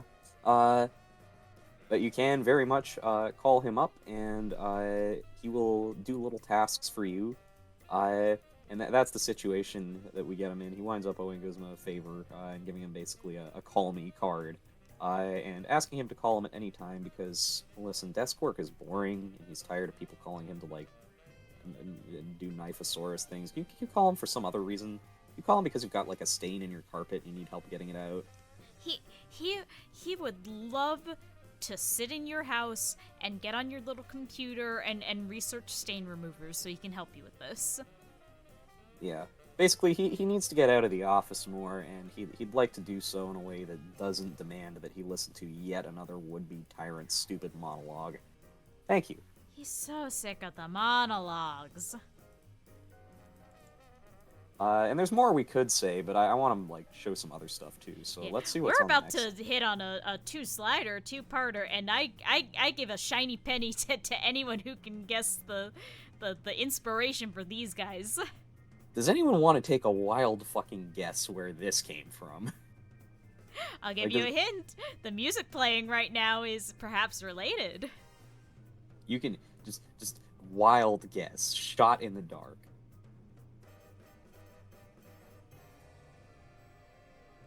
I'll give it the Dora the Explorer pause. Well, we'll give you a minute in case anyone wants to shout out a guess. Here we We have a go. winner. A person of culture. Yeah, so very recently I visited Puzz, friend of Puzz, who was nice enough to let me sit in her house for a while. We hung out, we hashed out concepts, we talked about life in the world. I put on some streams from friends of the us Frankenbugs who happened to be playing through a little game called Sam and Max, the Devil's Toy Box. And I decided, hey, you know what might be funny is like a fun challenge, do something a little different than normal, and try to design just kind of like a nonsense freak monster that doesn't have any kind of like weird biology things going on with it. And so naturally we gave it lore. And so naturally we gave it Yeah, lore. you primarily. Man, I just show up in your inbox and I start giving things lore, and you just kind of like smile and nod at me.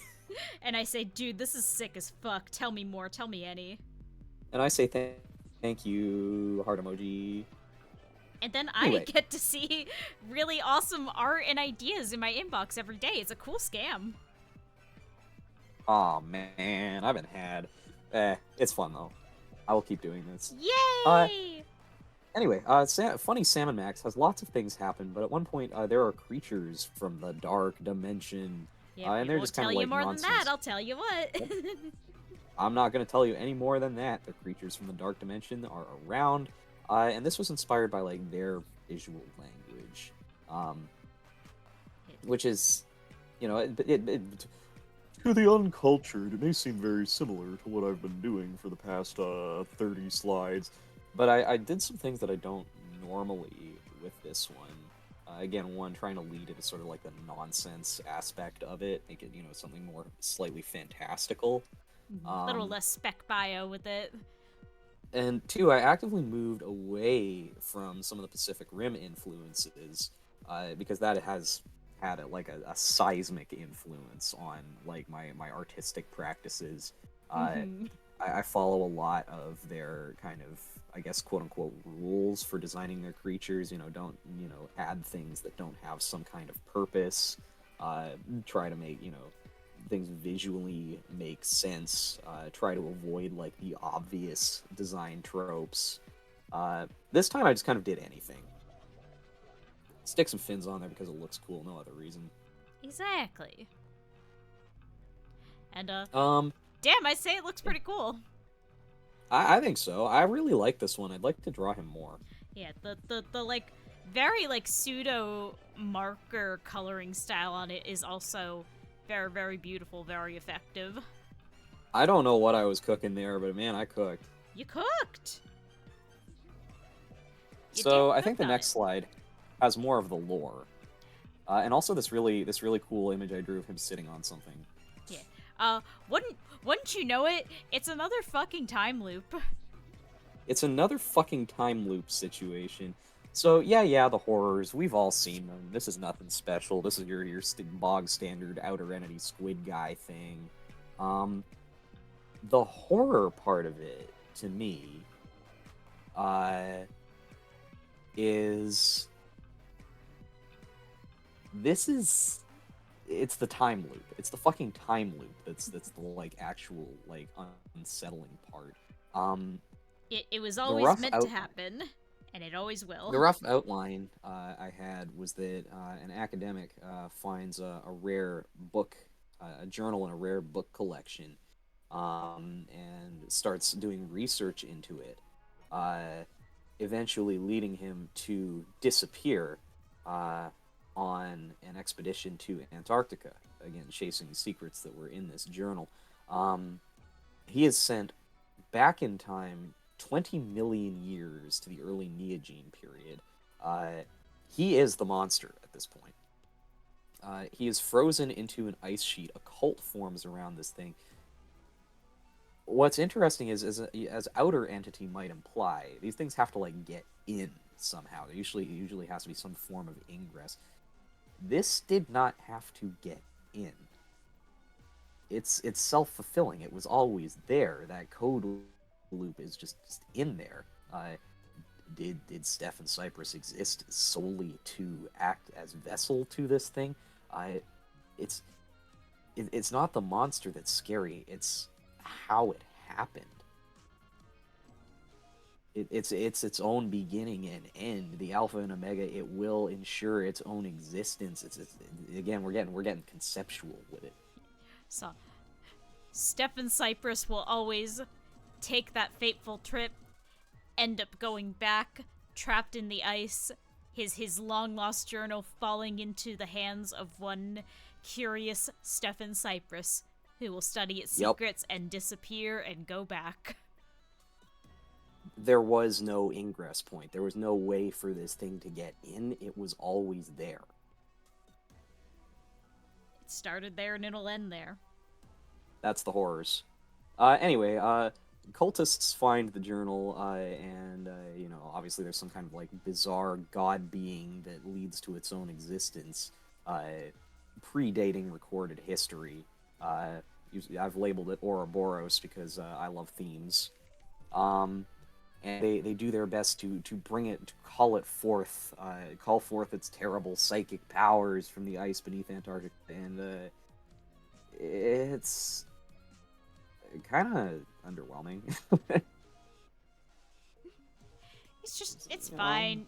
He's a guy. He doesn't have any particularly exceptional powers. He's not like he's got like low grade psychic abilities. Yeah, like basically enough to like communicate with you and maybe pick out a thought or two. Yeah, he's got something like he can communicate over long distances psychically. He can, deal a lot of property damage because he's very big. But so can a bulldozer if used irresponsibly. He can induce dread visions, but so can going on TikTok. His evil and unimaginable chthonic power is he can send email. Yeah. So he's not really much use for taking over the world. He can't really, the whole communicating over long distances instantaneously thing would be kind of neat if we weren't living in 2025, and that's basically how all communication happens now. Yeah.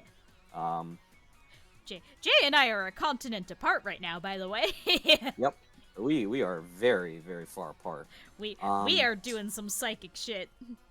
We are doing some psychic shit. So his power set is kind of underwhelming and not super useful. Oh, the one thing he does have that's kind of scary is causality manipulation. Yes, that's the one. That's his thing. So he can ensure that something happens. Problem is, it takes a really long time, like to the point where it's like not really practical. Like, can he orchestrate the downfall of a civilization? Yes, but it is going to take probably several hundred years. Because he's got to line up the exact sequence of events necessary to ensure that outcome. And that takes a while.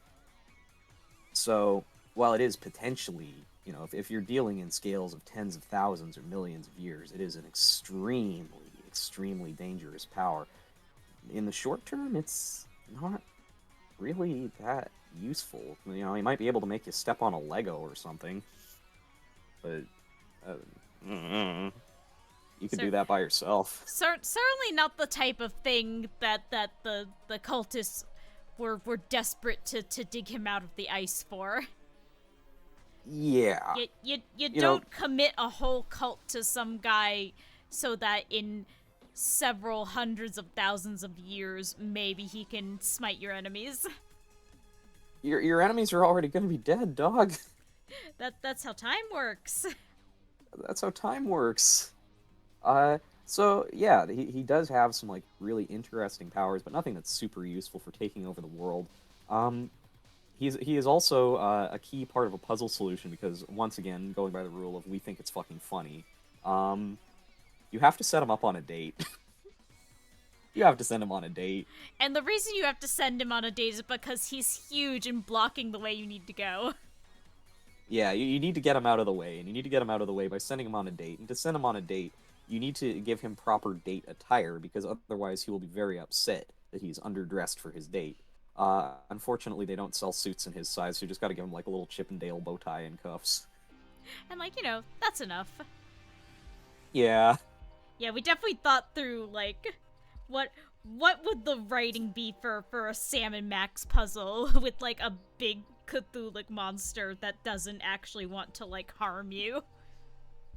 he's just kind of here, Yeah. man. Cause like he has to be an obstacle. Everyone in a Sam and Max game is an obstacle whether they're helping you or not. Yeah, so you set him up on a date, and he goes on his little date. And you might be able to talk to him to get like hints or something. I don't know. He's funny. He's funny. He's the silly's funny. He's just a silly little guy who want he's been in the ice for a while and it turns out gay marriage is legal now and he wants to get back out there. You know, it was kind of hard when he was alive, but he's really found himself. I think maybe this isn't so bad after all. He's Anyway, he's getting better at looking at the bright side of things. Less so when he talks to you two, but generally better. in general. Okay, next slide. Next slide. This is where we start to Yay! get to the theme park. Remember way back when we had the serpent? Yup. I hope you like. Hey guys, you really like rotting animatronics and scary theme parks, right? You love rotting animatronics. You love rotting animatronics. Anyway, do we have a guy for you? Welcome to Scary Theme Park. This is the other one that we might like do something with in the future. Yeah, this is something we've talked about like as a point and click or like a Ren'P kind of game. Yeah. So the fairground itself is not, something that I really wanted to like avoid was the whole it's evil and is gonna get It's not you. evil. Let's be clear about It's not that evil. from the start. This is like sort of a pitcher plant slash like lotus eater situation. It's not like malevolent, but it's very easy to get stuck there. Yep. And if you get stuck there long enough, weird things start to happen. Yeah. You start to change a little bit. Not necessarily for the worse. You just change. Saw's been there for a while. Yeah. We know Saw, like we've discussed, Saw is a man who is dedicated to his work. He feels as if he has to have a purpose. He often feels kind of depersonalized and detached from the world and people around him, often due to his own actions. So he is the antagonist of a theme park ride where his role is to sit in the dark and spook you as you float by on your little ride vehicle. Yup, he is very literally in multiple pieces. He is a single entity. He has control over all of these segments, but he is disconnected from himself in a very literal way. He's got eyes all over the place. You only usually ever see one section of him at a time, and then he's got this like big, towering, animatronic sea monster head that you run into at like the end of the ride as the kind of like big showpiece. He's also oh, wrong slide. He's also one of the romance options. Oh yeah, this would be either a dating sim or a socializing sim, to be clear. Yeah, like it's also like kind of a point and click puzzle adventure, but I love to throw a little dating sim in there for funsies. It's fun. Again, these guys should all be hear me outs. These guys should all be hear me outs. And something that I'm very proud of with this design is I worked in sort of a warped human figure into the face. Yeah. While also maintaining, sort of a nonsense sea monster head kind of design. Yeah, there were a lot of iterations to this one to get the kind of the silhouette just Yeah, right. Like there were a lot of major redesigns to get this one at the point you see here. yeah, and I'm very happy with where it wound up. Um, he's very dedicated to his craft. He thinks a lot about how to best operate as scary guy in a theme park ride. Um, and he's not used to people sticking around to talk to him. Uh, he's not like opposed to it, but people usually don't. Uh, Also, Guzma's here. This is immediately after eating 3 of the nastiest corn dogs ever concocted in classic fairground fashion. He got the t-shirt though, so really it was all worth it. He Even won if he his does t-shirt. cry and throw up. He won his t-shirt and his shitty little Burger King crown. That's also very important. This is not like a super serious, like hardcore game for hardcore gamers. A game's supposed to be fun. It's got to be a little silly, otherwise the heavier moments can't hit properly. Exactly. You gotta have the moments to breathe. You gotta have the levity. And also, especially, you'll notice a lot of what we work on is very character focused. Very, very focused on, like, individuals and their personalities and how they relate to each other and the world around them.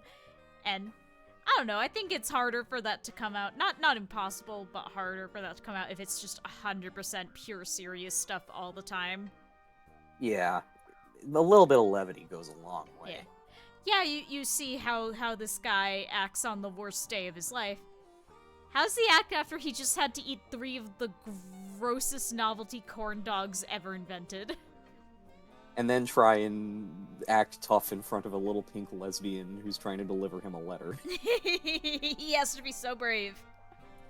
He has to be so fucking brave. Also, I will maintain the old adage: it is impossible for your character to be as cool as possible if they're not a little bit of a fail guy. Literally, it is so much more interesting and compelling if your cool character is also a little bit of a fail guy. Yeah, that's very important to me. Anyway, do you guys want to look at the meat? Oh, baby, we're entering the meat section of this presentation. It's all meat all the way Vampires. down. Normal vampires. Normal vampires. Really, really normal vampires.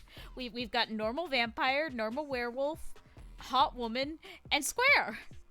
And Square, she's here too. She's coolin'. She's coolin'. I was thinking about the old Universal classic roster of monsters, and old monster movies, that schlocky B movie shit. Yeah. Saw's a little bit The Thing from The Thing to me. That's how it feels sometimes, Chimp.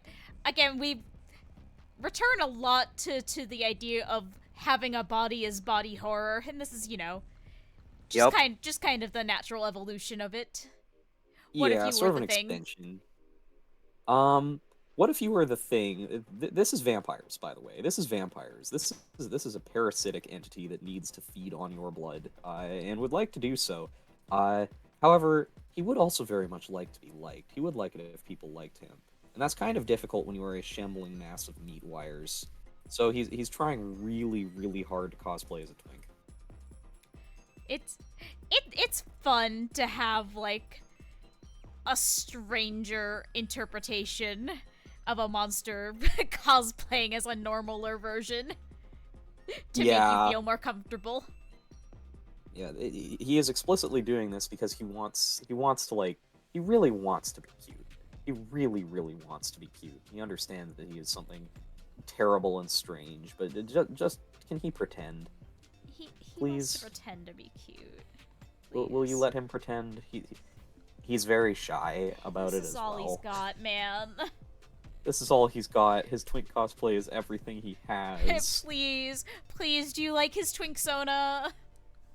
And I would like to stress that despite being a shambling mass of meat that can lacerate you in like 900 different ways, pick a number, he is going to reduce you to shrapnel. He is very much still a pathetic wet guy. Oh, obviously. That we talked earlier about the inherent versus situational character traits. Being pathetic and wet is inherent. Yeah. This is still, yeah, it's scary, but he is still a pathetic wet guy. Mm-hmm. I think we're closing in on the end here. We're close. I think the last one left is the house. Well, see, the thing is, if we tell you, then you might not go in. This has been one you kind of been consistently returning to over the past like year or two. Is the house. The house. The house.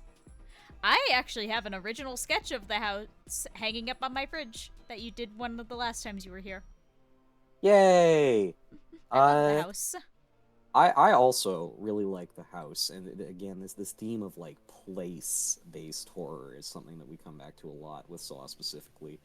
Um, this very aggressively normal old house.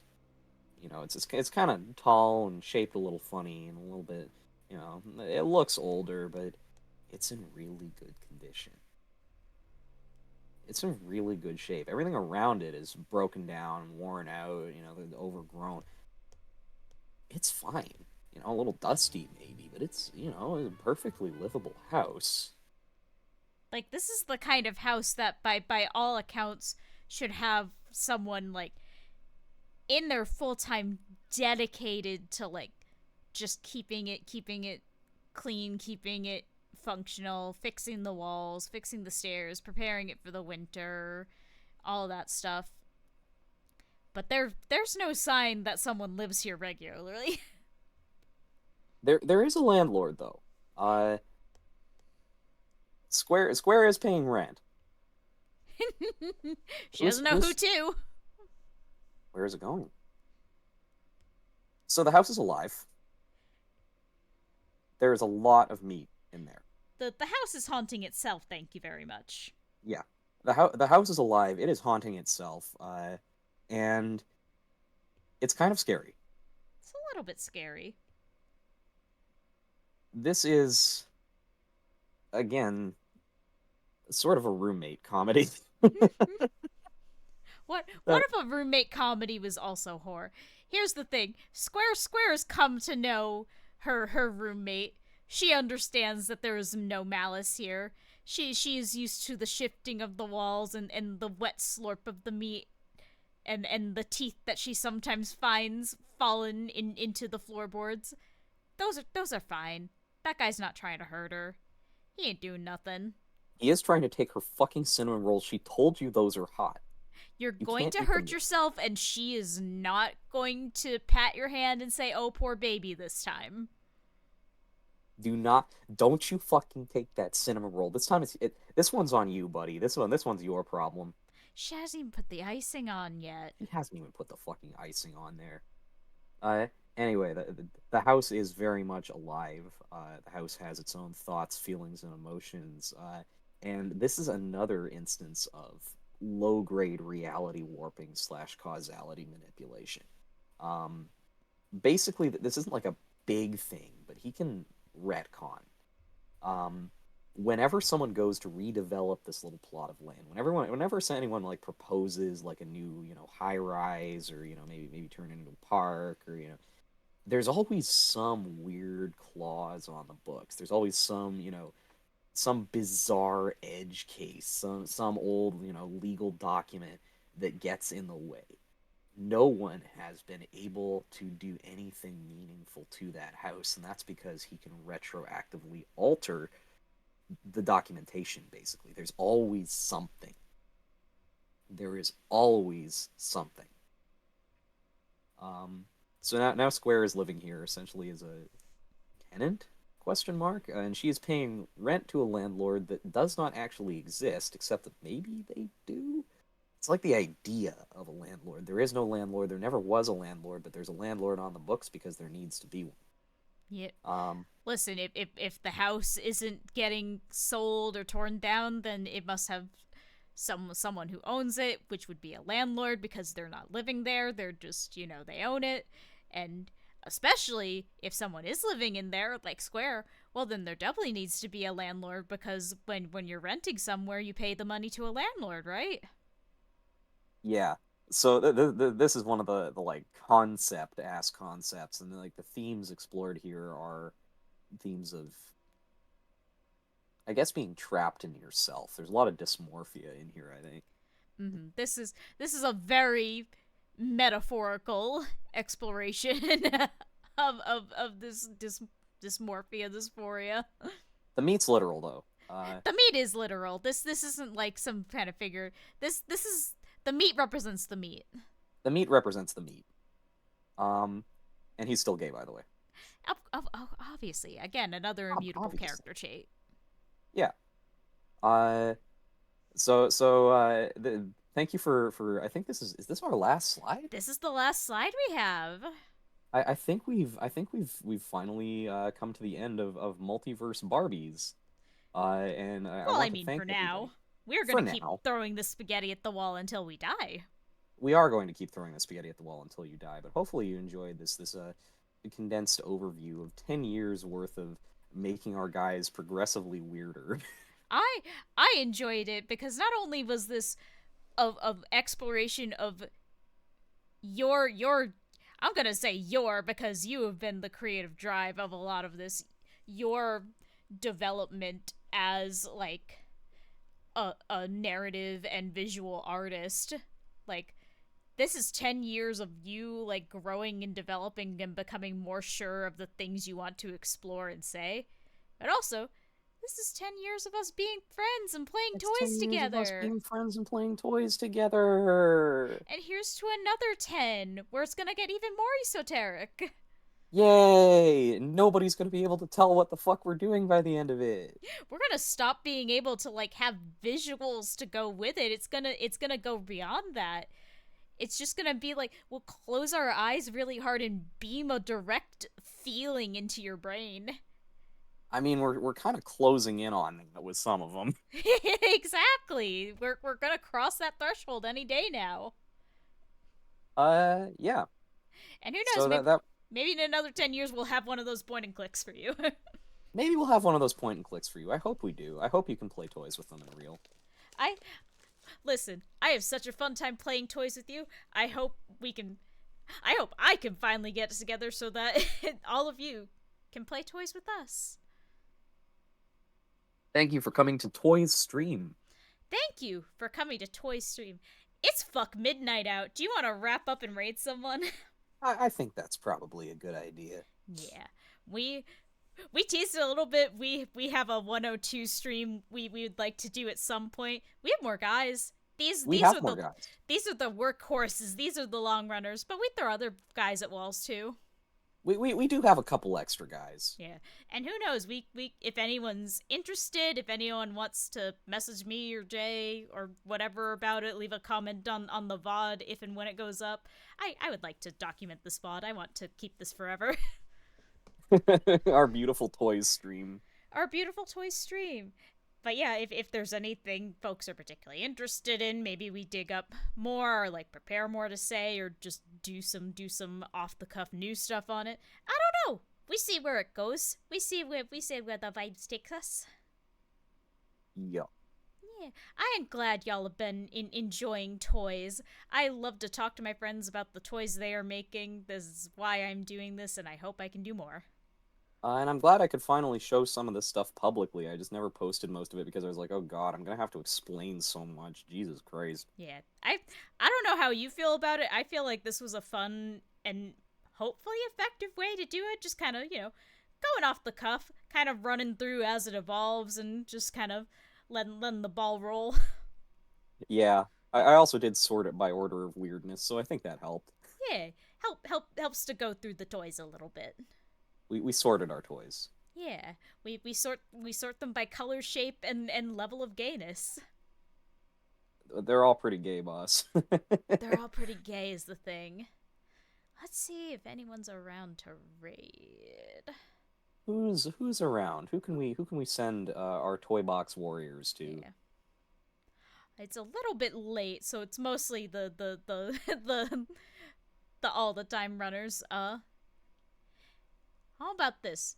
do y'all have a preference between going to see GDQ doing a web fishing speed run, or a video game music radio show? Web fishing sounds pretty compelling, I will not lie. Why don't I send y'all over to GDQ? Be nice to GDQ, okay? Be nice to GDQ. Have fun. Follow all the rules there. Don't be too rowdy. Be only the fun and useful kind of rowdy. And I don't know when we'll be back next, but I want to play more toys with Jay. Cricket already says he wants to do another toy stream one of these days. I keep threatening the folks in Paintbox with getting them in to do toy stream. I want to talk to my friends about fun things they're making and also make fun things with them, because why else are we on this earth? Why are we here if not to eat fruit and draw funny things with our friends? Honestly. But for now, go to GDQ, be kind, be nice. Thank you for hanging out. We will see you when we see you. Bye Bye bye. Thank you for coming to bye. my TED Talk. Thank you for coming to Tuoys. Everyone clap for Jay and give him money. You Only have if you to. want to. You have Okay, to. well, I guess you have to. You have to. Well, guess you have to. And there they go. And let me make 100% sure that goes through. It looks like it went through enough. Let's stop this thing.